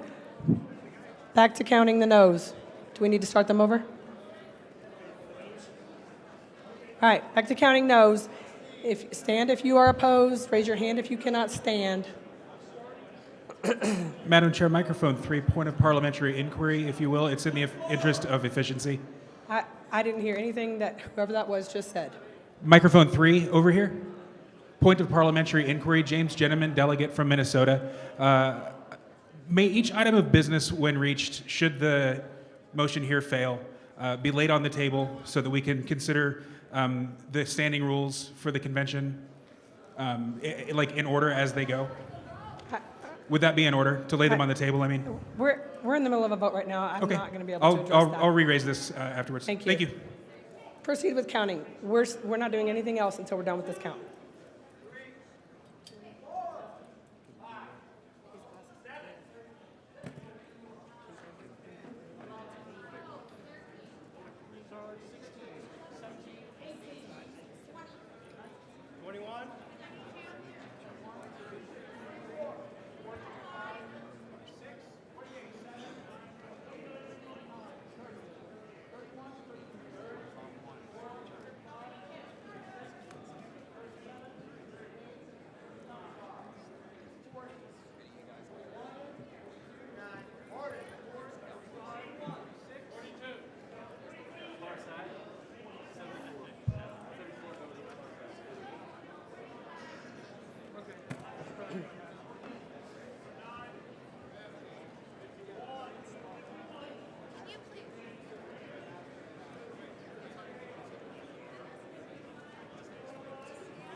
Okay, we have a request from the counters that if you need to vote, you please stand until you are actually recognized. They say their number, you say your own number, and make sure that it is recognized, and then you sit down.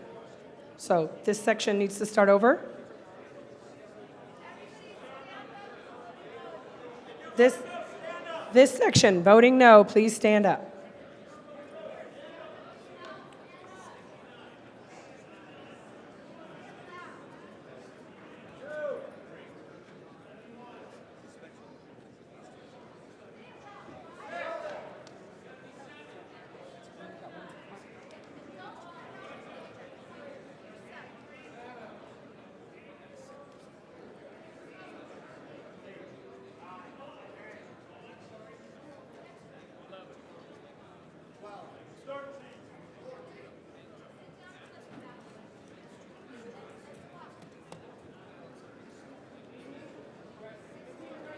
Mic 3. Huh?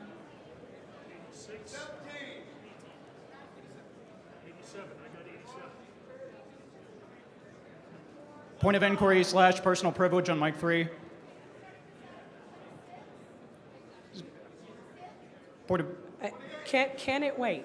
it's about the vote. I don't want to have to start counting again, so please hold on.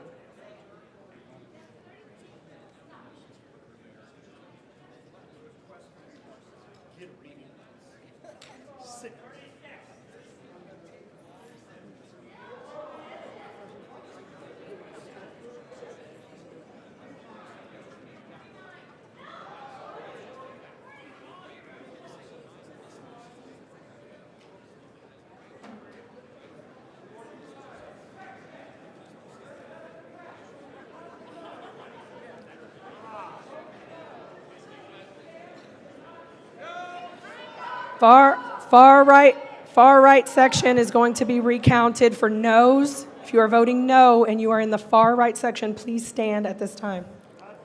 Point of order. Roger Roots, Far microphone right 3. to my right. I'm microphone 3, I believe, Roger Roots from Montana. There have been several times when the voter has miscounted, when the counter has miscounted. Now, I'm not accusing anyone of anything, but I would ask everyone here to watch the counters very closely because we've caught them miscounting. So everyone watch the counter very closely.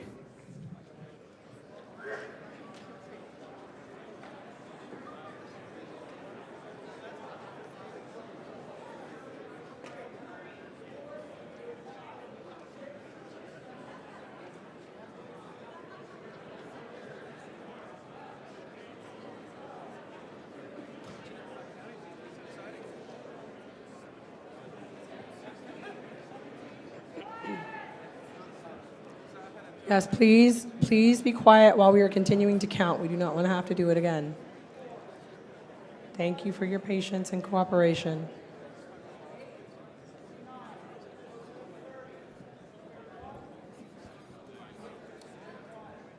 Madam Chair.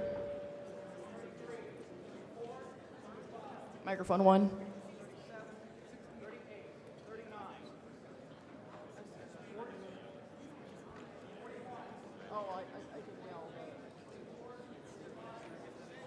She looks concerned. You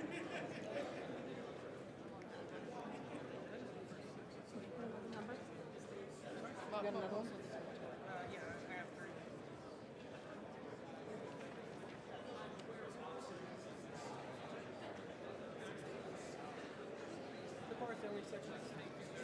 Huh? The only section that's staying two-thirds, so it's going to be close. Madam Chair, microphone 1. Microphone 1. Liz Del Signore, Nevada alternate, point of personal privilege. It would behoove this body to quit being dilatory about the numbers because we're wasting tons of time recounting votes. And quite honestly, I think most of us are fed up with it. And most people that are being dilatory should go get a drink from the bar. Jeez.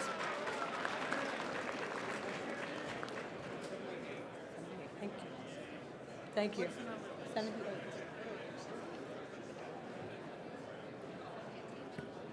Would it be parliamentary inquiry to ask? Yes. You want me to announce the results of the election or just Go ahead and announce them.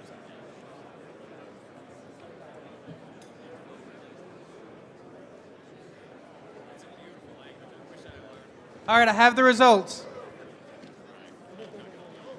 On the motion to adopt the alternative agenda, or to suspend the rules to adopt the alternative agenda, motion passes 652 to 307.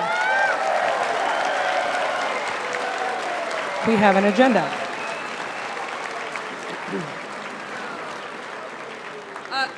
Point of inquiry.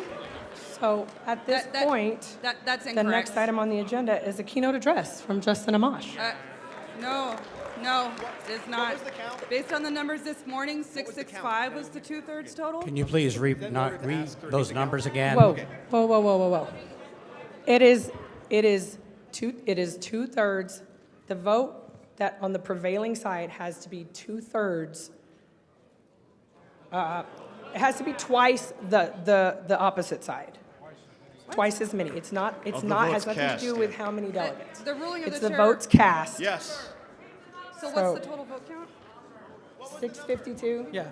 So the numbers were 652 in favor, 307 against.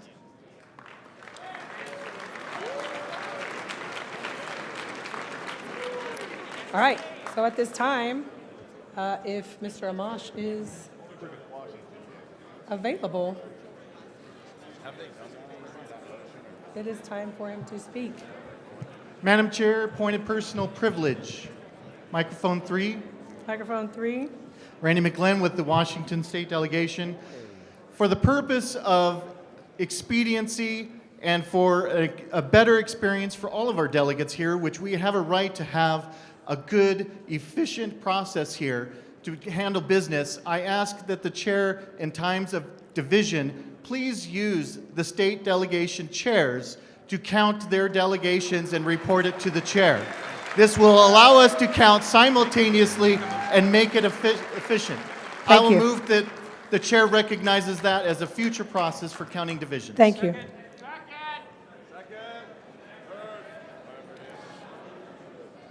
Madam Chair. Do we need a motion for that? No, well, I don't know what this is, but if I could ask it. So earlier when I was presiding, it was specifically brought up and raised as a point of order that this should be the process. Now it is being raised that the original process I proposed should be the process.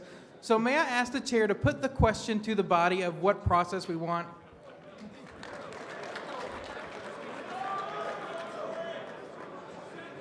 The question at this point is, and Mr. Wilford's point is that this morning when we tried to do it that way, when he tried to do it that way, there were complaints about it. And now that we tried to do it the other way, that we're supposed to actually do it, there were complaints about it, and they want it to go back the other way. So, what I heard just now was a motion that was seconded. So from now on, when we need to do counted votes, to do it by delegation and have the delegation chairs report in. That was the motion, and it was seconded. Is there any objection to that motion? Objection. Okay. Madam Chair. Microphone 3. If you are taking this as a motion instead of the chair putting a question to the body, I will need to know the delegate and their state of who made the motion. There's a gentleman from Washington, I think. Also, It's Randy I've been McGlynn from advised that it would Washington. also require a 2/3 vote because it contradicts what the bylaws say. I didn't hear what you said. I was asking for the delegate and their state. Were you here? Okay, so we have a motion on the floor. That's why I was. Madam Chair, if I may speak to my motion. Please do.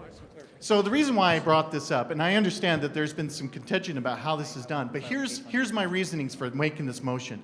Number one, your delegate chairs know who you are. They know who their delegates are. They know who their alternates are. Second thing is, you've got 51 people counting their delegates all at once. We can actually decrease the amount of time it takes to do these divisions by a factor of 51. No. Well, okay, sorry.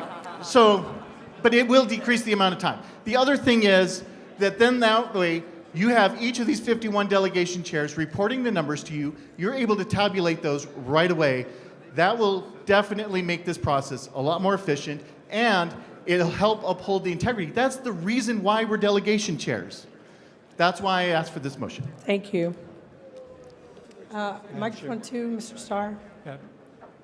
Madam Chair, I believe that the motion is well-intended, but is not taking into account that there'll be 51 sets of numbers that'll be brought up. They're going to have to be input into a spreadsheet, and there's going to be all sorts of debates as to how many there are per state, and it's just going to be an even bigger mess.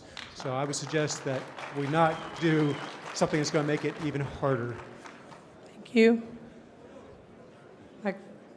Are you waiting to speak on this? Yes. Yes. Microphone 1.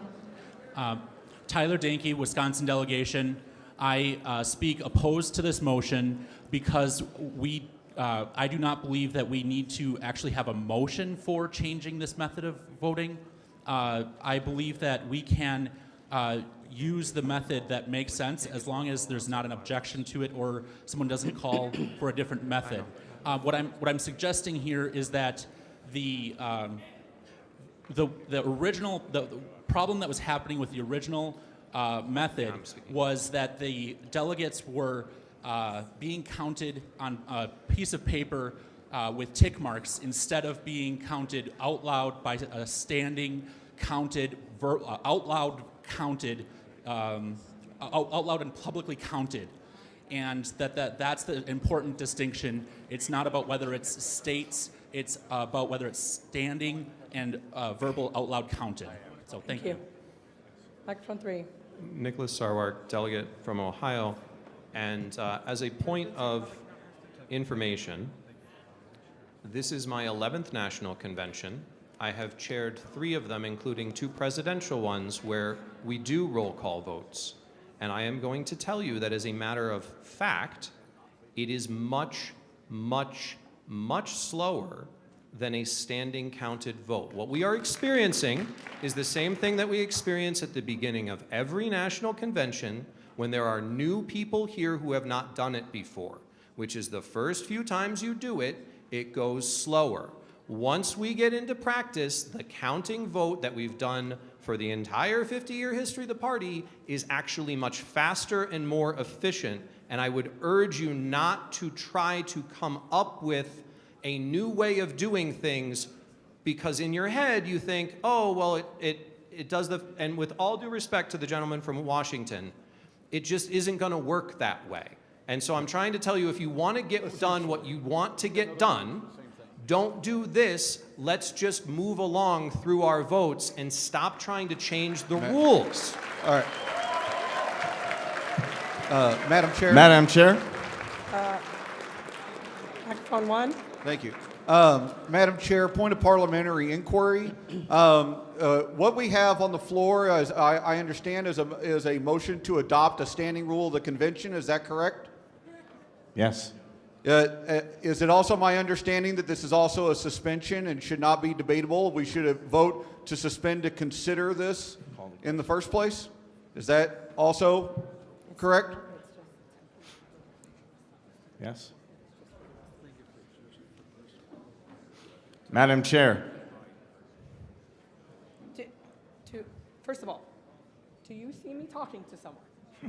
All right. I'm trying to dispense with the last thing that was said. Please be patient. All right. Calm down.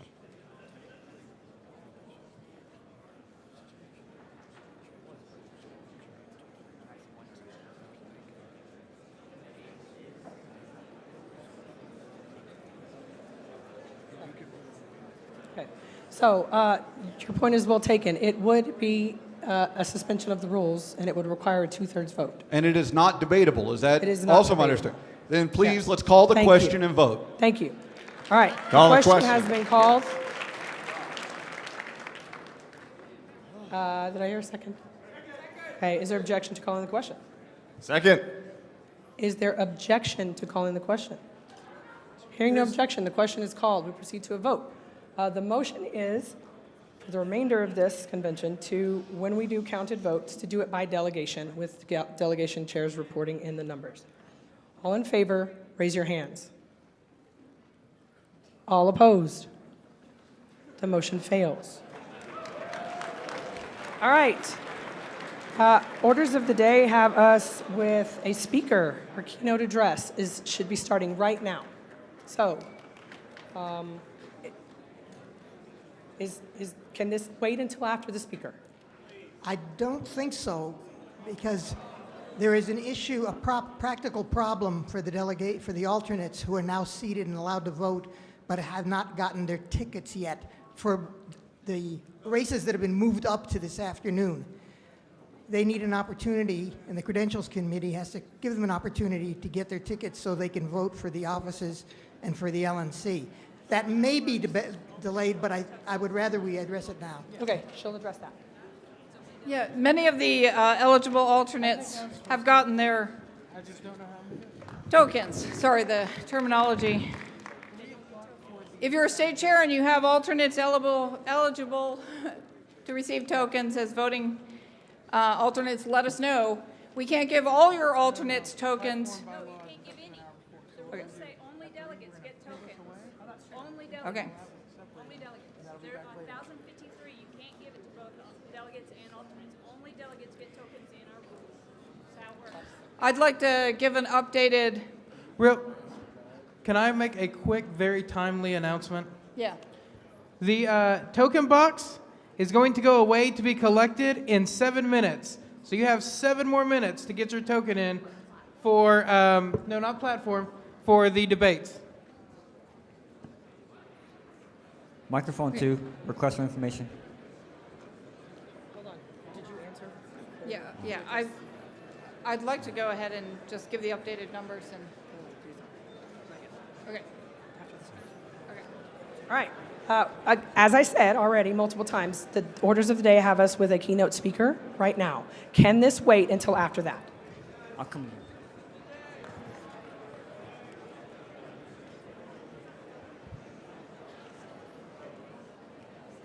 I'll take it back. Mr. Secretary, can you please get the newly adopted agenda somewhere where everyone can see it? Up on screen? Or are you talking like post it to a website? Can it go in the app? Because I mean, there's a Or tiny URL where there are some copies up here. We will work on that. For now, we've got 30 minutes of keynote speaking that we can work on that. Madam Chair, request for information. I understand that the tokens are due in 6 minutes. 6 minutes. Will those be counted by the time the 30-minute speech is over so that we actually know who is and is not in the chair debate that immediately follows? I don't know. I can't predict the future.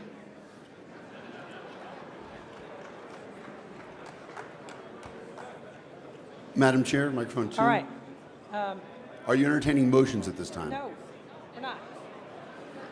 Mr. Amash, the moment many of us, hopefully all of us, have been waiting for this afternoon.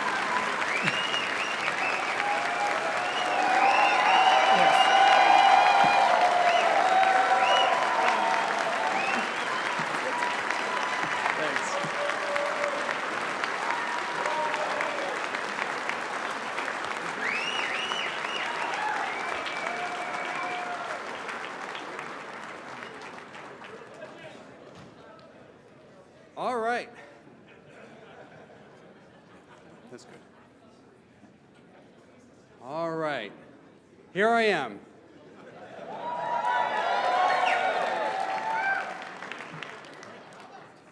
Finally.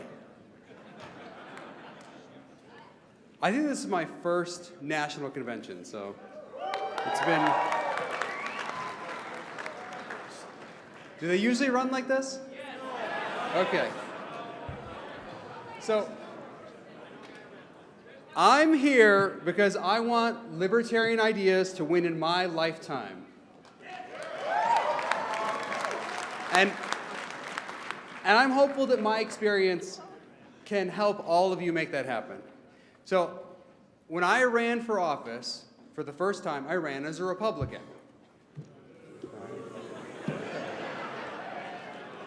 I thought that that's what you had to do to get into office, okay?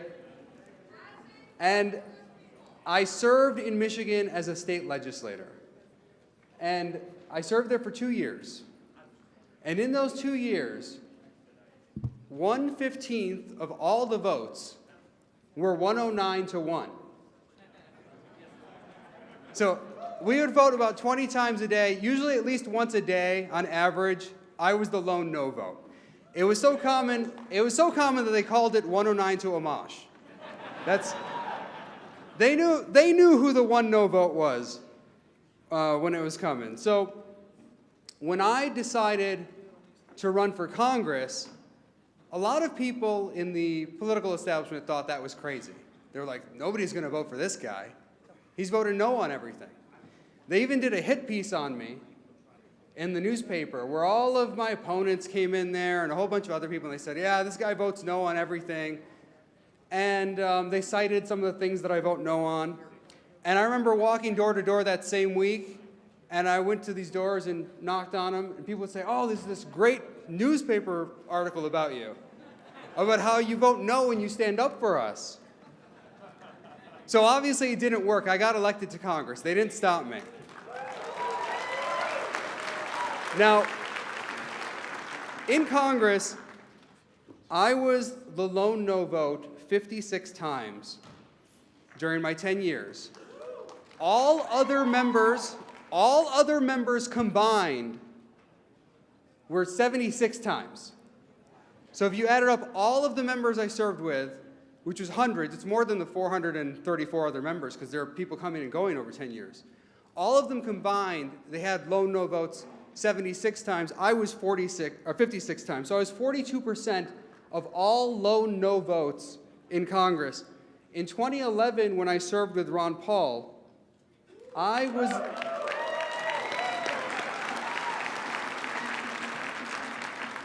the lone no vote 8 times, and all other members combined was 5 times.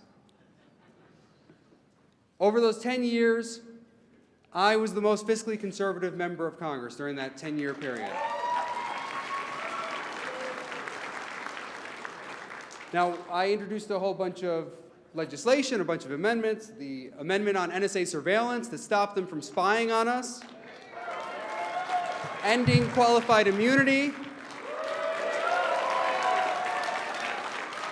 ending civil asset forfeiture, stopping foreign arms sales, ending the Yemen war,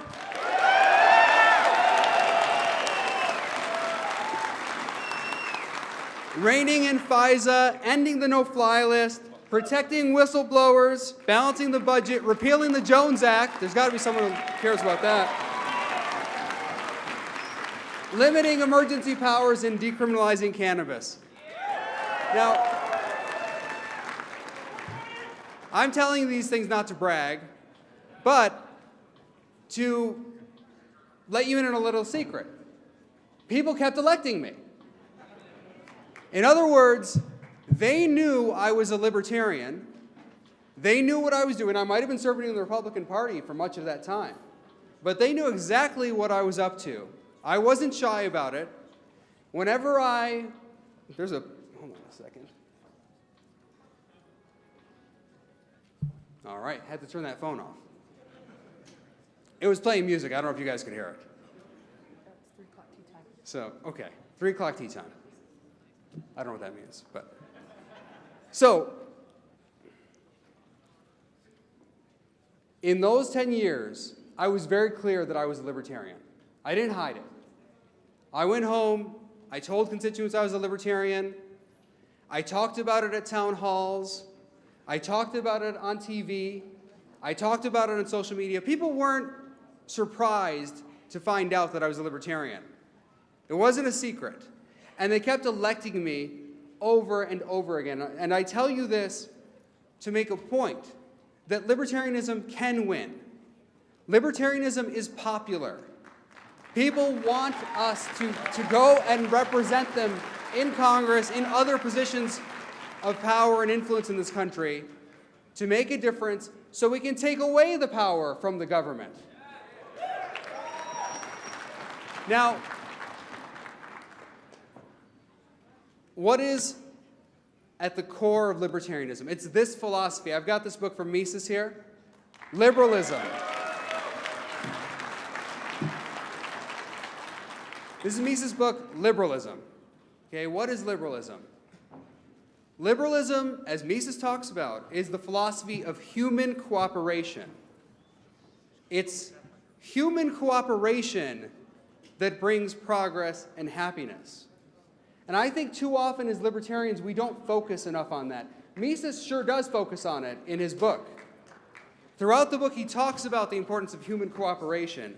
And I think too often, we let ourselves get labeled as selfish or as not caring about other people. We're doing it all for ourselves. When really what we are about is human cooperation. This is the philosophy that is largely the philosophy that our country was founded on. It's a philosophy of peace. And the Libertarian Party is the party of liberalism. Now,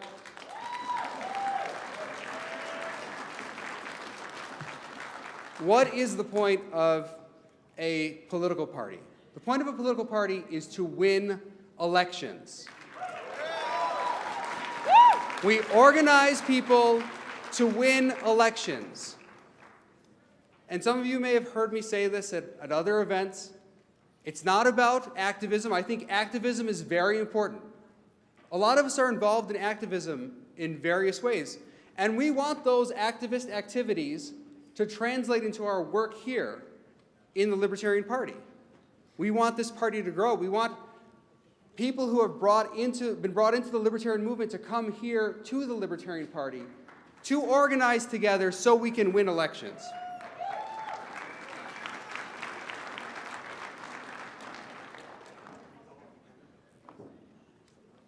But this brings up a good question.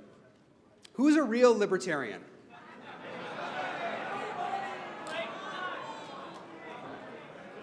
So, Who's a real libertarian? So I'm going to quote from some fellow libertarians, and I'll let you decide. Are these real libertarians? All right, here's a quote. A small number of antisocial individuals, i.e., persons who are not willing or able to make the temporary sacrifices that society demands of them, could make all society impossible. Without the application of compulsion and coercion against the enemies of society, there could not be any life in society. Here's another quote. Anarchism misunderstands the real nature of man. It would be practicable only in a world of angels and saints. Libertarianism is not anarchism, nor has it anything whatsoever to do with anarchism. All right, I'll read you some more quotes.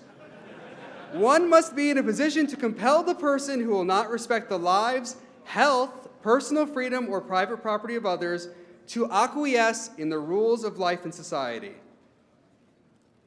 For the libertarian, you're going to like this one. For the libertarian, the state is an absolute necessity. Since the most important tasks are incumbent upon it. This one's a great one.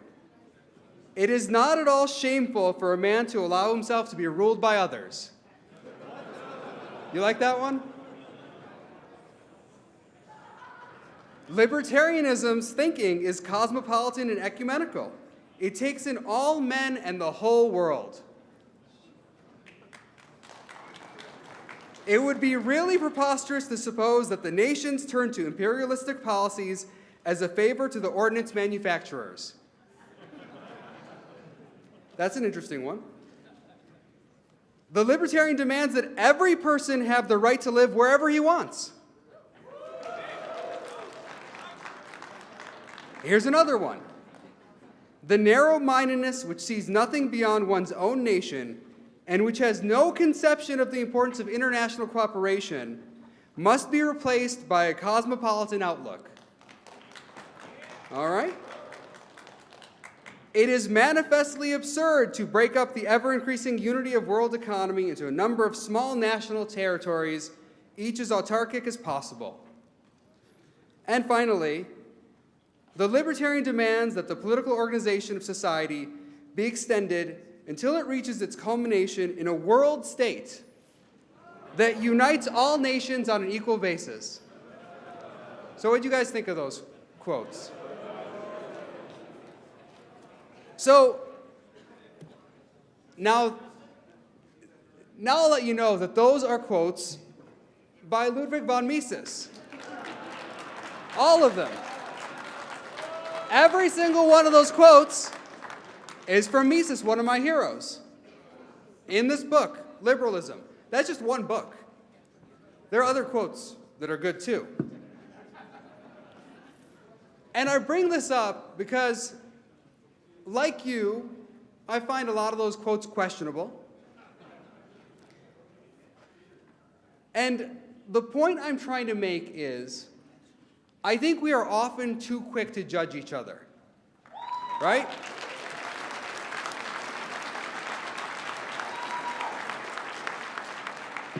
Those quotes all come from this book. Now, those quotes, I didn't present you any context. You don't have any context for those quotes, but kind of like tweets, they're out there. And I think what happens so often with libertarians is we're quick to judge each other. We're quick to say someone else is not a real libertarian.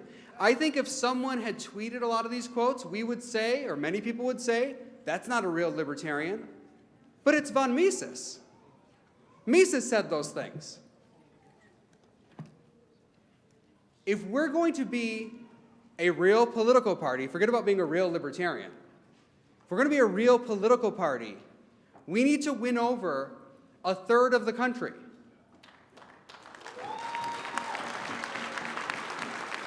And if Ludwig von Mises or Justin Amash or pretty much anyone in this room is not libertarian enough for you, it's not going to work. Because I can assure you, I'll just use myself as an example. If you say Justin Amash isn't libertarian enough for you, then I've got news for you about the rest of the country, okay?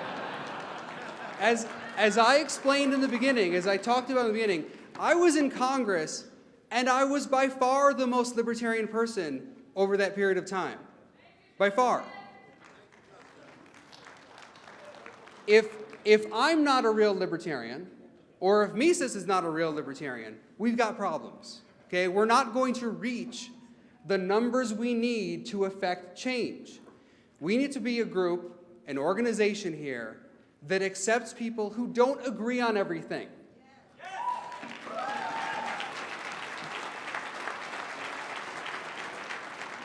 And for that, I think we need a very simple message. We shouldn't get bogged down in the minutia. We need a simple message that reaches a lot of people. And for me, one of the things I think we should talk about as a message is this idea of decentralization. Now, we'll have to think about how we frame it. The word decentralization is a scary word to a lot of people because it's a long word and has multiple syllables. So a lot of people, when they hear it, it sounds a little bit technical. We need to think about how we present it. But decentralization goes back to this idea that I talked about earlier about human cooperation. It's this idea that Hayek talked about, another one of my heroes, about the limits of knowledge, of human knowledge. He wrote an essay, which I encourage you all to read, called The Use of Knowledge in Society. And in that essay, he talked about the limits of human knowledge. And it's precisely these limits of human knowledge, this humility that we have as libertarians, that impels us toward this idea of decentralization. Because when you centralize thinking, when you centralize planning, what you're doing is arrogance, right? You're saying that someone in some faraway place knows better than billions of people in the world how to run their own lives. That you can stick a bunch of people in a room in Washington, D.C., or at the Capitol, and they're going to figure out your life better than you're going to figure out your life. Well, I've got news for you. They're not going to figure it out better than you figure it out. I was there. They're not figuring it out. Decentralization is an acknowledgement of our humility.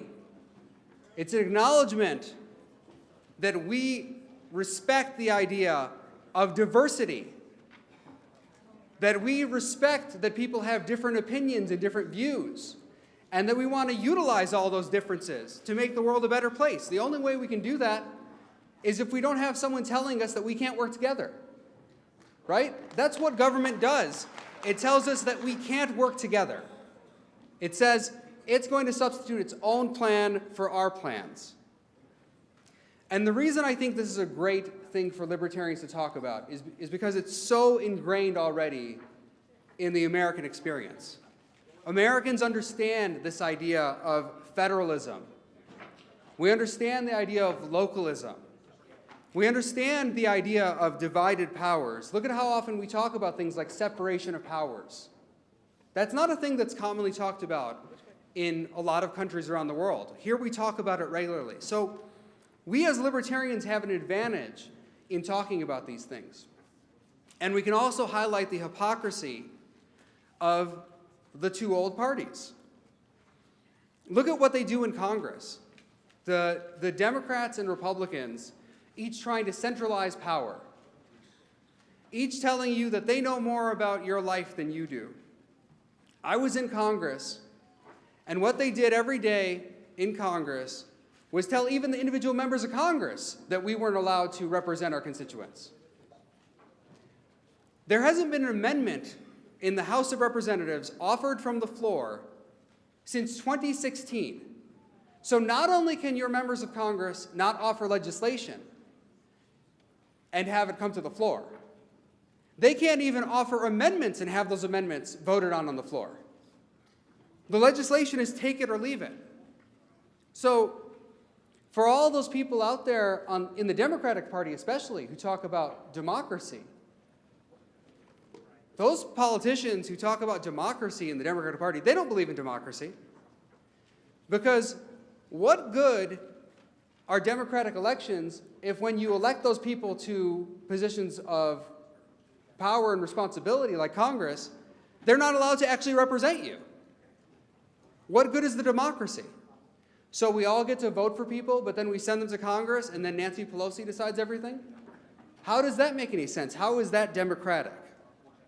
So we need to reclaim these ideas. And for those who are afraid of the word democracy, again, read liberalism, read Mises, read Hayek. Mises has 2 chapters on democracy in this book. We need to reclaim ourselves as the party of democracy, of diversity, of tolerance, of humility, and not let the old parties claim those labels that they don't deserve. The other thing we can talk about as libertarians is the rule of law. And when I talk about the rule of law, I don't mean what President Trump might have said, like law and order, right? It's not about beating up bad guys. The rule of law means that the law is general, equal, and certain. It means that we have, and that's to paraphrase Hayek, it means we have equality before the law. Another concept that Hayek and Mises talk about. Equality before the law.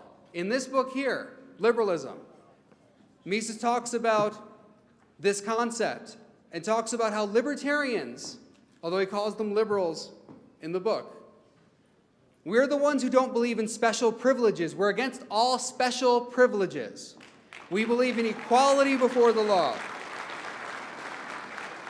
We know the Democrats don't agree with us on this because they keep talking about equity.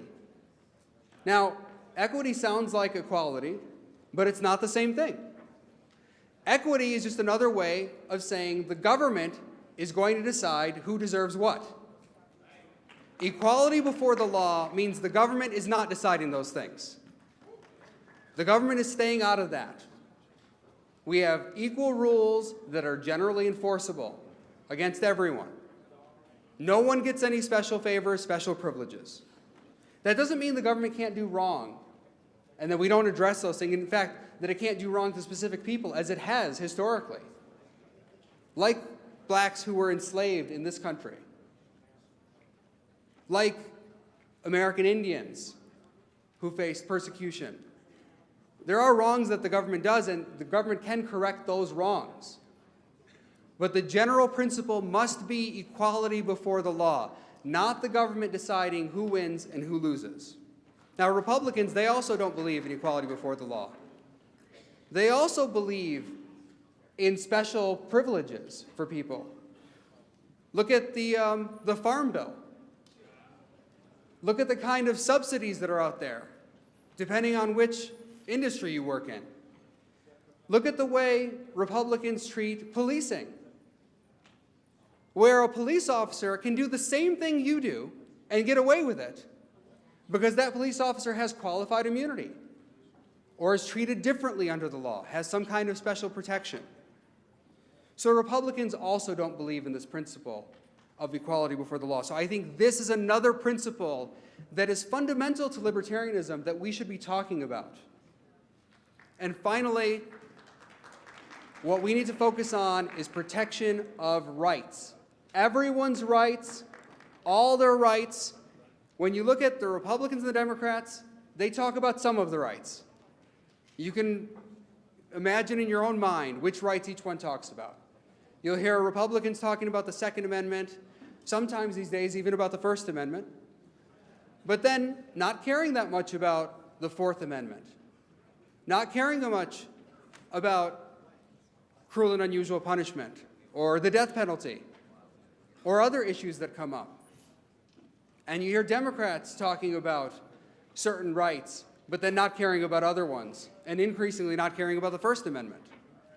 So we can be a party that talks about the entire Bill of Rights and beyond it, because the Bill of Rights is not all of our rights. They're not all contained in the bill. They're not all enumerated there in the Bill of Rights. Our rights are inherent to us as human beings.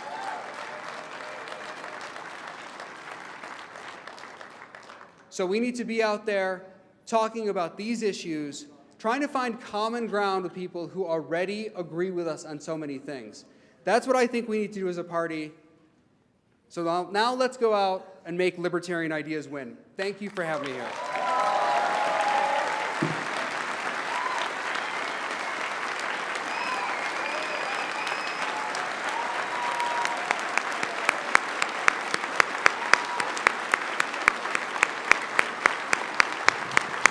Madam Chair. Madam Chair. Madam Chair. Point of personal. Microphone 3. Sorry about that. What's happened when you're short?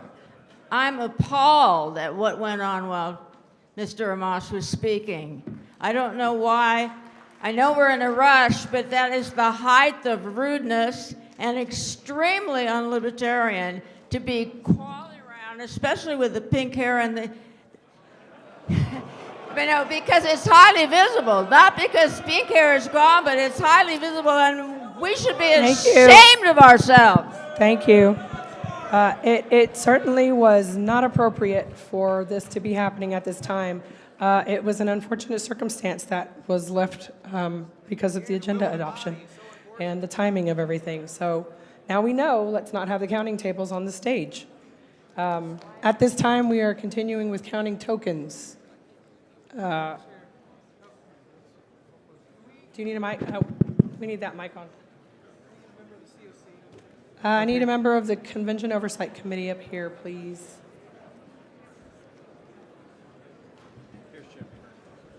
Madam Chair, microphone 1. Microphone 1. Sam Goldstein, representative delegate from Indiana. I move to amend the current agenda to suspend the rules to amend. I need order. Mr. Goldstein. I move to suspend the rules to amend the adopted agenda to insert speaking slots for 2 people who, by some inadvertent action on whoever dreamed this thing up, deleted from the agenda. Our presidential candidate from last year, Joe Jorgensen, and the best governor candidate in the history of the party, Don Rainwater from Indiana. I don't care where they're inserted, but I'd like to have their time given back to them in this agenda. Mr. Goldstein, the agenda that I'm looking at does have Joe Jorgensen for tomorrow afternoon. And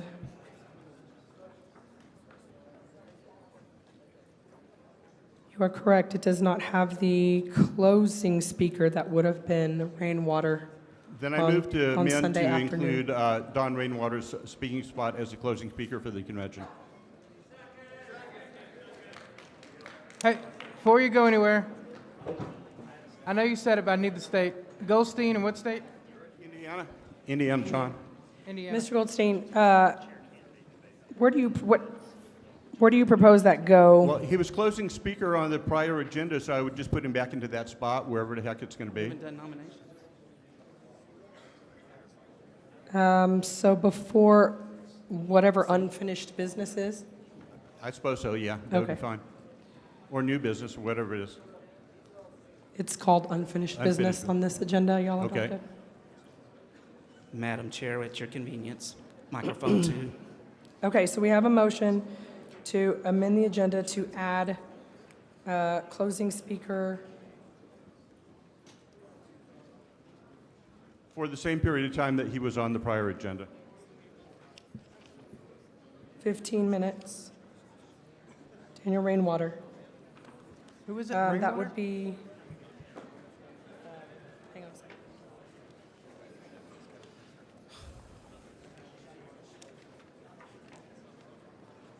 Madam Chair, microphone 1.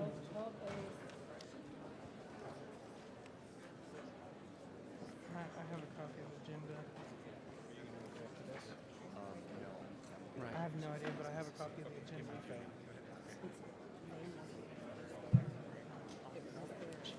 Daniel Rainwater. I know.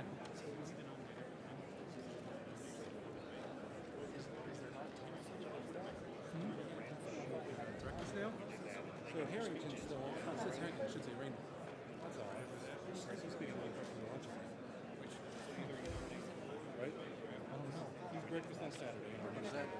We just that's review. That's what I'm trying to, that's what I'm asking. To open nomination. Okay. So, whoever created the agenda that was adopted today apparently was working off of an old draft of the proposed agenda and did not account for the fact that there were 4 speakers. So that is why Mr. Rainwater was left off as the closing speaker, and Ricky Dale Harrington is listed as the closing speaker for Saturday morning. They are both going to be speakers. Ricky Dale Harrington will not be closing speaker at this point, obviously, because the motion that we have now is to add Rainwater as the closing speaker, being the last speaker of the convention.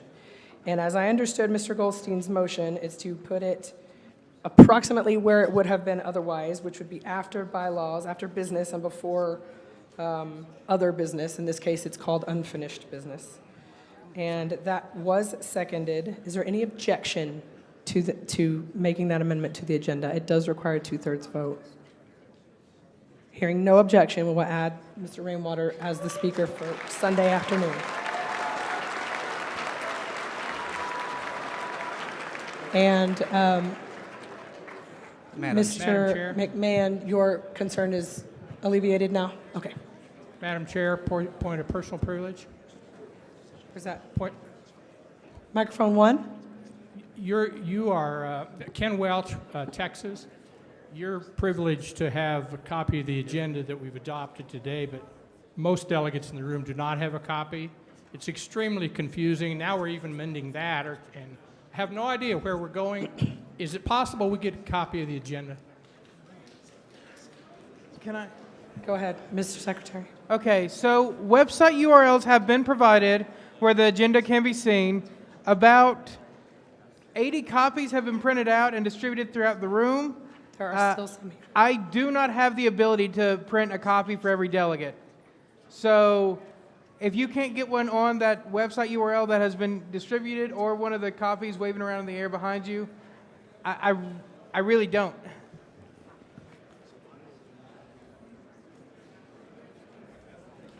Madam Chair, point of personal privilege.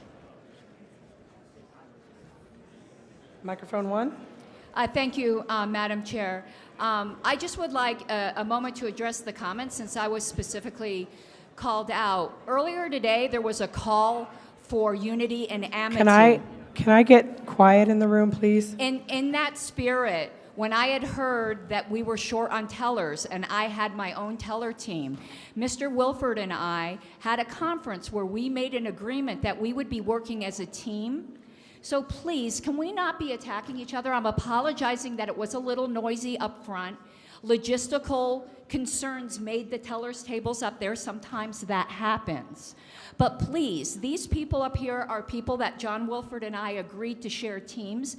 Neither of us needed to do that. I trained these people so that we could have a smooth convention, and we put any differences we had aside to work together. So please, let's not get on the microphone and start calling people out for things you have no knowledge of.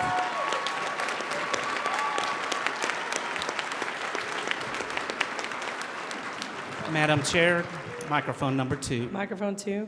Kevin Hale, Texas. Would it be appropriate It's to also the rainbow shirt. It's not any one Excuse person. me. It should have been done Excuse away from the me. speaker. Microphone 3, please.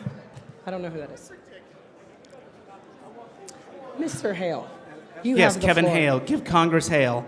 Would it be appropriate to open the nominations for chair, vice chair, secretary, and treasurer at this moment, please? At this time, we're preparing for the debate, Kind not of hard for to the have election. a debate without knowing who the nominees are. Um, Don't we have to You'll have floor know nominees? who they are when they debate. They're not nominated. But maybe Don't they they have will to- be when that time comes. Okay. Microphone 3, point of personal privilege, please. Somebody took them. Probably from me and took them over there. They're probably not enough, but Microphone 3, point of personal privilege, please.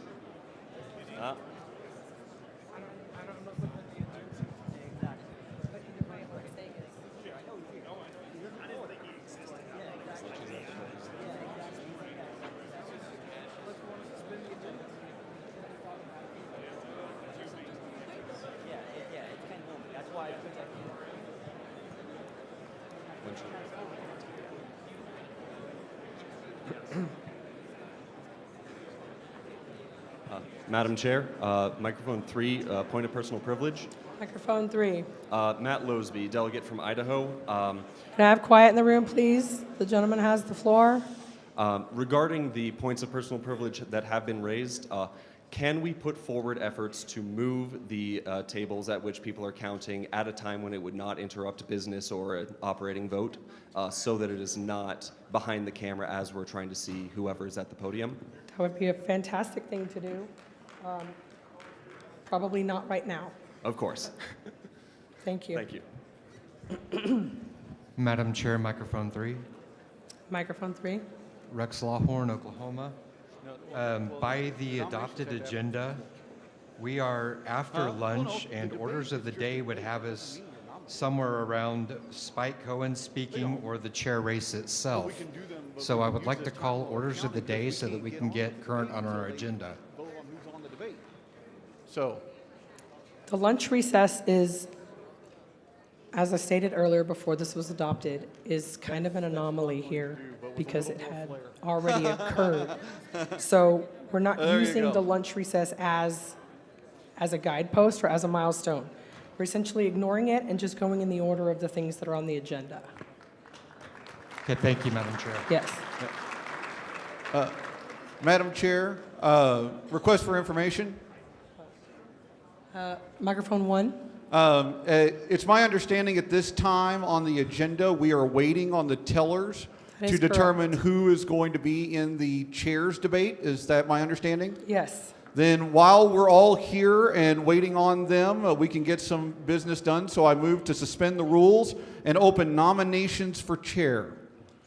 So this would require a suspension of the rules. It requires 2/3 because that normally would not happen until we get to the elections. Yes. Yes, I move to suspend the rules so that we can get the nominations out of the way before we get to the debate. Can the gentleman from Texas state his name? Donovan Pankey, Texas. A parliamentary inquiry. Microphone 3. Hello, Reese Smith, delegate from Pennsylvania. Parliamentary inquiry. There seems to be some question regarding nominating and the debate.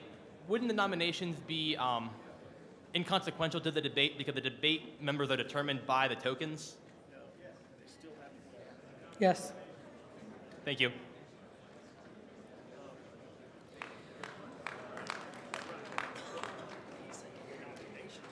Point of information.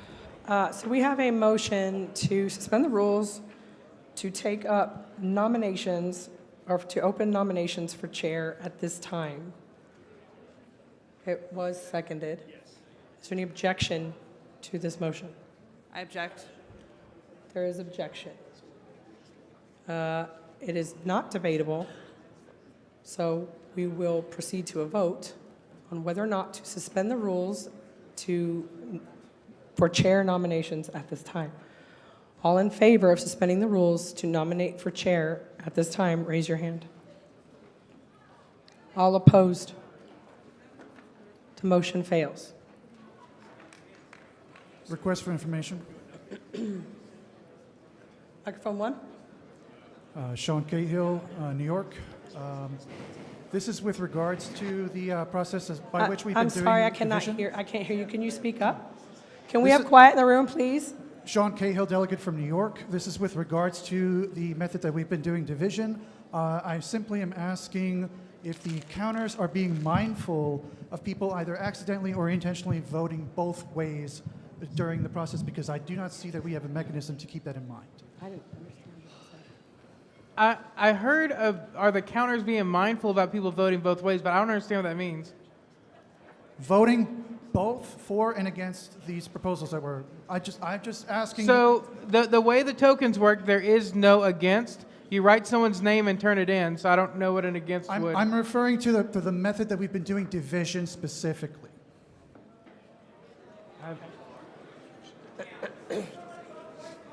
Oh. It's not that important. I just wanted to bring it up as a brief point. That's it. All right, thank you. Josh McCose, AK delegate. I'd like to make a motion to... Hold on. Okay. Nobody has been recognized at this time. I would like to be in the queue. Mike 3. I think it had to do with him, but I just want to be in the queue. Like, I'm asking whenever things are, I want to be in the queue. I'm looking at something.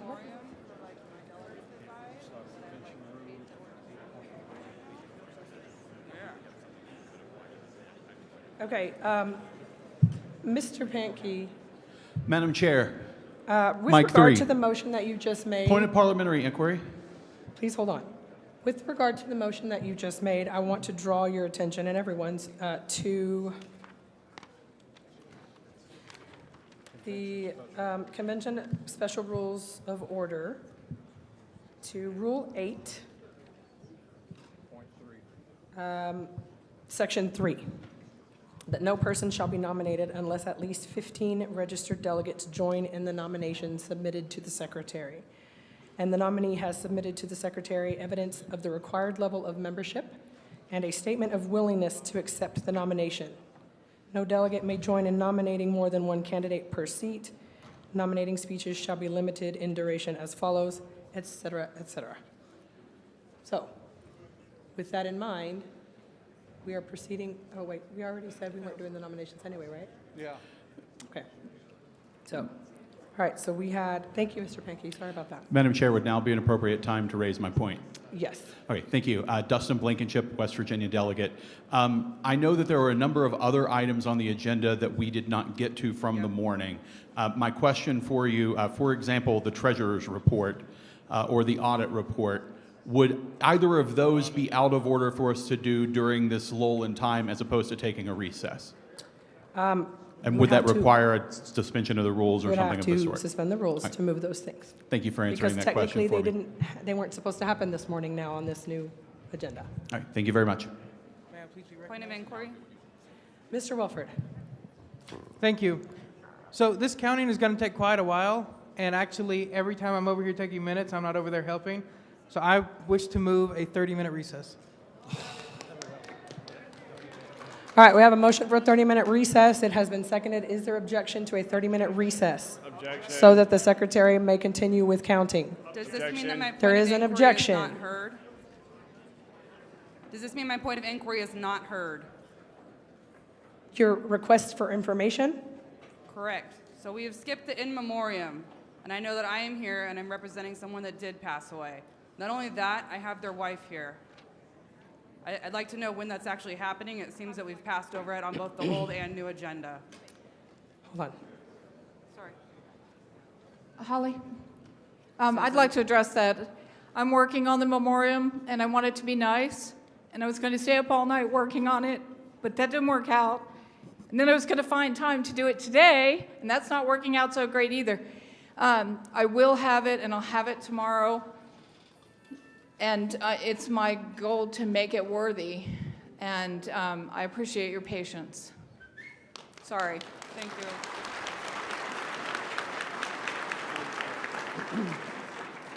I have no intention of making a motion, but I certainly implore the body to be respectful of that tomorrow when we're looking at the agenda. Okay. Madam Chair. Microphone 3. We have a motion on That's the lost and found. We have a motion on the floor already, don't we? There's a red phone that was found somewhere, I don't know, but it keeps ringing.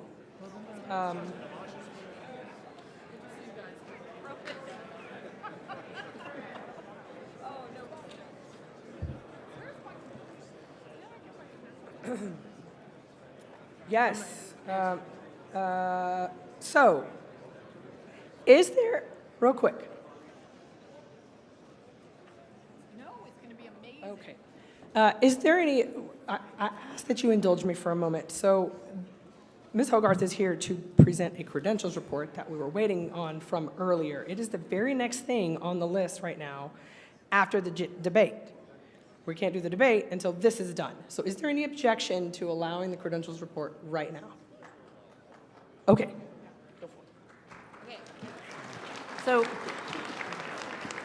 thank you all for your kind suggestions and for improvement. So, from now on, we're going to have like freaking amazing credentials reports, thanks to new credentials committee member Billy Pierce and Ken Millman, and especially Andy Burns on staff, who was amazing, and they did some spreadsheet wizardry and database wizardry.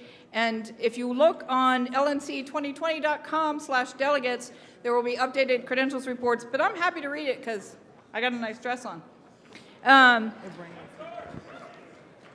We have, as of 3 o'clock, we had 1,119 delegates and alternates checked in on the floor.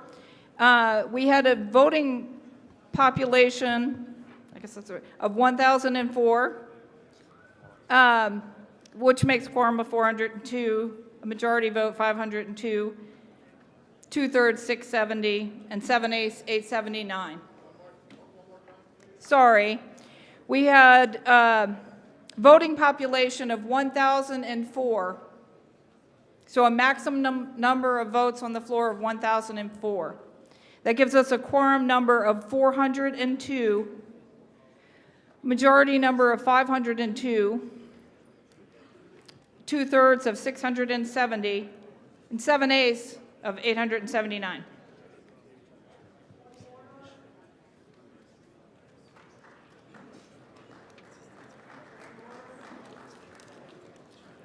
Inquiry on mic 2. I have a point of order at microphone 2. Can you look at your majority number again? I think you're off by 1. Off by what? Yeah. Off by what? Yeah, because you're at 50% is the number you gave. It should be 50. I think you had 502. It should be 503. We rounded up. Round up. Hold on. What is it? 1,000? You got to add 1. Madam Chair. It's 503.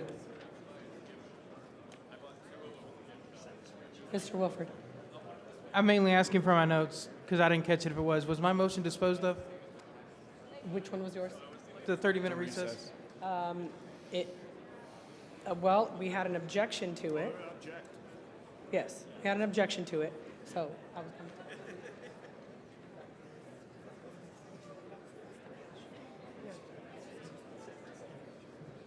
okay, Mr. Wilford, will you speak to your motion, please?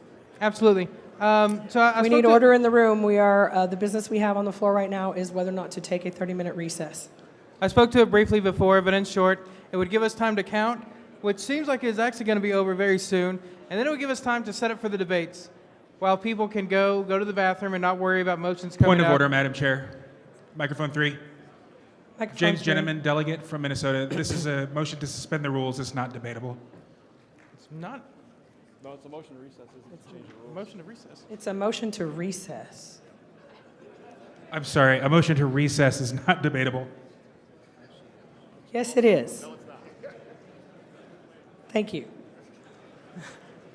All right. Okay. So that said, it'll give us time to finish the votes and count and people to go to the bathroom. That's all. Mr. Redpath, would you like to speak to your objection? Yes, I do object. There are things we could do. We could hear the treasurer's report. We could hear the audit report. We're already running way behind. There are things we could shoehorn into this that would be productive and move us along through the agenda. That's why I object. Thank you. Anyone else wishing to speak on the 30-minute recess? I would like to speak on a 3-minute recess. Microphone 2. Mike Claggies from Arkansas.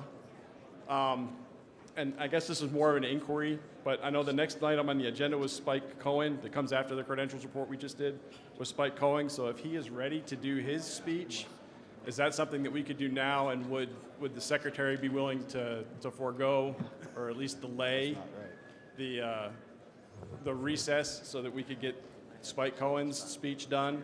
I would be and kinda very get through our- amenable. Oh, sorry. Please continue.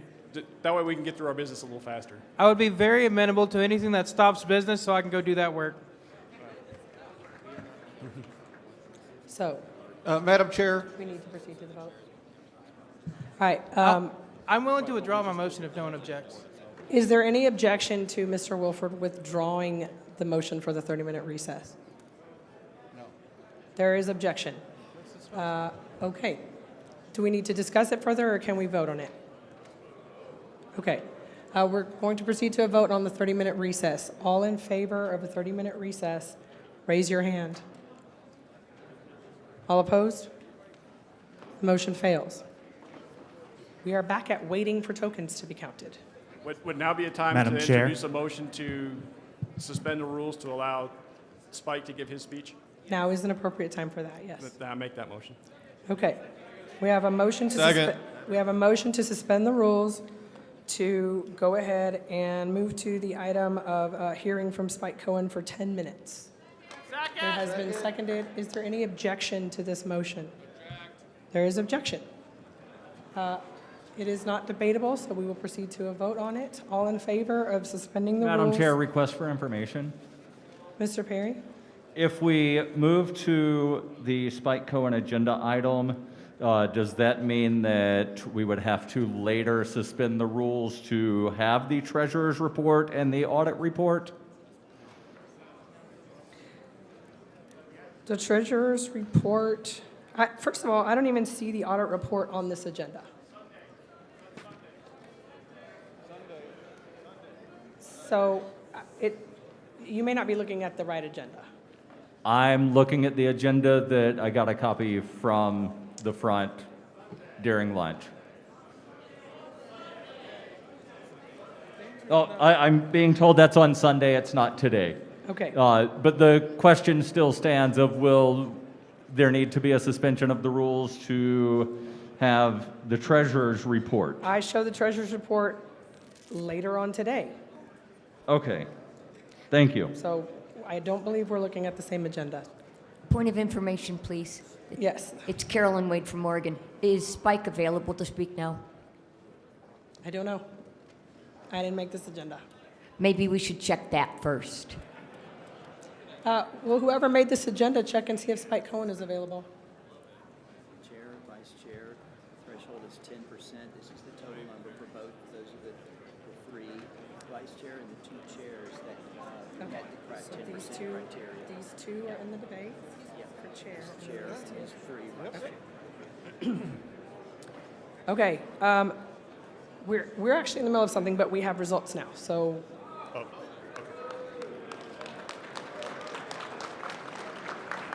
So at this point,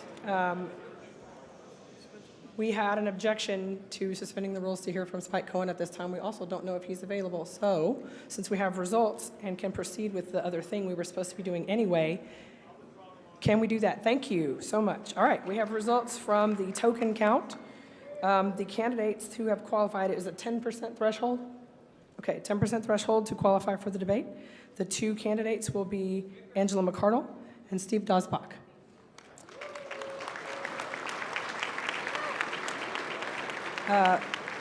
The token count for those, McCardle 544, Dosbach 101.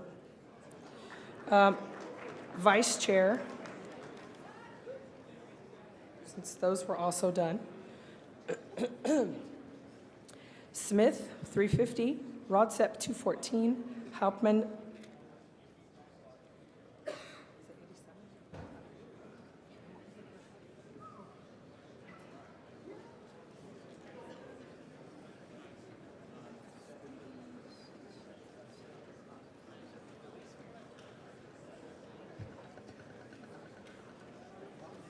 Hauptmann 87. Thank you. Okay, so at this time, we will proceed to the chair candidate debate for 60 minutes. Hold on. I'm doing point of Madam Chair, point of personal privilege. Madam Chair, Where's this I coming have a from? question. Madam Chair, point of personal privilege. Microphone one. Can we ensure that the stage remains clear for the debate? Thank you. We should not have anything else being counted up here during that time. So let me double check the agenda. Okay, yes. So everybody please just keep the stage clear. Madam Chair, I do have a question.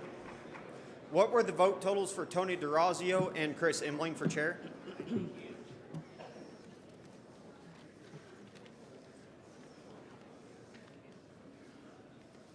Where did it go? There it is. For DeRazio? For both DeRazio and Chris Emling. DeRazio 65. And who was the other one? Chris Emling.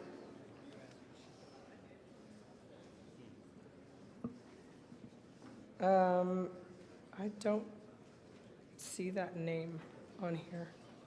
Was that for chair? Yes, yes, ma'am. Say the name again? Chris Emling. Oh, Emling. 8. Okay, thank you. Thank you. That's okay. I Could the secretary or somebody put these numbers on the screen in Pardon? something larger than 9-point type so people can see for themselves? I'll need the numbers to do that. There you go. We're working on it. All right, so now what? Okay. Yes, right now. Chair to Madam make- Chair. Right now. Mic 1. Madam Microphone Chair. 1. Tim Yao from Michigan. I've moved to suspend the rules since this is now a part of the business agenda to allow for Tony DeRazio to be in the debates. Say the name again. Your name? Say your Tim name again. Yao from Michigan.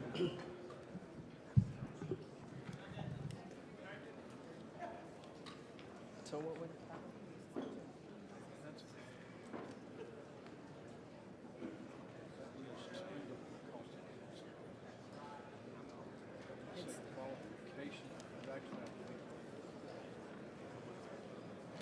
Madam Chair. I don't think it's suspension of the rules, because it was just a policy about the CDC. I think it was just a motion.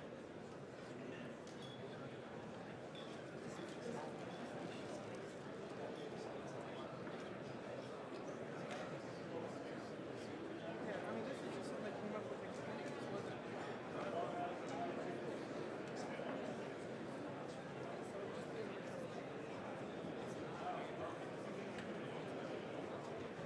Okay. So we have a motion to suspend the rules, which actually is not necessary in this case. We have a motion to allow Tony DeRazio to be included in the debate, and it would just require a simple majority. So it was seconded. Is there any objection to including Tony DeRazio in the debate? I hear objection. Point of order? Point of order, or parliamentary inquiry, rather. Microphone 3. Nicholas Sarwark from the Ohio delegation. I need order in the room, please, so that I can hear the point of order. I think it is more in the style of parliamentary inquiry. There has been a motion to allow Mr. DeRazio to participate in the chair's debate. It requires a majority to succeed. Is this motion debatable? It is. Okay. Then I would seek to be recognized after the maker of the motion. Yes, the maker of the motion, please return to the microphone and speak to your motion. I would like to point out, first of all, that there's a huge discrepancy between the number of tokens that we had in the tally and the number of people that are in this room. So I'm wondering what happened, why there's such a discrepancy in the tokens. Not to mention the fact that there's a lot more than just 2 people that worked very hard to be a part of this, to be a candidate in this race, and it would be unfair to exclude people especially when it's apparent that a lot of tokens were not turned in.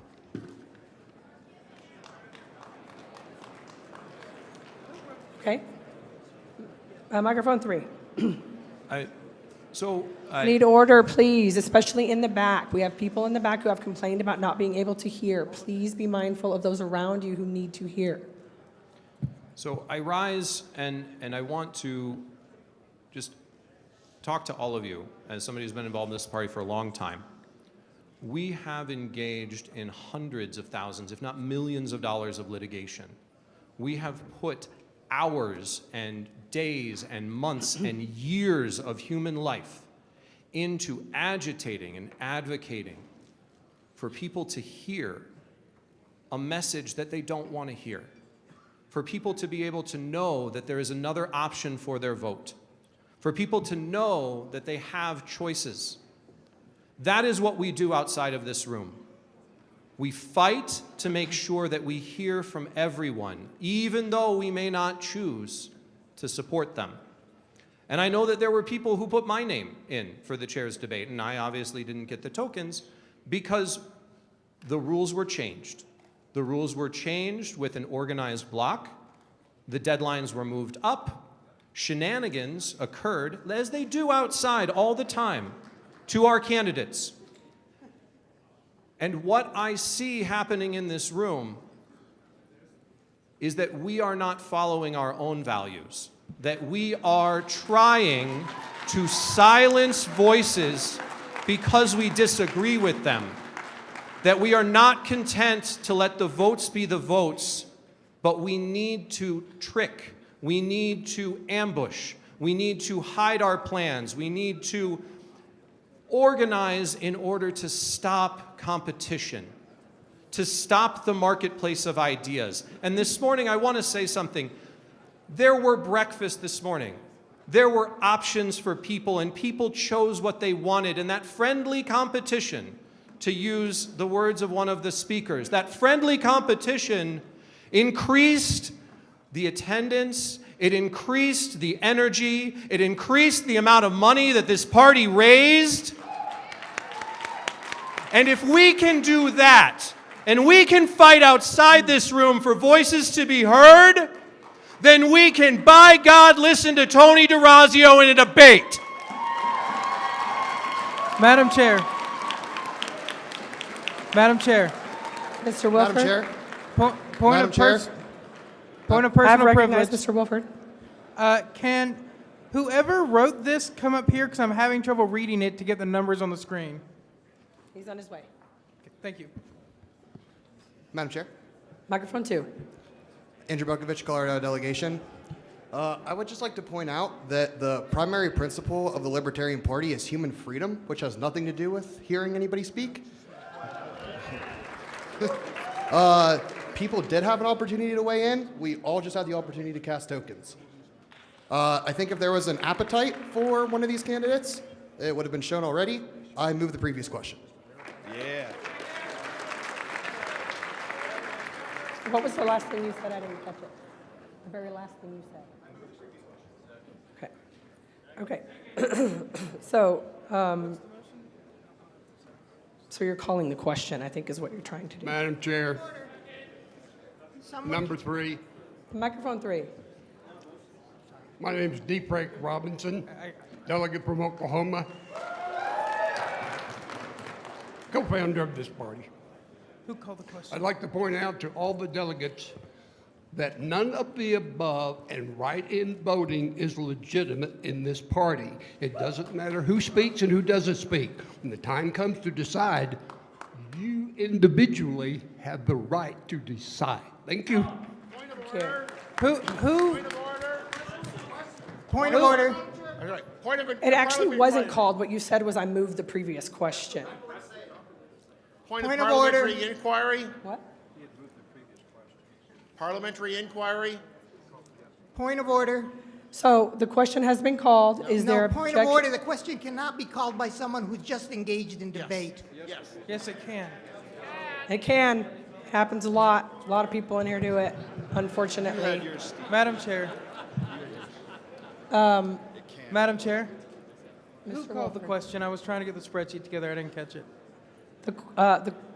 We're currently in debate over whether or not to hear, to allow Mr. DeRazio to So speak. nobody called the question. That did not happen. He did call the question. Okay, so Madam I Chair, need to Tony know DeRazio, I'd like to name be and recognized for a delegation. moment. Hold on. Yes, he needs your name. He was tied up doing something else.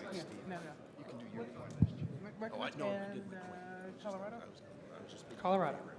Question has been called. Is it seconded? Is there objection to calling the question?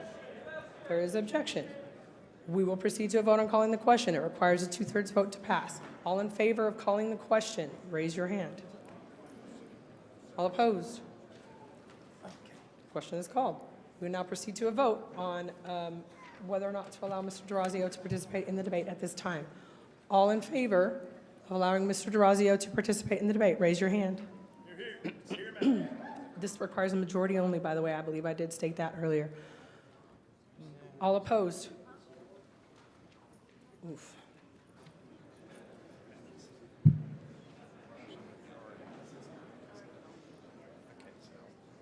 All right, let's do that again. All in favor of hearing from Mr. DeRazio during this debate, raise your hand.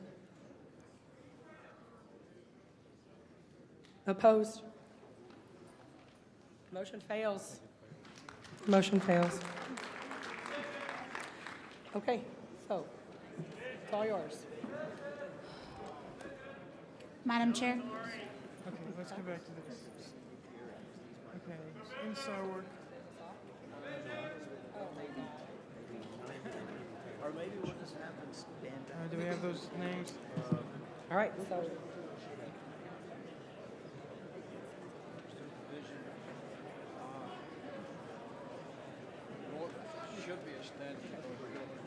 that's fine, we'll do that. Mic number 2. There has been a call for division, so we're going to do it as a standing vote. If there are people who cannot stand, please raise your hands, and we will make sure that you get recognized. So those of us who helped with counting earlier, if you could please do that for your section. We're not counting right now, but if you could just please help recognize those who may not be able to stand. All in favor of hearing from Tony DeRazio in the debate at this time, please stand.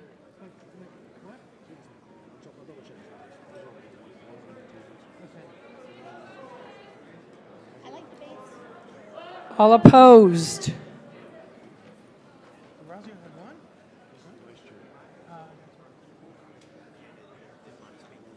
The motion fails. Madam Chair, Andrew Kennedy, elected Libertarian from New Mexico. I would also like to include Chris Emling in the debate for chair. I gotta stop and take this motion now. Say the name and Chris state again. Emling. We have a motion to include Chris Emling. Second. In the debate. It has been seconded. Is there any objection to including Chris Emling in the debate? There is objection. Would you like to speak to your motion? Yes. Yes, I did. I would just like to speak for Mr. Emling on his behalf. He has. Motion. Gotta be seconded and then conversation about it. Right. There currently is a discussion on it. No. Yeah.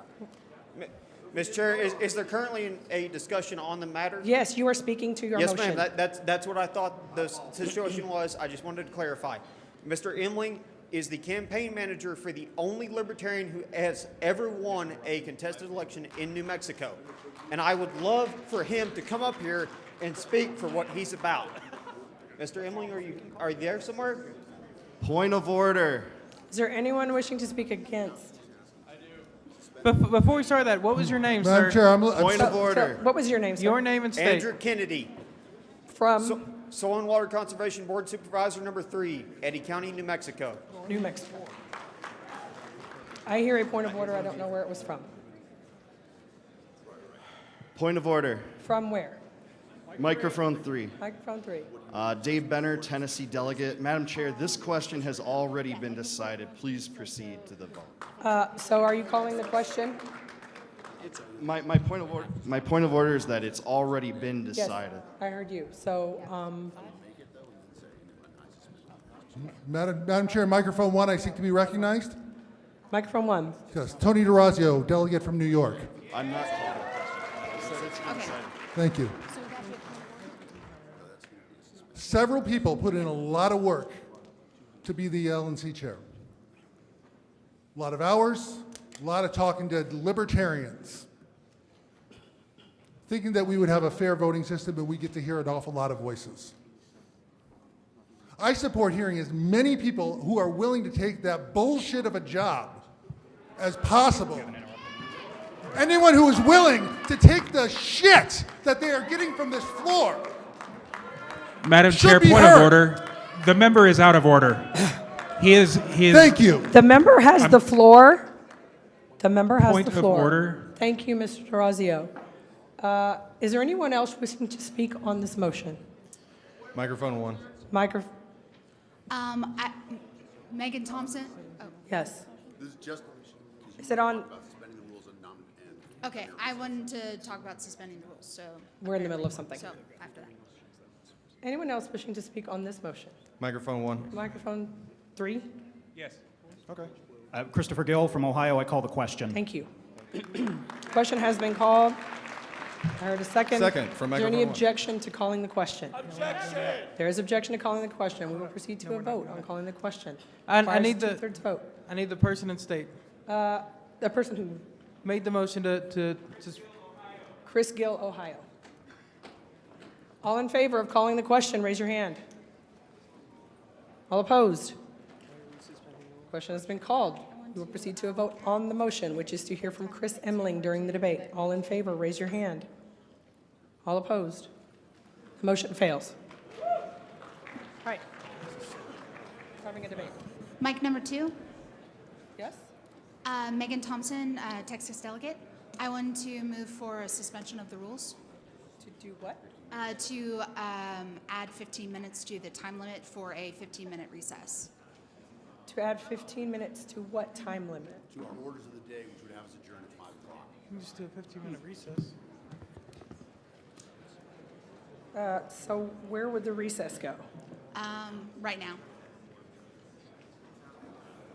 Okay, so we have a motion to suspend the rules. To allow people some more time to set things up, since it seems like all the speakers aren't quite ready. Thank you. To allow 15 minutes, a 15-minute recess at this time and extend the day by 15 minutes so that we can set up for the debate and people can take a break as necessary at this time in the afternoon. It has been seconded. Is there any objection? There is objection. It is not debatable. We will proceed to a vote on this. What? That is true. That's true.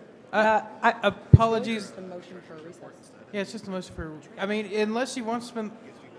Unless she wants to suspend the rules, I mean that's up to her.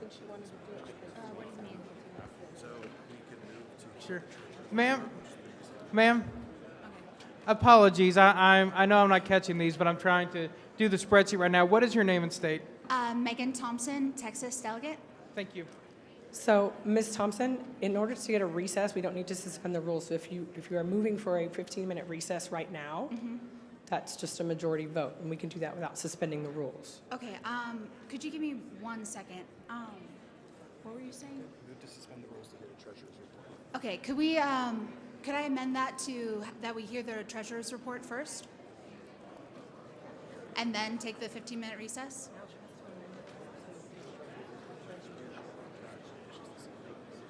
Oh, okay.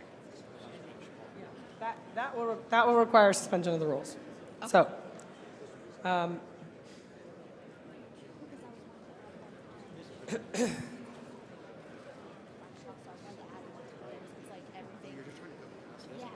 Ms. Thompson, were you wanting to add the 15 minutes to the end of the day for the treasurer's report? The right way to do this is say point of parliamentary inquiry.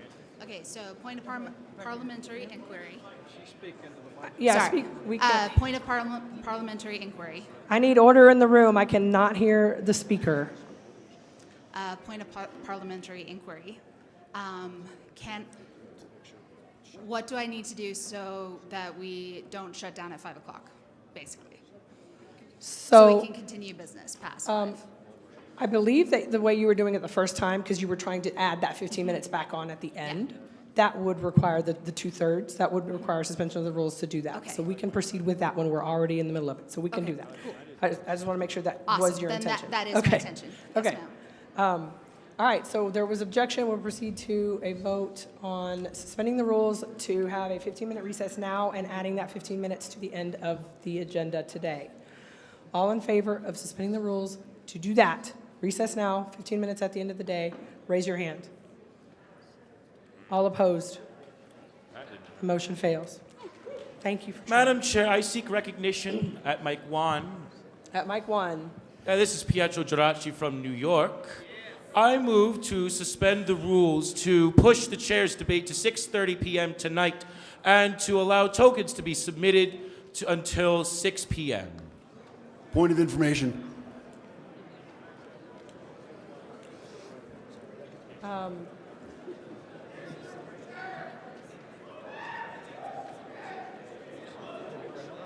Was that? I didn't need a second for that. Did you catch it?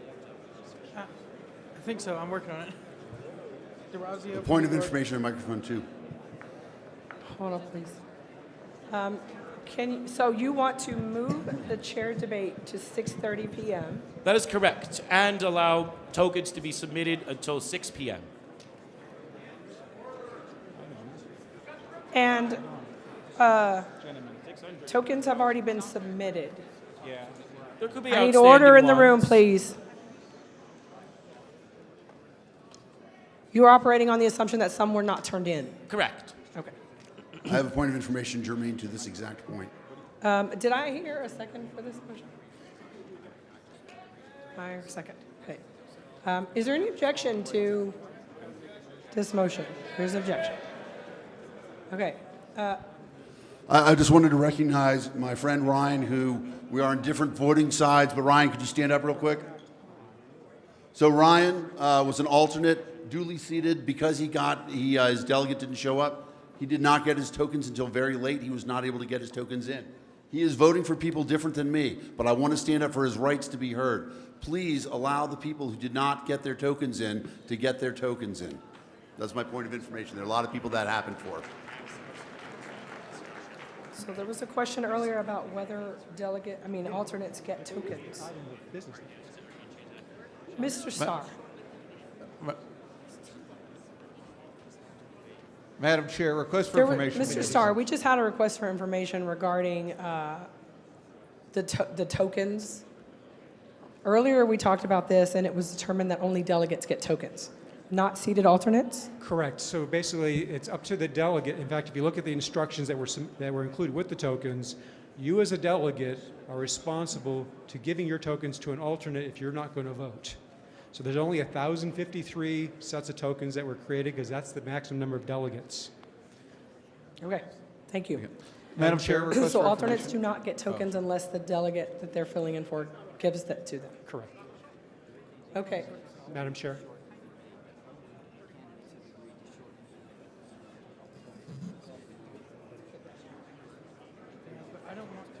I can't hear you. I'm not sure that's the issue. Madam Chair. Okay, hold on. Just so everybody understands where we are, we have a motion to. To only give these to delegates. And there was a point where it was determined that state chairs came in and said, I'm not seating these delegates, I'm seating these alternates, and we issued tokens. That's not. I'm telling you what happened. You have to give it to delegates only. The current motion, DeRazio from New York You moved didn't to follow suspend the the- rules to move the chair's debate to 6:30 and allow tokens to be submitted until 6. Oh.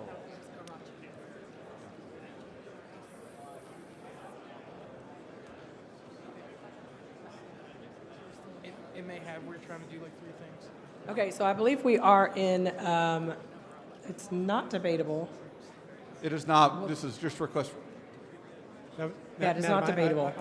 There's no motion on the floor, right? There is a motion on the floor. Mr. Garachi made a motion to suspend the rules to move the chair debate to 6:30 tonight and continue accepting tokens until 6 o'clock.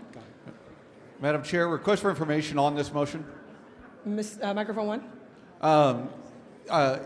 Given the nature of the agenda and how the regional caucuses are set, is it the correct understanding that if we adopt this motion, that would mean that we would not be able to adjourn because we would still have items of business at 6:30, and therefore the regional caucuses could not meet until after that item and the adjournment subsequent to it? Since the agenda specifies that it's after today's adjournment that the regional caucuses meet? That is correct. Okay, thank you. I also want to add that Parliamentary inquiry? The candidates have also agreed, apparently, to shorten the debate so that it can fit into the agenda where it is. The candidates have agreed to shorten the debate so that it will fit into the agenda where it is. Parliamentary inquiry? Microphone 3. Nicholas Sarwark from the Ohio delegation. Leaving the business that's out there at 6:30, Trying to make a motion. would it be in order for the chair to interpret the suspension of the rules to essentially make a recess between the islands of business from here until there? And during that recess, the regional caucuses could be formed? Or is that something that the bylaws would not allow? A recess between now and 6:30, the proposed time for the chair's debate. Could the regional caucuses happen in between leaving this room and then coming back for, quote, business, unquote, at 6:30 for the chair's debate? Do the bylaws require us to finish this day's business before regional caucuses can be done? Or can we do it during an interim, a recess period of this business? I don't understand the question. I just want to give instant information real quick. Point of information. What's the question? Mr. Sarwark, will you please repeat your question? I just need somebody else to hear this. So the question was, if we do this suspension of the rules, can the time in between now and that 6:30 chair debate where it would be moved to be considered a recess so that we can do the regional caucuses, or could we recess to do them? Can we do the regional caucuses with this suspension of the rules? That's the question. But then we're skipping all of these other things. I would say that agenda does not bind the regions.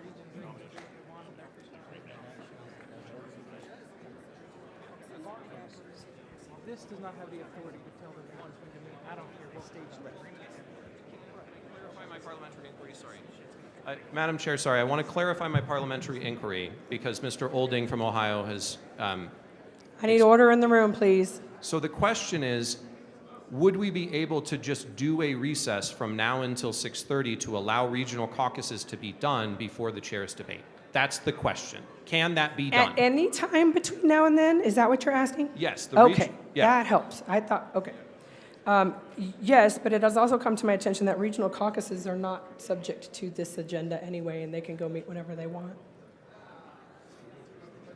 Madam Chair, request for information. Microphone 3. Microphone 3. Microphone 3? Yeah. Has Mr. Garachi's motion been seconded? Yes. Okay, I move the question.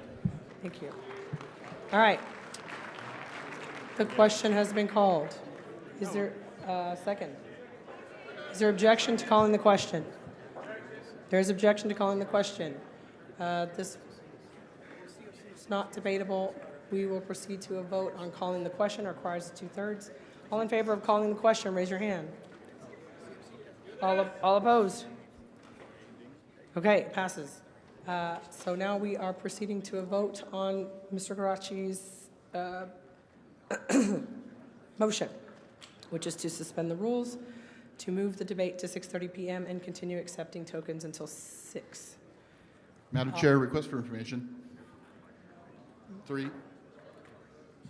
How many times were the deadlines reminded, or were the delegates reminded of the deadlines Many. here? Many. Do you have a number? Because All in favor of suspending the rules to move the debate to 6:30 and continuing to accept tokens until 6 p.m., raise your hand. This requires 2/3. All opposed? The motion fails. Madam Chair. like to make a motion. We are scheduled to adjourn at 5 o'clock. I don't want us to adjourn during the middle of a debate. I'd like to move to change the evening adjournment from 5 p.m. to immediately after the debate is over. Okay, your motion is to adjourn. I want to suspend the rules to change the evening adjournment from 5 p.m. to immediately after the debate. Okay, and that is an order, and then the rest of the business. We continue the next day. I'm just saying this is for our evening's adjournment. Okay. All right, we have a motion to suspend the rules to move the evening adjournment to immediately following the chair debate. It has been seconded. Is there objection to this? Objection. There is objection. It is not debatable, so we'll proceed to a vote on the motion. All in favor of suspending the rules to move the evening adjournment, today's evening adjournment, to immediately following the chair debate, raise your hand. All opposed? Motion passes. Cool, I guess we're not doing it. Madam Chairman, I have a motion to suspend the rules. Microphone 3. This is Vicki Hansen from Mississippi.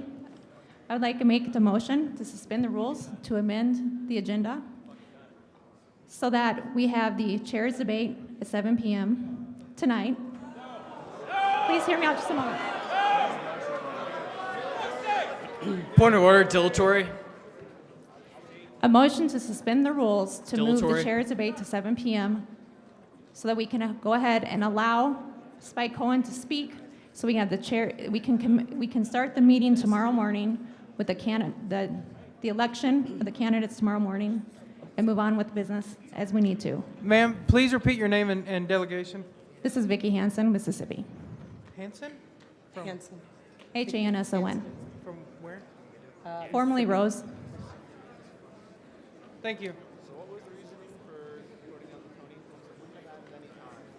Madam Chair. I didn't hear a second. Madam Chair. Did you hear a second? Was this motion seconded? The motion fails for lack of a second. Thank you. Madam Chair. Mike Microphone 1. 2. Madam Chair. Request for information. What are we waiting for right now to start the chair debate? People keep making. Madam Chair, Mike 1. Microphone 1. I didn't hear that answer, Madam Chair. What was that? Dan That Lewis people of, keep moving of to Illinois. suspend the rules. Oh, so that's the only, okay. Can I call orders of the day? Yes. Exactly. So. Can we get on with the debate? Objection. I have a motion from Mike 1. No. No, you can't.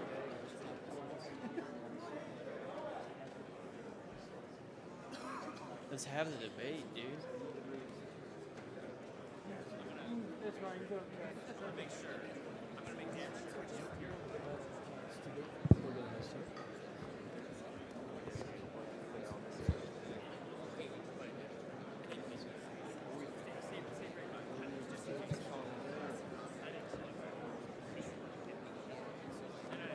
My name is Jim Turney.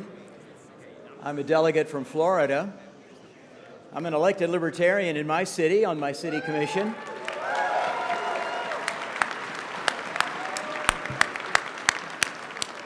Been reelected twice as well. And it's an honor to stand before you here today as in this role as the chairman of the Convention Organizing Committee of this convention. And it's an honor to stand here again because I've been the past chair and was reelected national chair back in the 1980s. So I'm re-elect Jim, remember that. Anyway, I'm up here now because I'm going to be chairing this chair debate. and would like to bring up the candidates, Angela McArdle and Steve Dasbach. We're going to start with 5 minutes of opening comments. And then we're going to open the floor to questions. That includes questions from each of the candidates to each other, as well as from you. But I'll be calling on folks out there in order of the microphone. So 1, 2, 3, and then back again. We'll have a short period of for answers to the questions. So the beginning, the first thing is the 5-minute opening statement from each candidate before we get into any questions. So without further ado, do either of you have an option to go first, or should I select one of them? Okay. Well, I'll go alphabetically. Steve Dasbach, would you please come and address the body?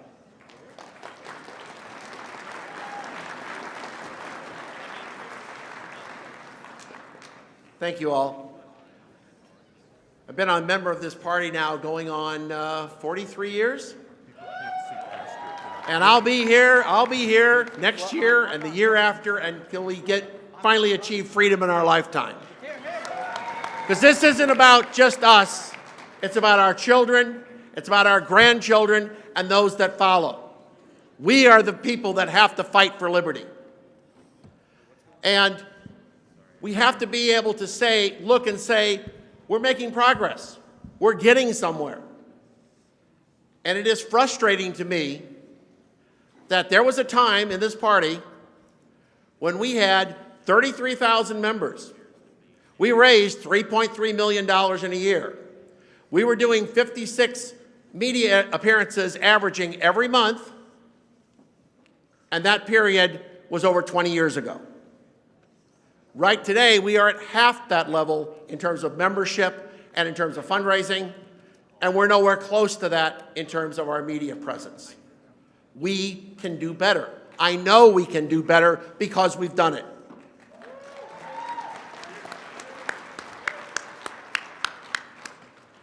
So my background is in science. I'm a numbers guy.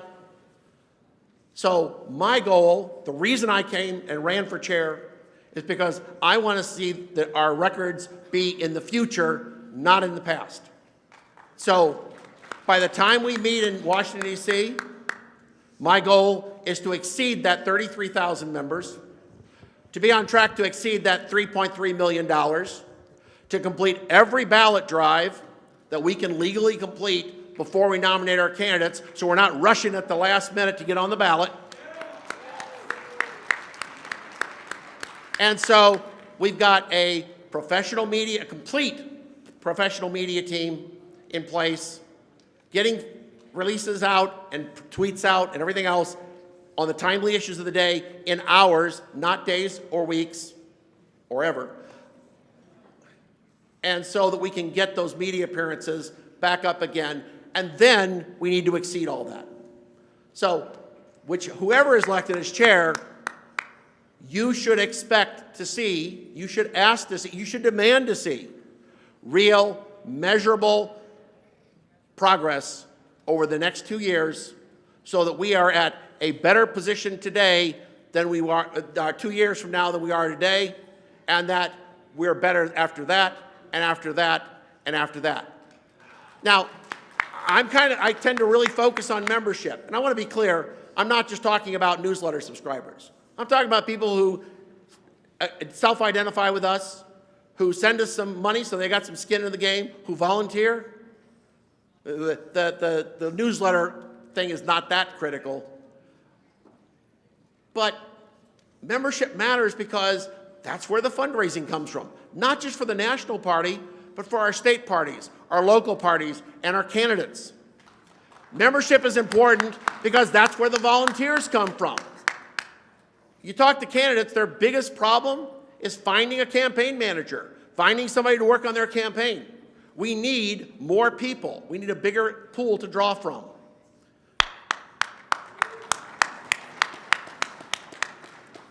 And more members makes it easier to organize counties or whatever the local subdivision is in your state, and to keep those organizations active. You know, I've talked to people all over the country, and one of the problems we face is having to reorganize the same counties over and over again because there aren't enough members in those counties to sustain and keep that going. And the point is, I know all these things can be done. In the most recent presidential campaign, we raised $3.3 million in 6 months from 40,000 donors. 3/4 of them were not new to the Libertarian Party. They were not people in our national database. They were people that we reached out to. So this kind of growth is possible. It can be done. We just need to have the will and the will to do it. Thank you.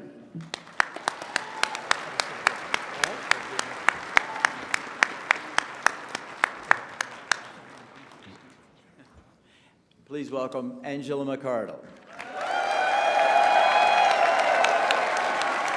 Thank you, guys.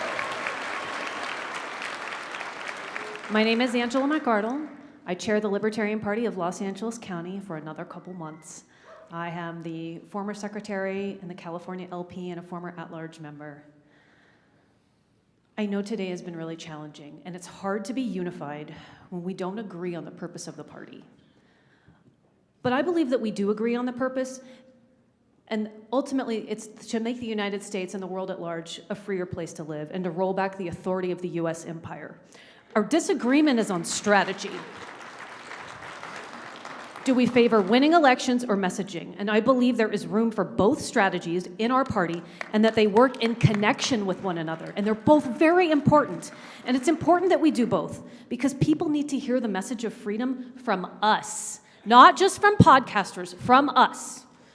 And they need to see us fighting back against the jackbooted thugs like Nancy Pelosi and Dan Crenshaw. It's really important that we do that as elected officials as well. Because across the United States, like a desire for freedom has absolutely swept this country in the past couple of years. And a thirst for personal liberty has been ignited in the hearts of working class people and the urban community. We don't want to ignore them. They don't know exactly what libertarianism looks like, but they know what miserable tyranny looks like because they've lived it for the past 2 years. And people have had enough. And they look to us. They should look to us. And right now, these people have a low-resolution vision of freedom. They go to these rallies, they go to these stupid Trump things. We need to bring that vision into focus by communicating our message clearly and by supporting our candidates and affiliates and doing a much better job of what we're doing right now. So I want to share my vision for the Libertarian Party and explain how we can turn the LNC into a functional organization again that you can all be proud of and that will actually get something done for you. Here's what I would like us to do at the national level. I think we need to adopt a strategic plan. I know, planning, it sounds crazy, but let's give it a shot. One of the first things we're going to do when I'm elected is adopt a short-term, like a 2-year strategic plan that builds for our long-term future while meeting our short-term needs for things like ballot access. And it will be flexible and easily implemented again for the next 2-year cycle in case the next LNC or next chair needs to pivot or make some adjustments. It's not rigid. Strategic planning will treat our goals like bowling pins. You knock the first pin over, that's better messaging coming out of the national party. You knock the next pin over, that means an increase in membership and people trusting us again. And then the next, lo and behold, we're gonna expand our donor base. And if you're curious before you vote, you can flip through a copy of my strategic plan book on angelamcardle.com. We need better leadership to pull this off. We need project management, we need conflict resolution, we absolutely do, and better communication skills and the ability to navigate a crisis so that if anything like a lockdown or a vaccine mandate happens again, we don't whiff the ball and humiliate ourselves and alienate everyone out there.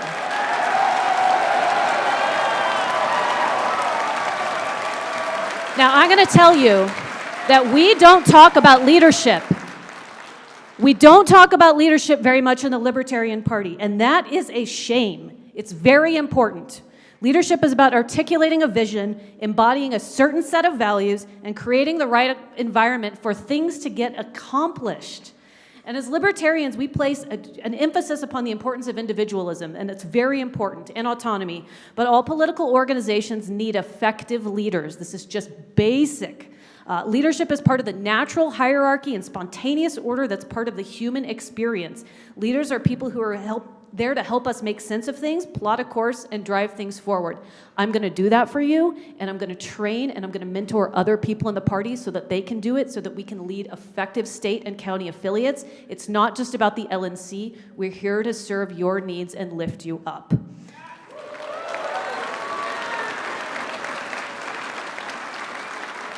Leaders need to be able to create a clear and inspiring vision of the future. You know that's going to mean much better messaging coming out of the national party and basic planning so that you understand what we're doing and so that all of that is communicated to you and so that we get your feedback and so you feel valued and like we care.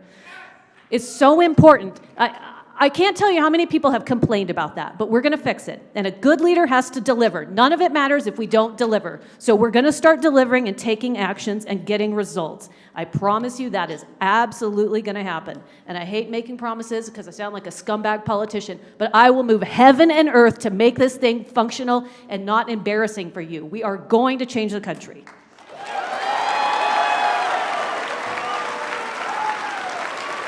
Now,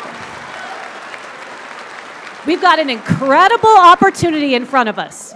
We're very well positioned to become a tremendous political force in the political arena because we're surrounded by fools.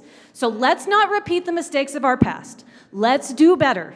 Let's look to a bright future for our party full of opportunities. I know the country is in awful shape. It doesn't matter. We have an incredible message to offer people. And it's such a crucial point in history. We've got inflation, war, lockdowns that could happen again, mandates. Let's inspire people across the country to let go of their political paradigms and pursue liberty. Let's break their ideological shackles. So that's why I'm running for chair. Please help me make it all happen.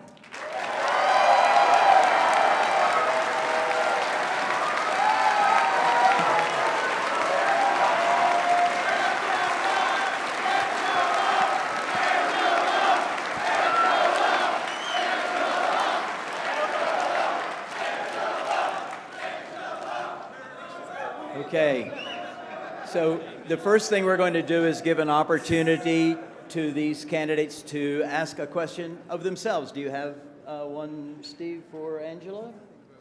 I'd go to the members. How about you, Angela? Do you want to go straight to the audience? Yeah, let's okay. go to the audience. All right.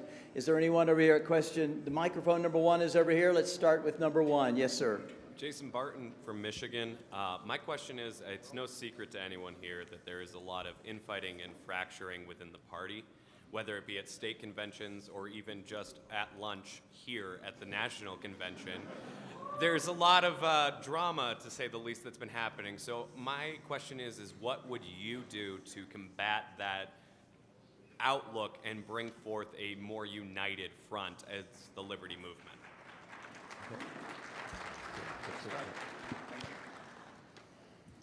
We have a lot of infighting for various reasons, but one of them is because we have a fundamental disagreement about what the party should be prioritizing, what's its strategy. And I believe there is room in the party, plenty of room, to prioritize elections and strong principled messaging.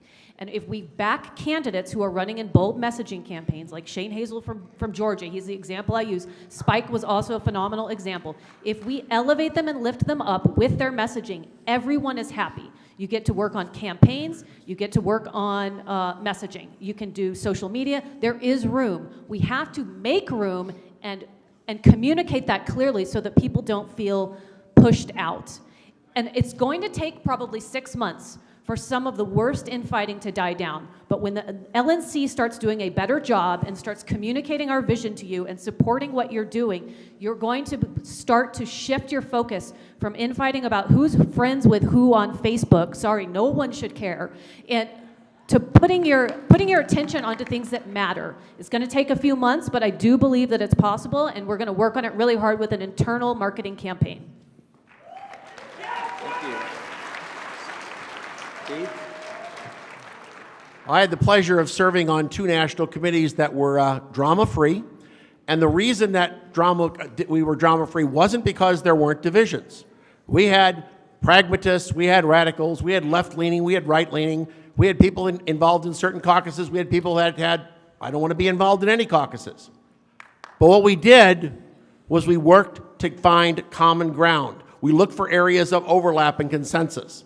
And when we found that overlap and found that consensus, we had the entire party behind us because it wasn't seen as one group winning and somebody else losing. It was all of us working together to move the party forward. That's how we had the growth in membership. That's how we had the growth in fundraising. And, you know, it doesn't take having a national committee where everybody is in lockstep with each other. Competing ideas, differing viewpoints is healthy. It's part of a free society.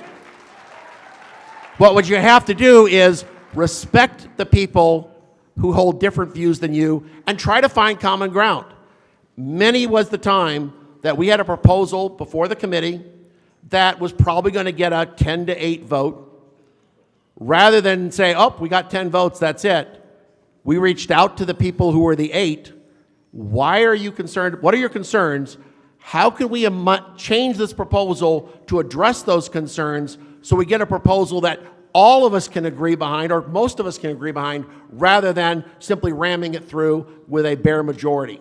And I think we need to go back to that attitude of trying to find common ground and work together, and not just in terms of, I got the votes, let's cram it through. Thank you. Just in time.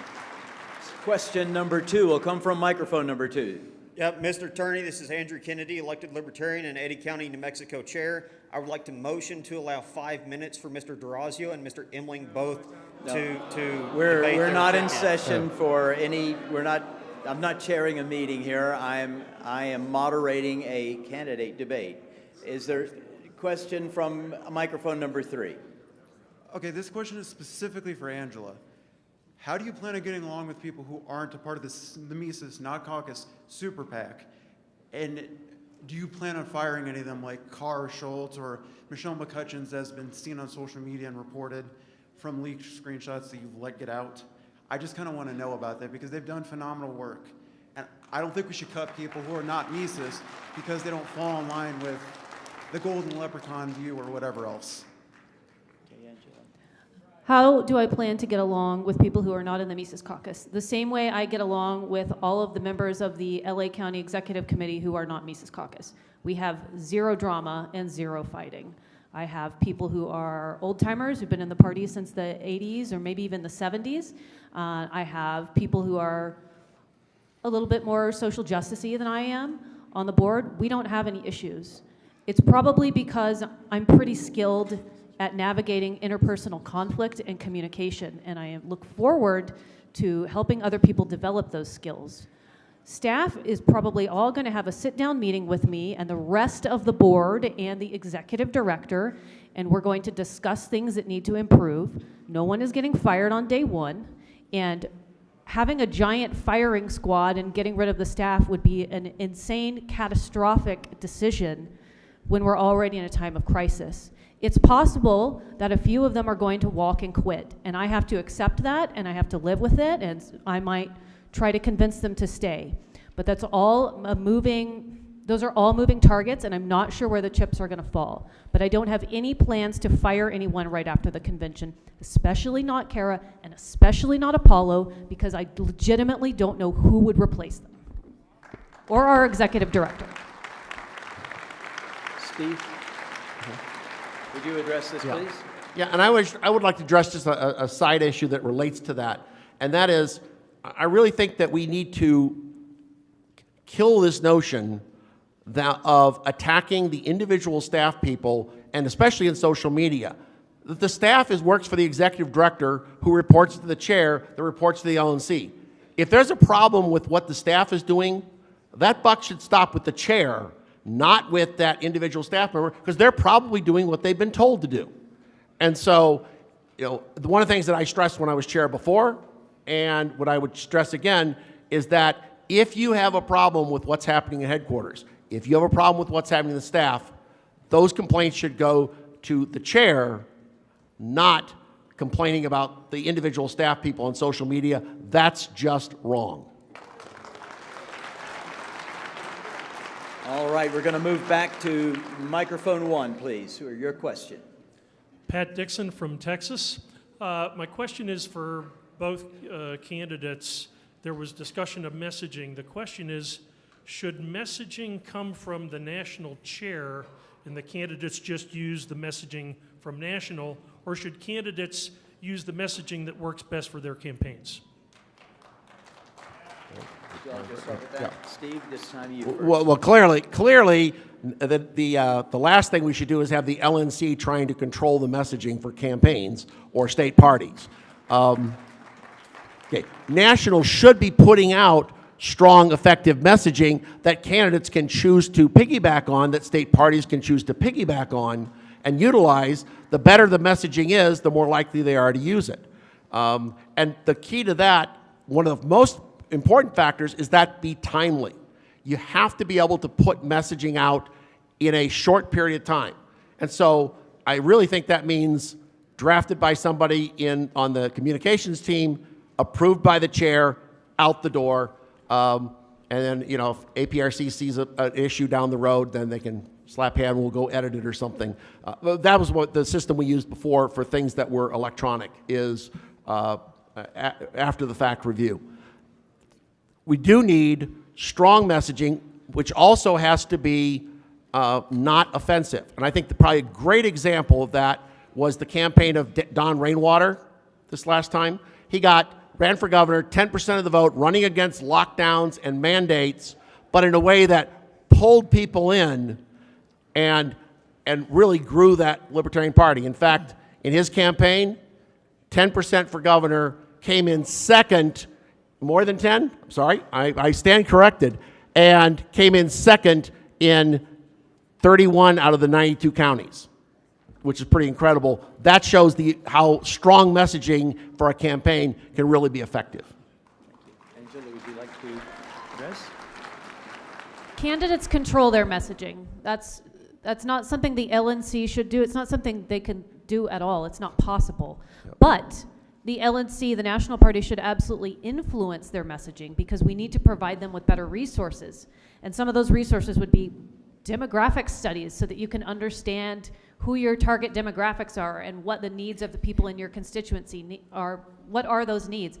And I know that a lot of people will want to kick the can down the road and say that that's a state issue, they have to handle it. But no, it's not, because we have to message at the national level too. And if we're going to go out and get marketing and demographic studies, which we are, why on earth wouldn't we share them with our candidates and state affiliates? So we will be doing that. Yep. And we're also going to be providing basic things for candidates to use in messaging, like, I don't know, Canva templates, simple stuff. How about a website template so that you can not be frustrated and spin your wheels because we have so many people who are stretched so thin? How about basic PR training through online courses? That's some of the stuff that's good that the LNC has been trying to work on. So I do think that it's important for the LNC to bolster and support candidate messaging. And obviously we can set a good example too. Thank you. Back to microphone number 2, please. Aaron Starr, California. So I'm going to ask a question actually of both of you, but different angles. I've heard criticisms of both of you, not necessarily fair criticisms, but I want to express them so you can counter them. One criticism of Mr. Dosbach is that you've got lots of experience, but you really don't have a lot of vision. And McCardle, the criticism is that you've got lots of vision, but you really don't have experience. So can you both answer the question as to why you're not weak in those respective areas, what you bring to the table there? Angela, let's start with you this time, please. Absolutely. I've been secretary for the largest state party in the country. I've been an at-large member on that same delegation. I chair LA County, which is larger than at least 40 state parties. I have chaired a major ballot initiative. I've sat on 3 small boards of directors. I have plenty of governing experience. I've run mid-sized law firms where there's hundreds of millions of dollars at stake. It's not the same, but there's definitely a very heavy financial weight to that is related to this. And I'm also someone who likes to take advice and lean on people who are older and wiser and experienced. So I absolutely do think that I have enough experience to do this. And most importantly, I have the time and attention to focus on it, because this is all I'm going to be doing.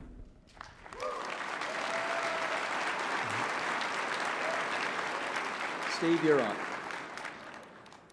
When I first ran for chair, the vision I had was for a growing party that built membership, raised more money, ran more candidates, had more local organizations, 50 state ballot access every election that we were involved in. And that's exactly what we achieved. And that was continued in my tenure as executive director, where we hit those numbers that I was talking about earlier. That is my vision. You know, we're going up against the Democrats and Republicans. To ultimately win, we have to have a support base that is as large as theirs are among individuals, because we are never going to get the special interest money that they get. That's not going to happen. So we have to be able to compete with them at that individual level. So, you know, we don't need to be talking about even 10, 20, 30,000 members. We need to be talking about hundreds of thousands and ultimately millions. And the only way to get there is to focus on growth. And that's my vision, a vision of a party that is large enough and visible enough that we can't be ignored. We're going back to mic number 3 for the next question, please. Thank you. We've heard about fundraising, but I'd like to hear about what we often tout, fiscal responsibility.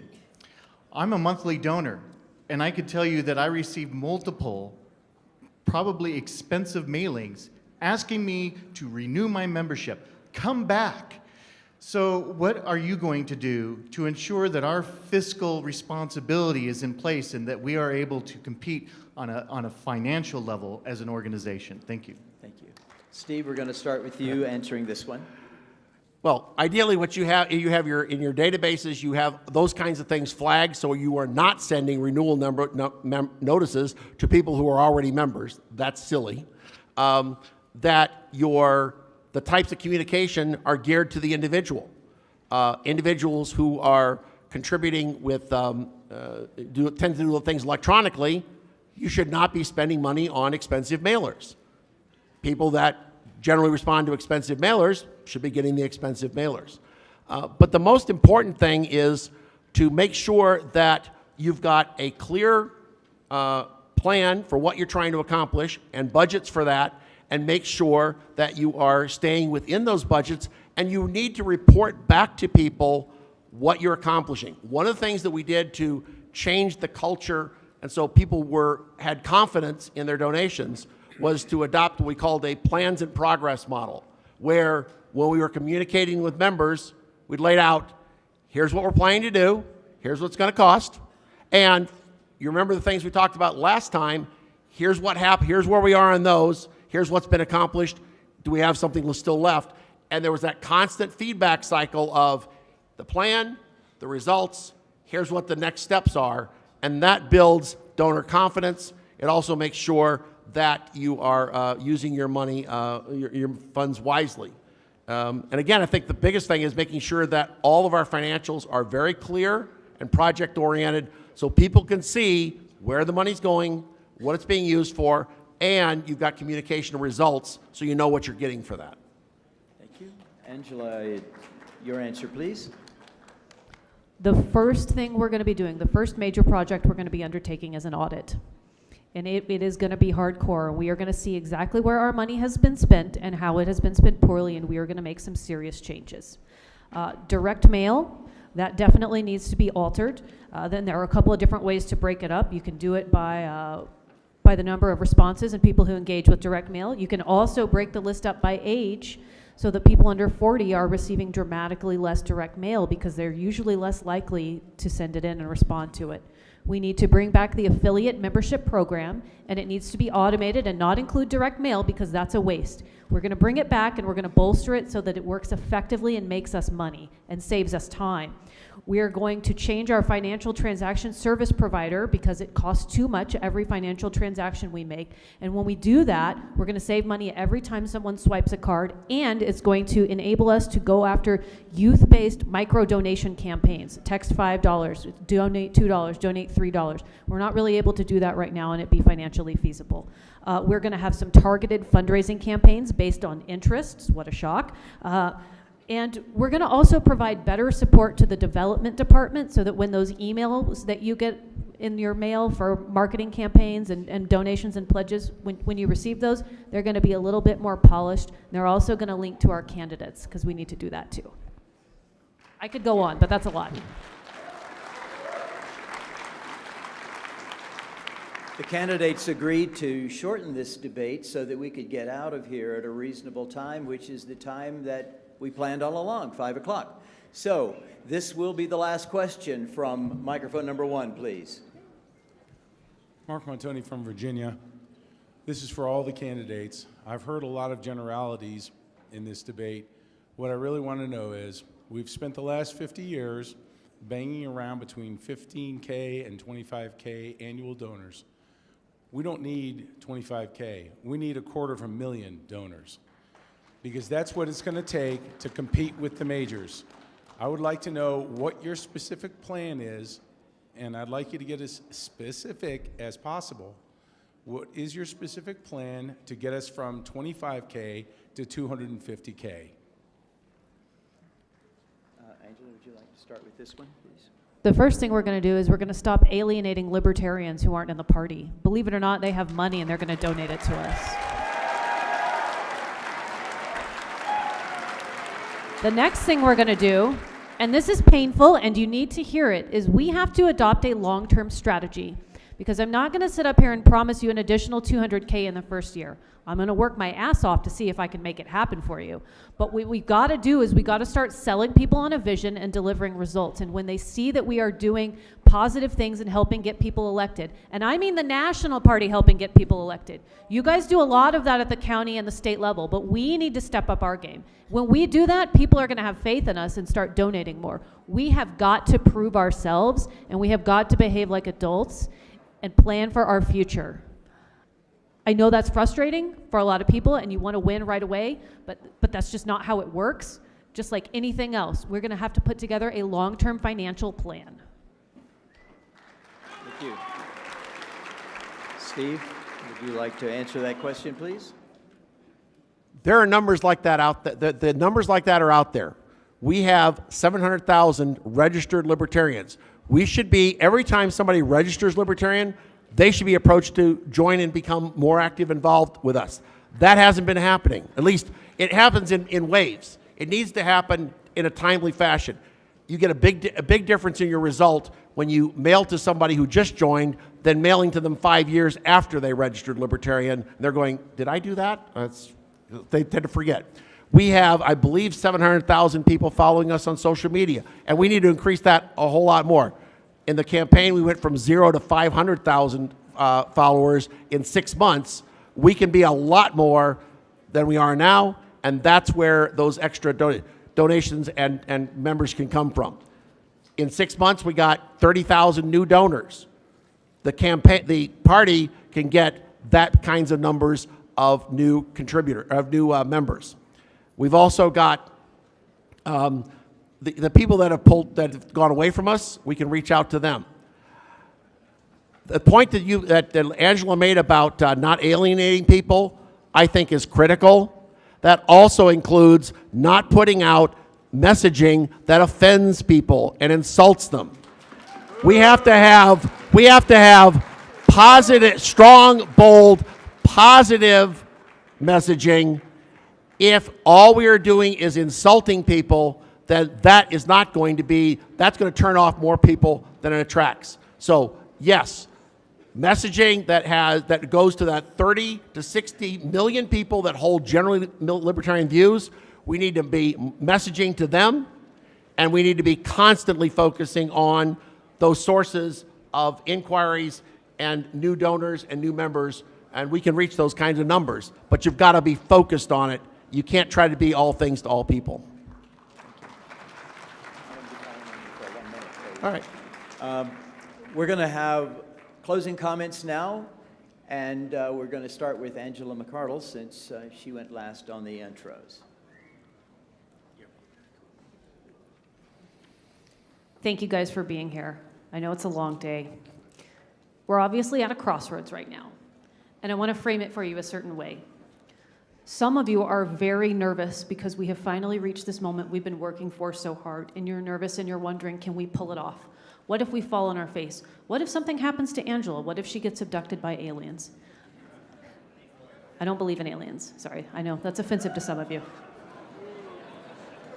Change my mind. Don't abduct me. Anyway, some of you are nervous that we're going to tank the party. You think we don't take it seriously. You think we're just going to be Twitter edgelords and that's all we care about. It's not the case, but that's okay. What I'm asking is that you've got to have faith, and you've got to reach out, and you've got to be willing to trust us. And trust is something that it's an act of courage. You have got to be a courageous party, because if you can't trust us to run things, how are we going to get past that little barrier to fighting like overwhelming totalitarianism at the state and global level? We've got to pull it together. We have an incredible opportunity. Let's trust each other. I know it's a little painful, but let's pull it together and let's do it. And let's make the next 2 years something that you tell your grandchildren about that just blows your minds. I want you to be proud of what we do. So let's be bold and let's be courageous. And please vote for me for chair, because I'm going to work my ass off for you. Thank you, guys.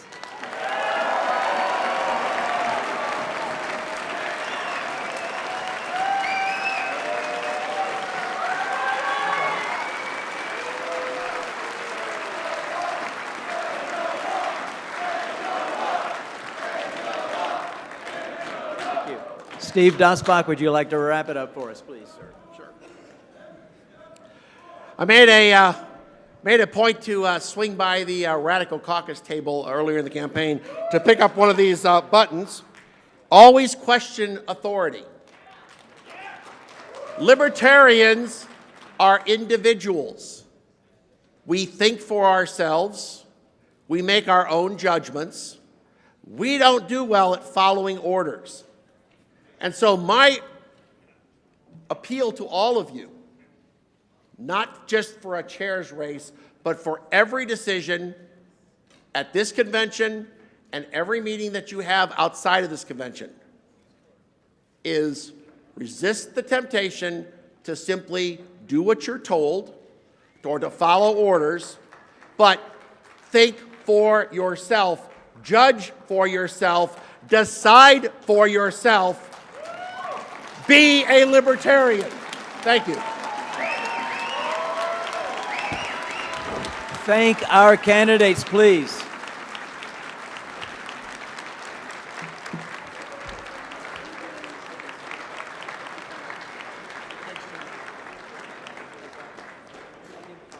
All right, orders of the day have us adjourned after the debate, so we are adjourned. An announcement about caucuses real quick. The new Region 1 is going to be meeting in Redwood 3, Region 2 in Redwood 8. Point of personal privilege, we Region can't really hear you. 3 in Redwood 6, Region 5 in Redwood 7, and Region 7 in here.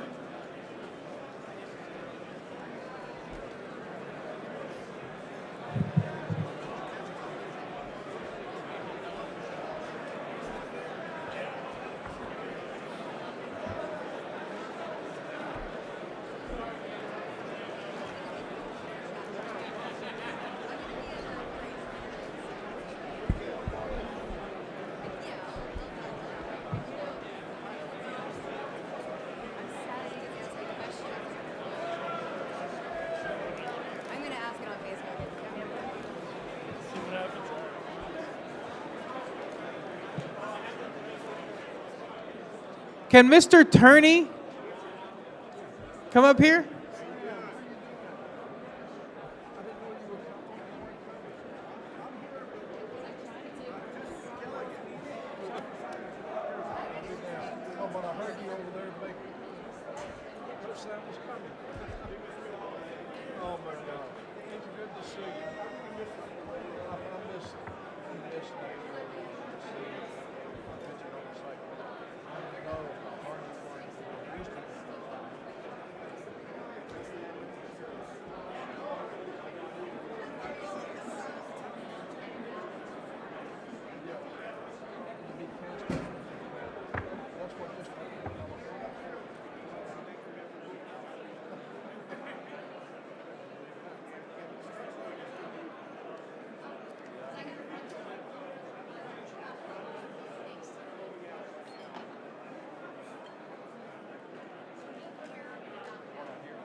I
was printing it out, not last night, I guess, night before last at home at midnight. I was printing out 2 copies of it. But I already knew a lot of it. And actually, you know, they're parliamentarian nature. He's a very good friend, and he is good. He's more than just good. This is what he wants to do. He prides himself on being able to organize the parliamentary coup to pull off the parliamentary coup. And everything he planned is within the rules. See, myself.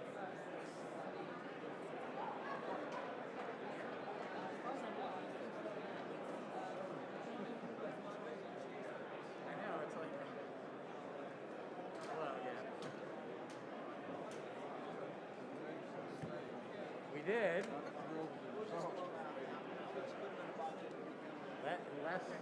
With less failure than.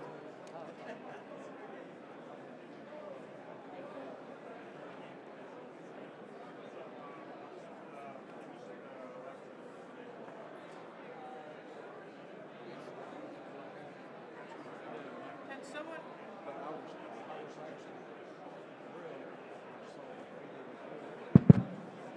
Can someone put my screen on the, put my laptop on the screen? There we go. Did you get it? Did they do it? Yeah. Okay.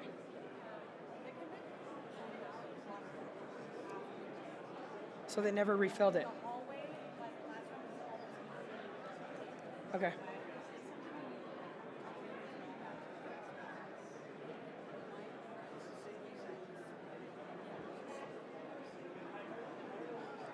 Yeah, we asked for that, but I guess they did not deliver.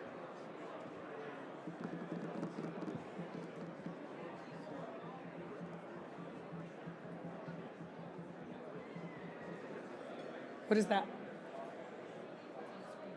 These are the numbers for the tokens for chair, vice chair.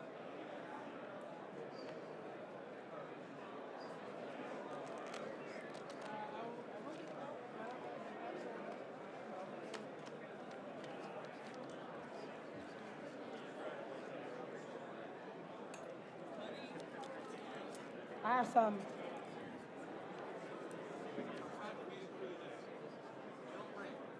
Okay. I know. Thanks. The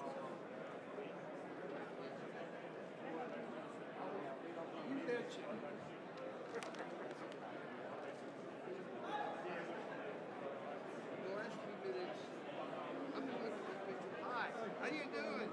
Good to see you, Mr. Brown. Okay. On our prediction, making it. Making it searches. Here it shows in 23 $8,785 on the elections.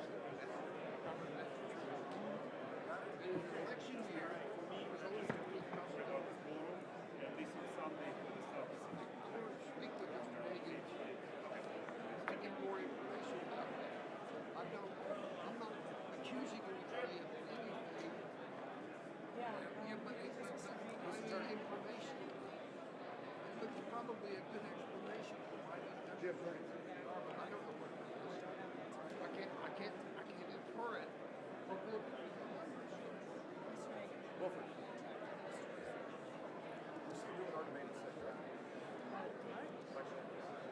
Is that what they,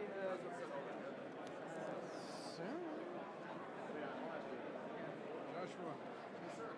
We'll be seeing each other. We're just going to shake your hands again.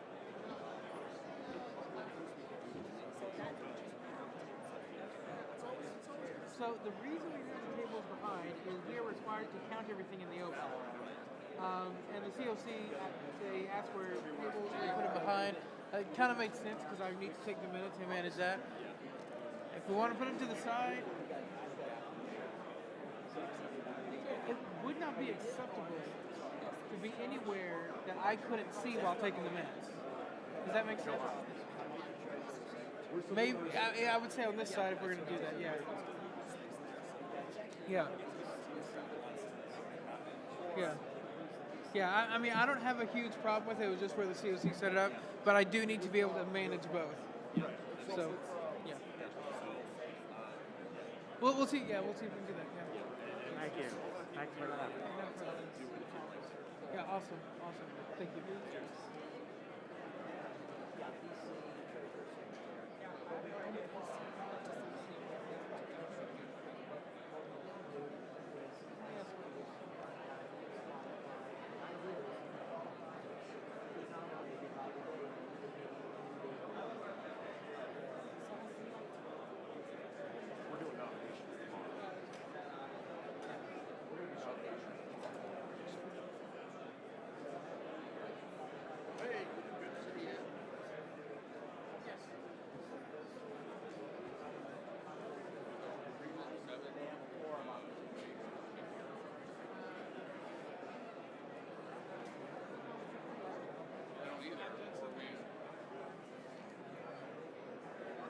Hey.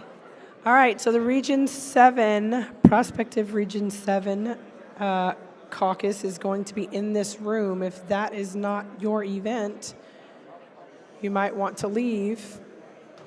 There are other caucuses going on elsewhere.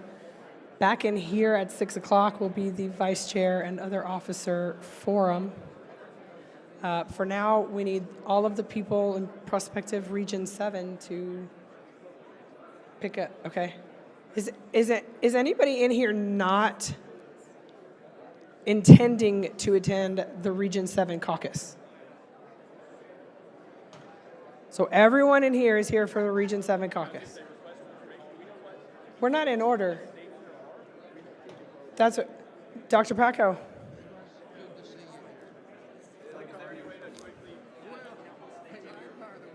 I'm not running the caucus.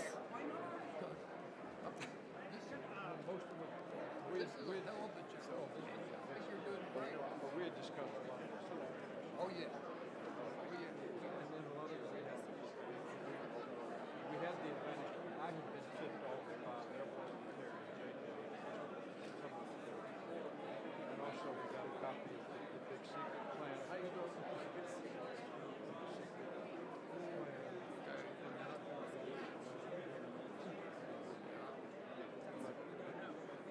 Everything they're plotting is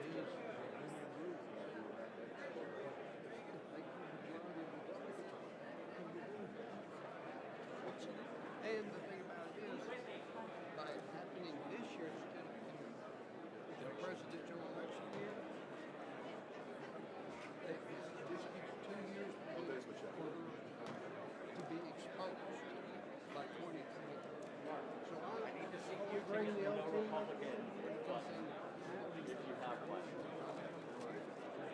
me get two. My issue is the fact that both the candidates, Chair,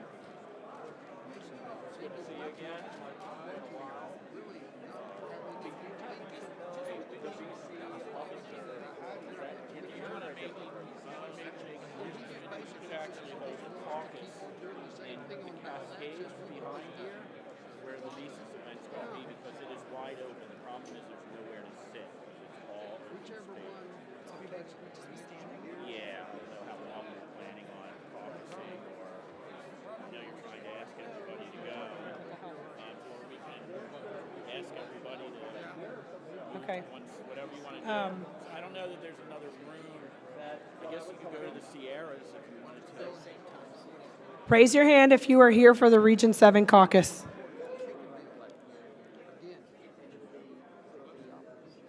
Move them all to the left of the room.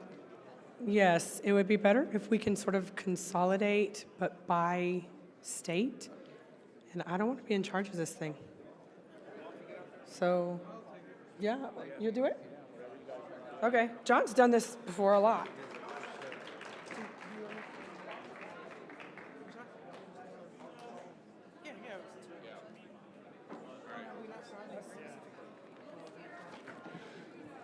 Hello, everyone. This thing is not very loud. Hello, everyone! All right. I have a bunch of states that have signed agreements to be in this region, which we are using the placeholder 7, because we all know the Secretary gets to renumber them. If you are not here for the Region 7 caucus, please leave the room. Okay. If you are here for that, what I would like you guys to do, just so I can see, is can you please go stand by your state banners so I can check to see who's here. Once that's done, we will consolidate. Yeah, you could actually, okay, fine. You got the right idea, I get it. Yes.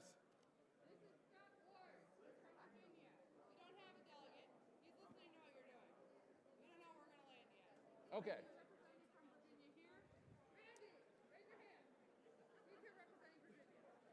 Okay, thank you. All right, so I'm gonna ask for state chairs or representatives of said states to say if they're here. We're gonna start with Wisconsin simply because they're very, very, very enthusiastic. If I had a pen that worked.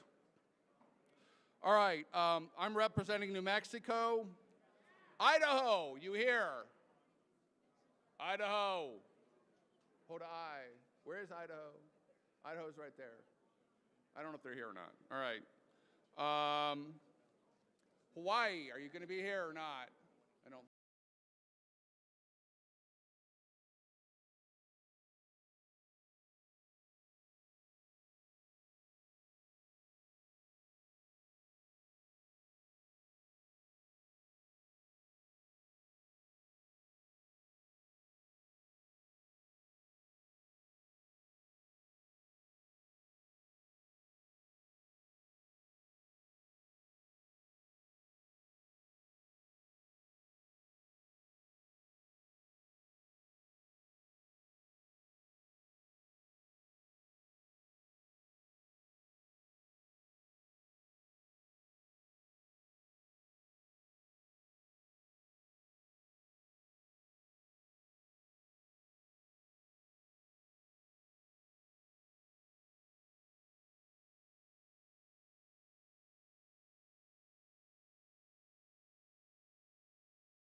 far as what? Oh, no, I just let people ask whatever. I don't give a shit, man. I know they're gonna ask some dumb questions, and I'm gonna be able to. They're gonna be softballs. You know what I mean? We'll be all right. We'll be all right.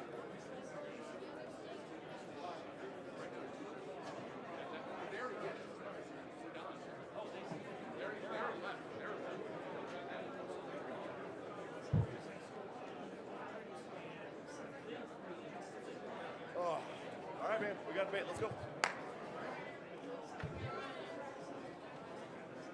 Oh, I'm ready. Let's go. Born ready. Some might call me a master. That was good. That was really pretty. Let's see if it translates into those. Like Shark's head, right? Let's see it. Oh, man. I'm ready to get this debate over with. Right. I don't get to watch my Sharks anymore live. It makes me really sad. I get to see Barracuda when it's for a while. That's it. Close. But no cigar.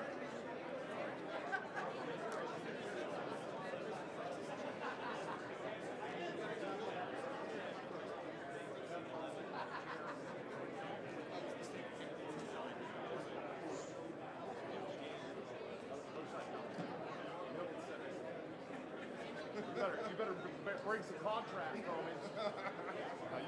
Drag him into the party, maybe, with some what? He doesn't eat chicken.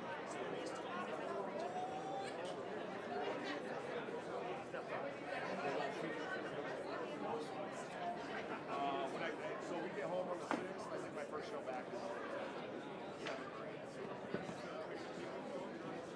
Yeah, dude, I missed that. You got me some good follows, man. It was nice. But I got some shows lined up soon. I got new internet the day before we left, too, so no more than choppy. We finally got fiber. So I got one gig. Oh yeah, I eat on streams all the time. That's how I roll.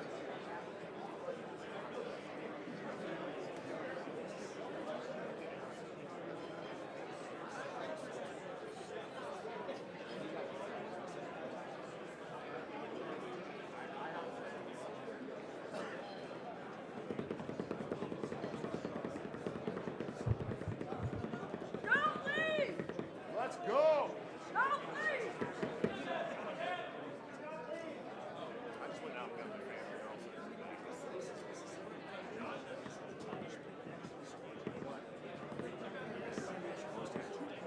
They talked about I had to leave the box to look at my family. Is that Dave Smith in a tie? Holy shit. Someone take a picture of that for posterity. You might be able to do this presidential thing.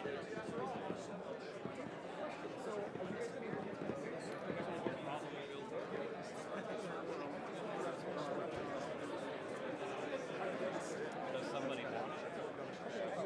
Yeah. Oh, okay. Those? Translate like a typical Texan, that's ours. We want hot middle. Back where we were. All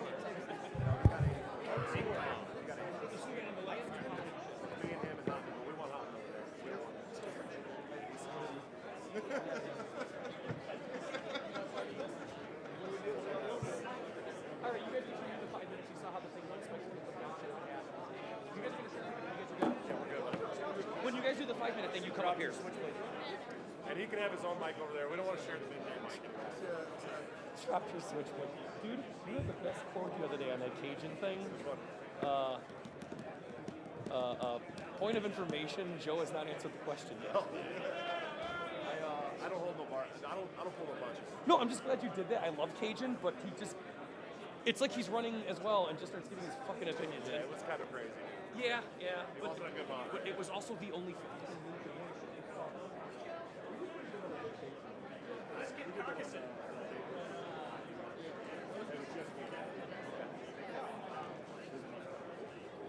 Yeah, I don't know much about Huffman, but I was on the Joe Jordan. There's a trash can. Listen, man, my first. Need a trash can. You just throw it away. Yeah, there should be. It was brutal.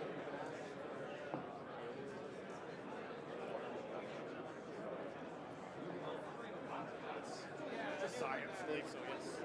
I guess it's just gonna live here. I don't know. There's That's not really Hopman's seat. garbage cans in the room. Wolford. That's Hopman's seat. Oh yeah, I'm just moving stuff. We don't want him sent over. He smells like Big Gay. Okay. I know, it's great. He came up with that, but it's true though. Mothballs and Big Gay. Have him sent over there.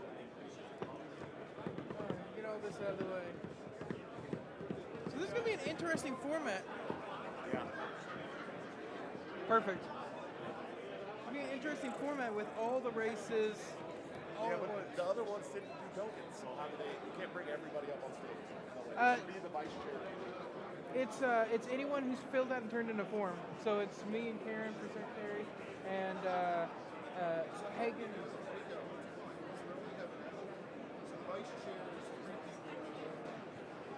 I was asking this attorney, and he said it's not going to be a debate. It's going to be a forum where each of us get to give a speech. So there's no questions, no. That's what I'm hearing.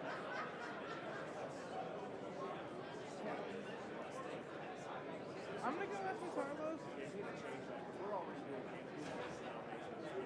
I'm gonna go ask Miss Harlow if she's willing to sit out with me, and we can just have a vice chair debate. I love you guys. Yeah.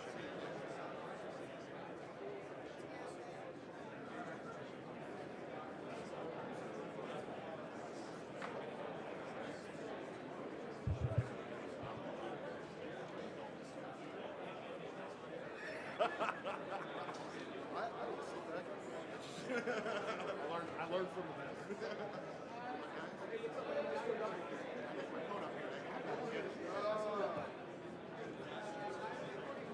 What's up, brother? Oh, my back hurts. No.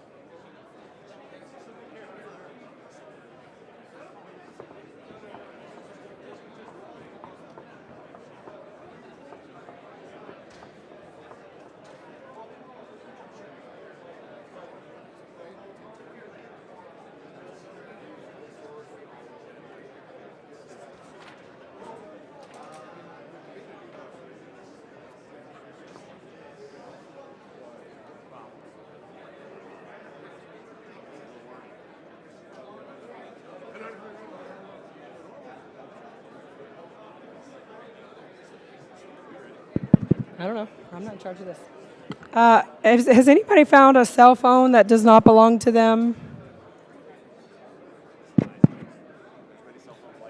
it a red one? No, it's a black one. Is it yours?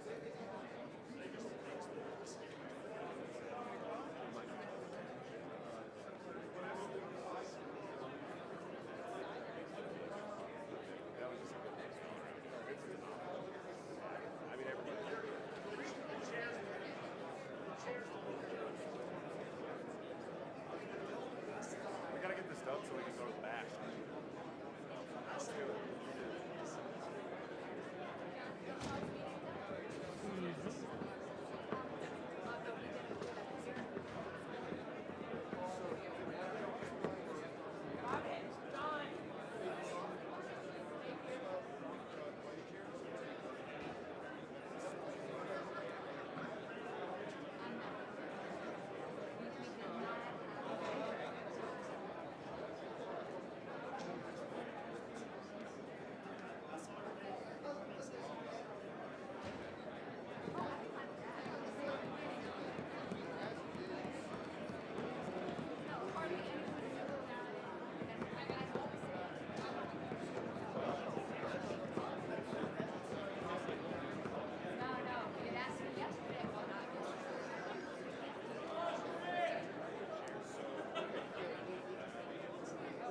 My name's Joshua Smith. We've met.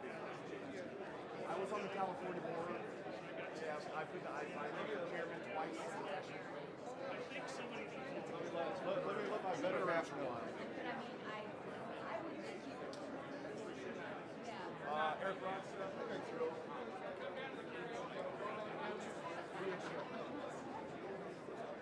ready. What's up, man? It's supposed to be 6. I'm ready. I've been ready.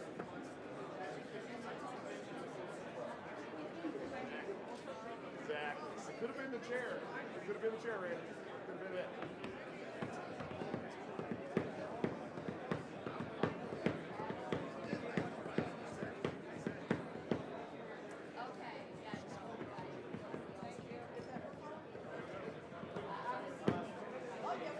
Yeah, we're supposed to have a vice chair debate. Let's go. Ready.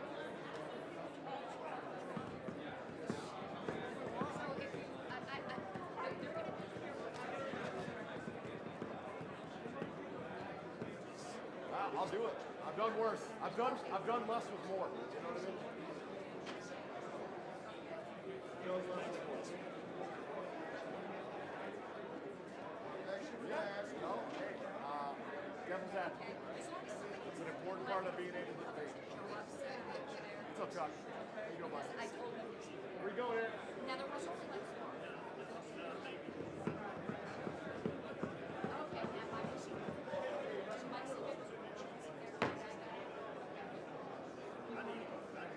It's supposed to be just vice chair. I don't know what's going on.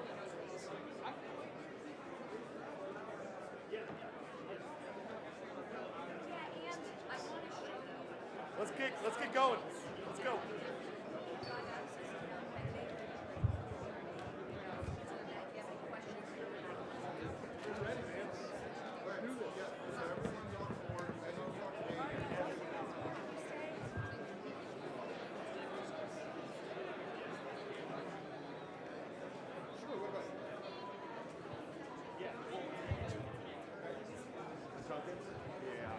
I think the platform tokens you can still turn in.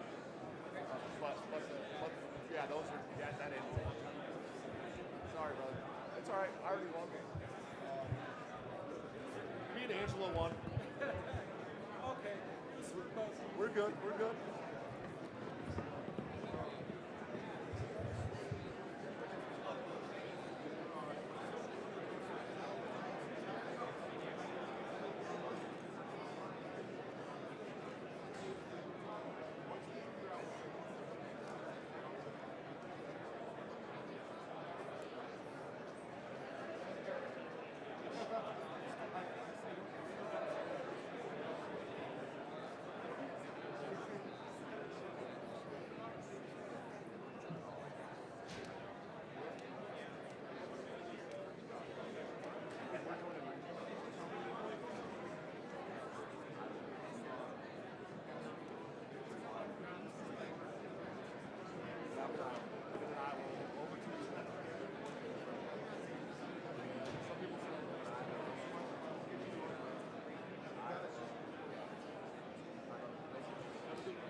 Yo, Spike!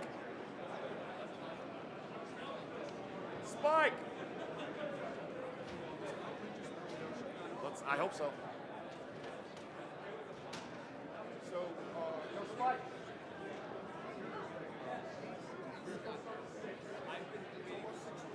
Oh, there's not. He made it. He's just a little slow. All right, so I'm going to have you guys doing opening speeches for 5 minutes. And Well, we're down to 30 minutes left, basically. Okay, so you want to just open it to the floor? So I'm thinking like 2 to 3 minute opening speech. Yeah, then just quick openings. Yeah. Okay, quick opening speech and then open it. And we're gonna do it from the table here. Joe, let's go. Come on, man. Come on. We've been waiting for you. We're burning daylight. All right, let's do it. Hello, hello, hello, hello, Canada. Yes, okay. All right, cool. Yeah. Hey everyone, how's everyone doing? Yes. Yes, my name is Spike Cohen, and I am here because roughly a few minutes ago I was told that I would be moderating the vice chair debate. Yes. Yes. Yes.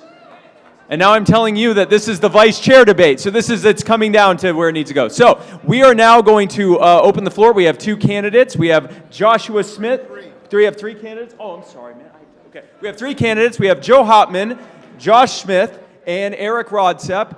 We're going to give each of them about 2-3 minutes to give an opening speech, and then we are going to directly open it up to the floor for y'all to ask your questions and get the answers you so much need to be able to make this decision. We will start. Do you want to just go left to right? Or? All right, we'll start with Joe, and go ahead.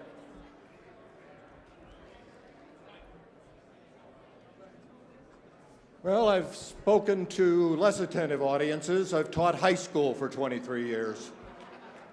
All right, for those of you paying attention, my name's Joe Hauptman. I've been the chair of the Indiana Party 3 times.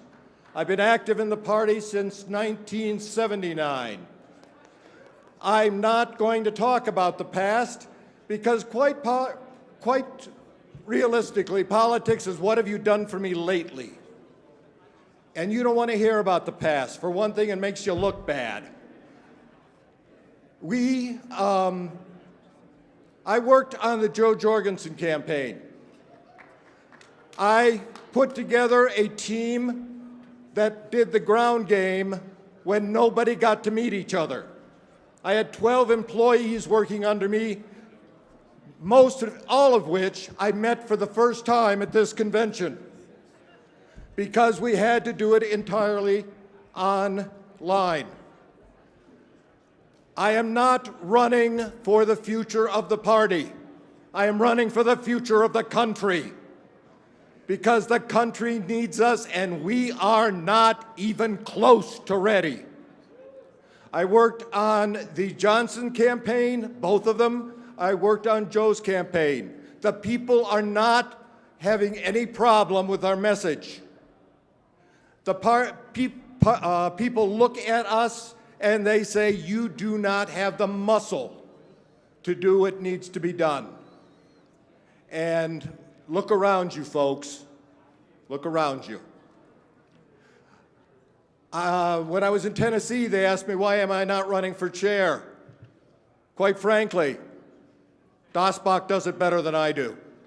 I've worked with him for almost 50 years. I am, however, going to say a couple of things about the current fight. It's not the first one.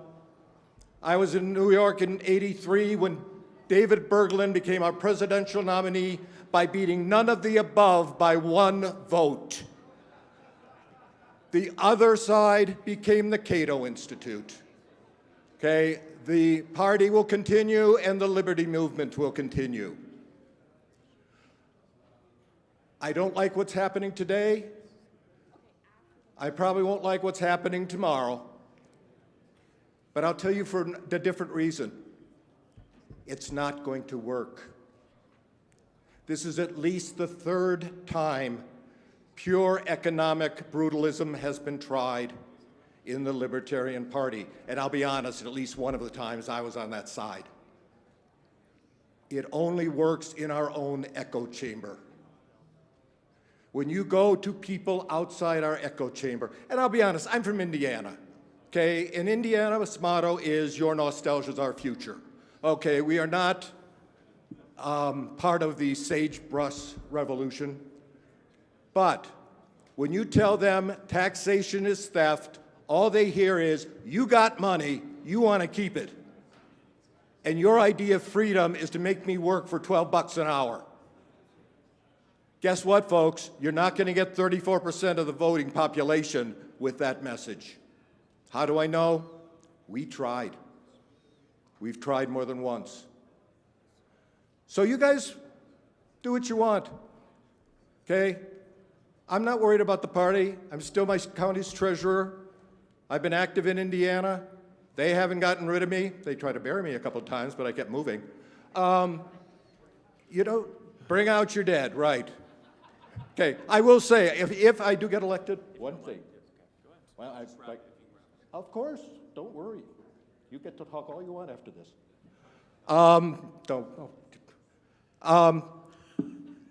Bring out your dead. I will say this, if I'm elected at the next convention, prior as a training, we will run Life of Brian as preparation for the convention. I can think of no better training for a Libertarian National Convention than Life of Brian. And if you're too young, watch it.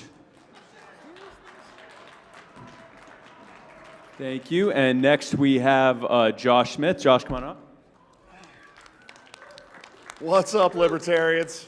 How's it going? Man, this room was really full earlier. I don't know what happened. It's very sad. You changed the agenda. Shh. I didn't change anything, buddy.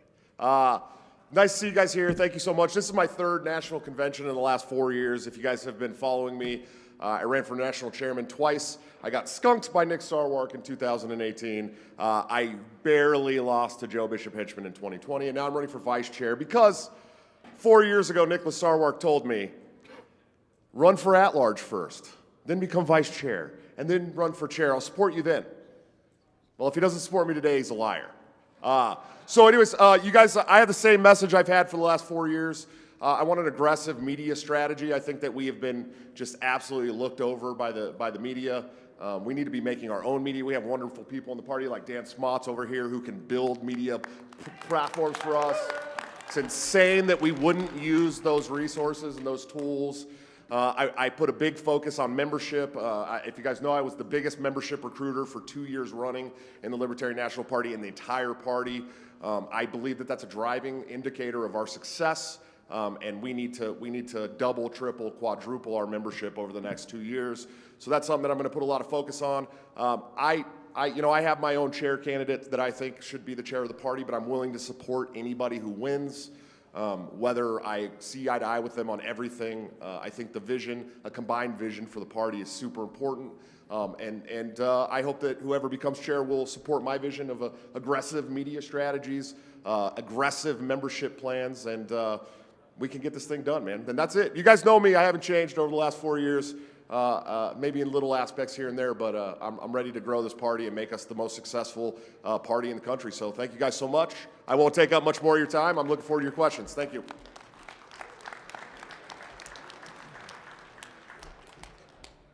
Thank you, Josh. And then finally, we have Eric Rodsep. Eric? Thank you, Spike, and thank you for everyone who is here in attendance. My name is Eric Rodsep, and I am running to be your next vice chair. We've had quite a few debates already, and I'm not going to go over my political resume again, but I have the political experience that is necessary for this job.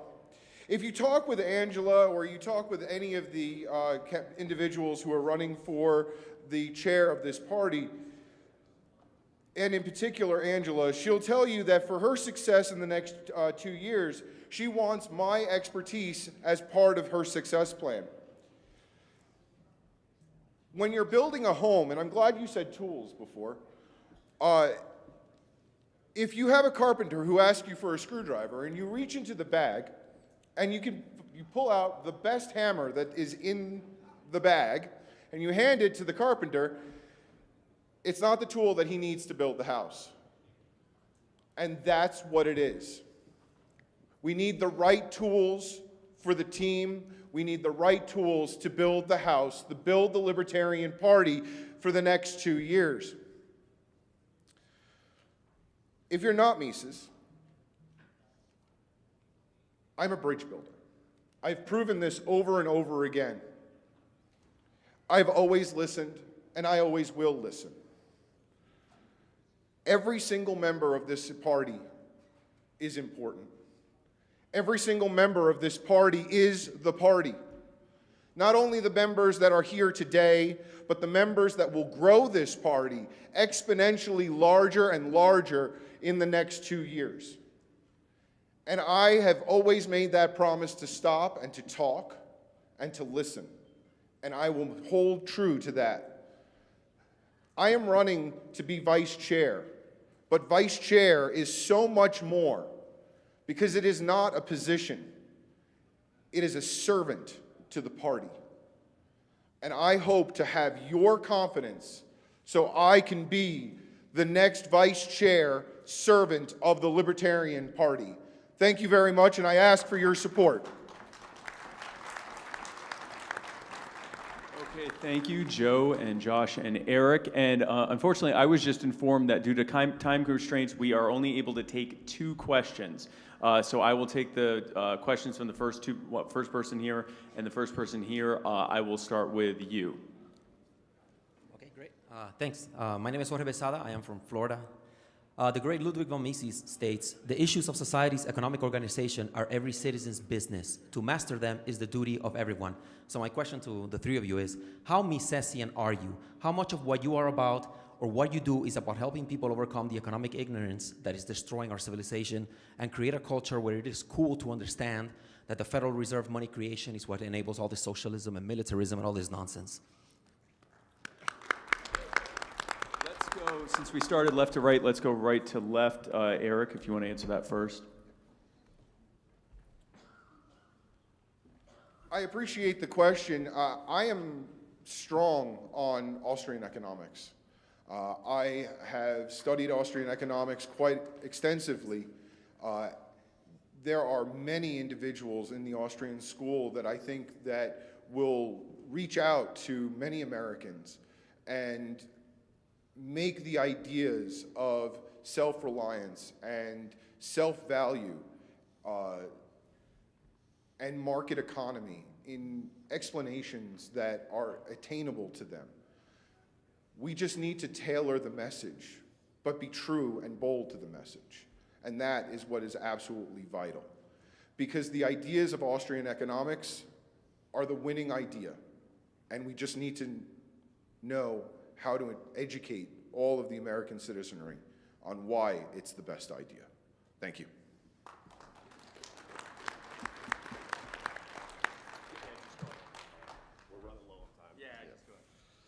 All right, guys. Look, how Mississippian are you? Man, look, we got to make economics cool again. That's the problem, right? Economics is boring. We're wearing our pocket protectors. We got our glasses. We're like, hey, read these books. And the culture war is something that I've harped on a lot over the last 4 years as well. You may have heard that culture war. What that means is making our ideas seem cool again. I mean, that's really what the culture war is. And you know, I've read Mises, I've read Rothbard. I have this saying that Rothbard radicalized me and Sarwark pissed me off enough to get involved. So that's the truth. And you know, I've been an Austrian economics guy at least since 2008. But we had to make it cool, and that's what I'm doing with my show. That's what I'm doing with traveling around the country, working on issues with the party. Is trying to make those things cool again. We have to make it cool to talk about how the Fed is screwing us out of our savings. We have to make it cool again, and you know, I think that I've proven that I can do that. Not just through my show, but by traveling around the country and talking with people. I do it at the supermarket. I do it at the airport. You know, I try to make it as not boring as possible, and that's what the culture war is. And I think we can win through the culture war with Austrian economics. I really do. So that's how Mississippi and I am, and I'm going to continue to be that way, and I'm going to continue to fight the culture war on all fronts. So thank you.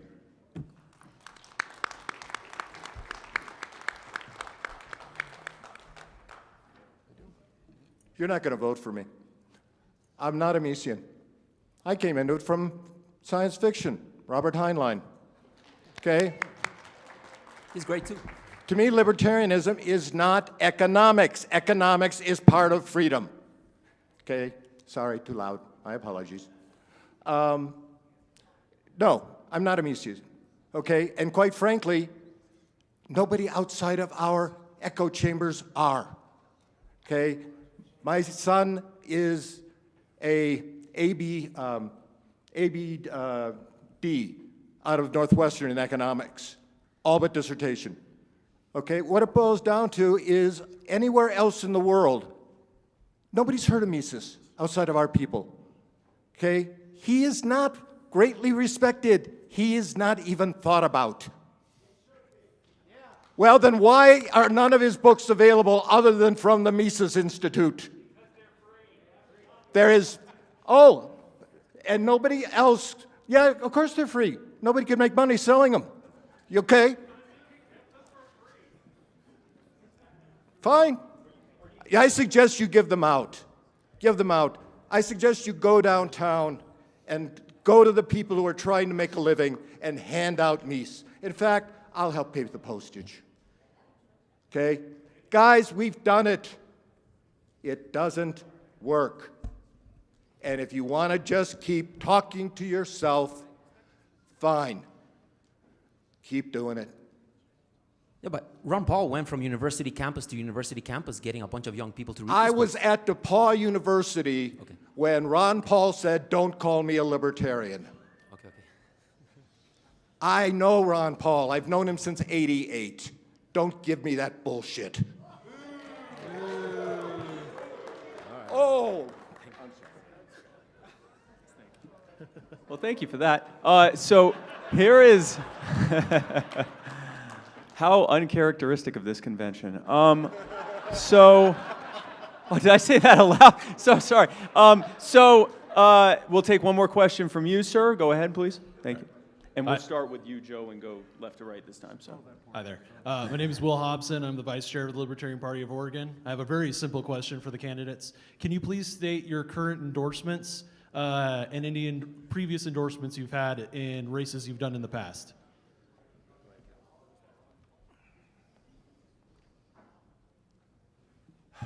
I know Judge Gray's endorsed me. I know that the chairman of Louisiana's endorsed me. I know that, actually I haven't looked at my website to see who's endorsed me. I will tell you what, the Mises Caucus has not endorsed me. No officer of the Mises Caucus has endorsed me. And to my knowledge, no member of the Mises Caucus has endorsed me. I am the only one running who has not been associated with the Mises Caucus. So I do not think I'm going to be on the list. And do I think there's a list? Yeah, because I was in Michigan when a list was given to every Mises Caucus delegate, and they voted only for Mises Caucus delegates, and one non-Mises Caucus delegate was elected, and that was getting rid of people who had run as candidates, who sat on school boards, who were mayors, who had been county chairs, and replaced them with good Austrian economics, okay, who had been in the party for a year. So, I told you. Oh, I'm so sorry. I went off topic. What a thing to do at a libertarian convention. I'll get this thing rolling. Okay, so first of all, I'd like to say that maybe Ron Paul told people not to call him a libertarian because of people like you. I actually got endorsed by Ron Paul in 2020. I was the first intra-party candidate in the Libertarian Party to be endorsed by Ron Paul since 1988. Thank you very much. I appreciate it. It seemed like he wanted to be around then, and he's here this weekend as well. So, maybe the party becoming what he wanted it to be is bringing him back. I don't know. But I've been endorsed by Dave Smith, Tom Woods, Walter Block, Jeff Deist. The list goes on and on and on. It would take me a long time, but I have a lot of endorsements over the last 4 years that I appreciate and cherish with every fiber of my being. And if anybody else wants to give me endorsements, let me know, man. Just hit me up on Twitter. But thank you. No Angela this year. She's endorsed this gentleman, I believe. So, but we'll see. It'll be an interesting day tomorrow. Thank you guys so much. Honestly. Thank you.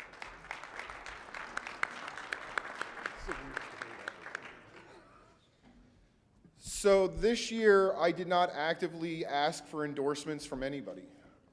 And the reason I didn't was because I don't want to foster a divide within this party any further.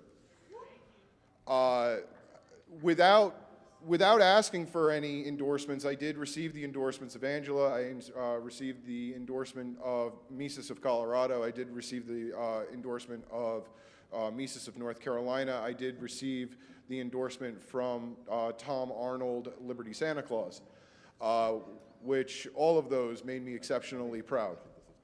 But I did not ask for any of them.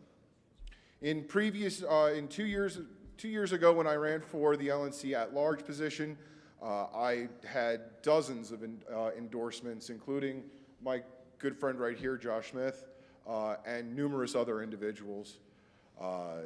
And when I was running for State House 34 in North Carolina, I received endorsements from many organizations throughout North Carolina, including oh my gosh, I'm scratching my head right now. But I'll be able to give you those, all those organizations. If you come and talk to me, I can't remember off the top of my head right now, but there was a list. So yes, I have been endorsed, but this current election cycle, I have not asked for endorsements actively. Thank you. Thank you again, Joe and Josh and Eric. Well, folks, what a fantastic event this has been. Some would argue the best put together. Anyway, great to see you all. Thank you for being a part. What's that? Best moderator, hands down. Oh, best moderator. Oh, I wouldn't say that, but you can if you want. Oh, no, please, no standing ovation. That would be awkward. But thank you. Thank you so much for being a part of this, and I will see you, we will all see you here, and I know all three of these candidates would be happy to talk with you. I know we didn't have the time to do more questions, but I'm certain that all three of them would be more than happy to answer any questions you have in person. I have unilaterally decided that on their behalf. And again, thank you for being a part of this. Let's keep fighting for liberty, guys. Thank you.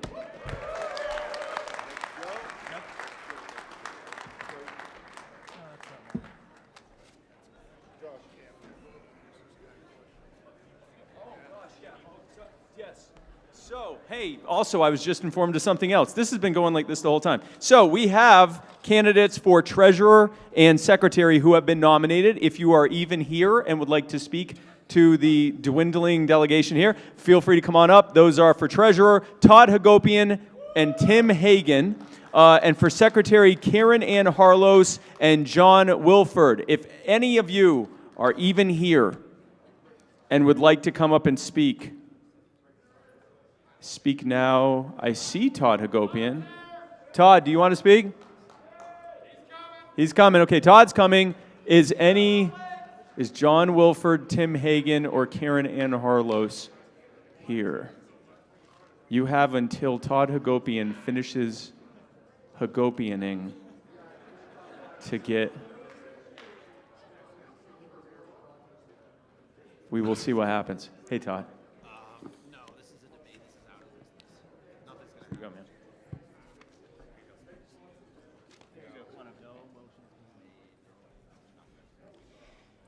Hey, folks. I was not told I was going to make a speech, so I'll try and keep this pretty quick. I wasn't told that. So, thanks, Spike. My name's Todd Hagopian. I am the state treasurer for Oklahoma, and I am running for LNC treasurer. My background is in business. I have an MBA in marketing and finance. I've been in the Fortune 500 for about 12 years before I started my own company. I've run businesses for Illinois Tool Works. I ran a business for Berkshire Hathaway. I now own 3 companies that gross about $5 million. I have quite a bit of business experience. Inside of the Libertarian Party, I've got kind of 2 legs of experience. One, I've been a candidate. I've run locally for school board, and I've run statewide. I set an Oklahoma record for third-party votes with 345,000 votes, securing ballot access for Oklahoma for the next 4 years.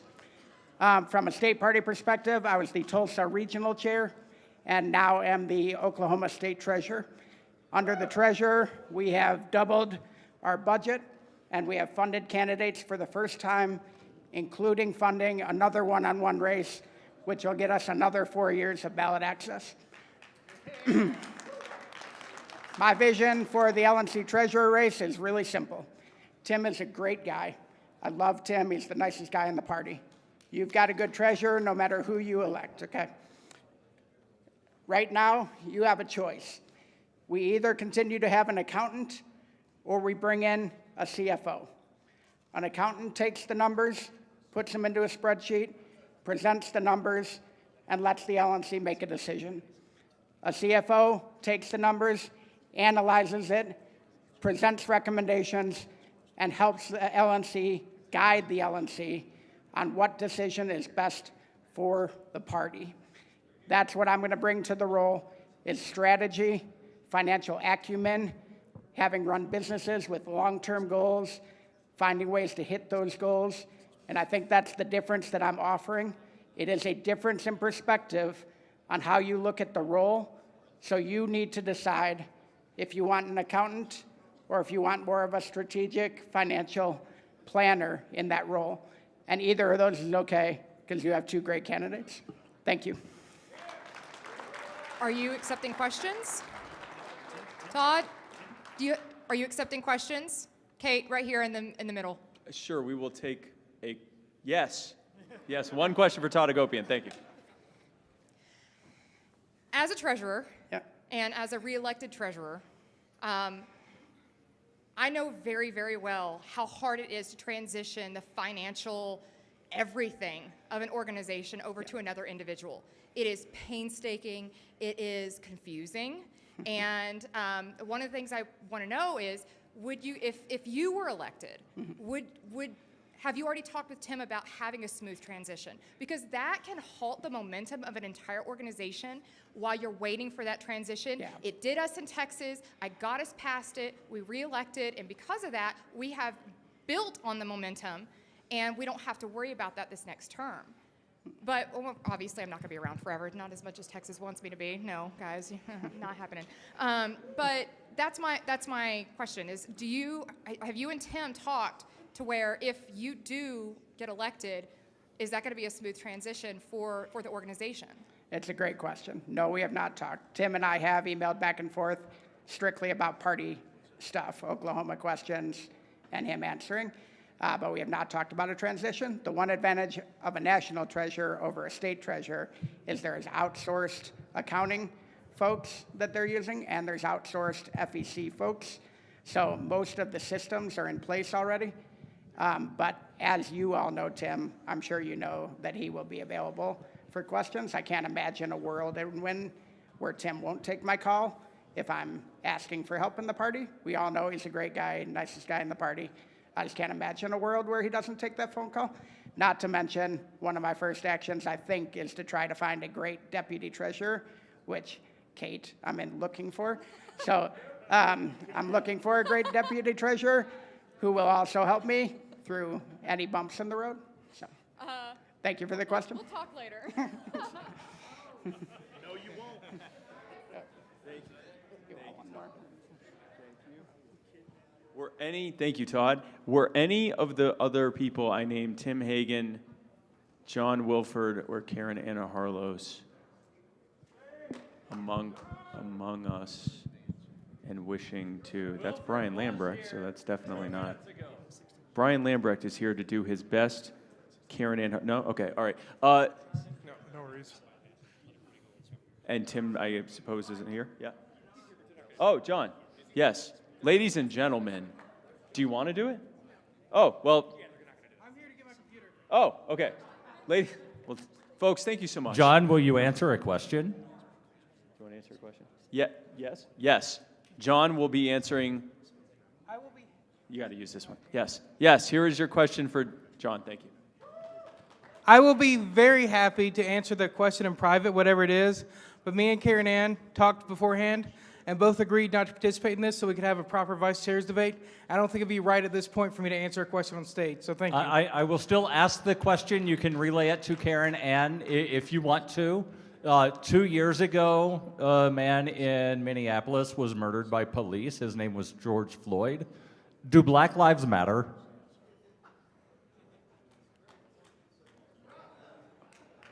Okay, thank you. So, folks, with that, this is now officially the end of whatever the hell they have called this thing that we have done. Yes, the Spike Cohen Show featuring the VC candidates. Yes. This has been a Muddied Waters Media production. No, folks, thank you so much for being a part of this. God bless you. Keep fighting for liberty. Love y'all.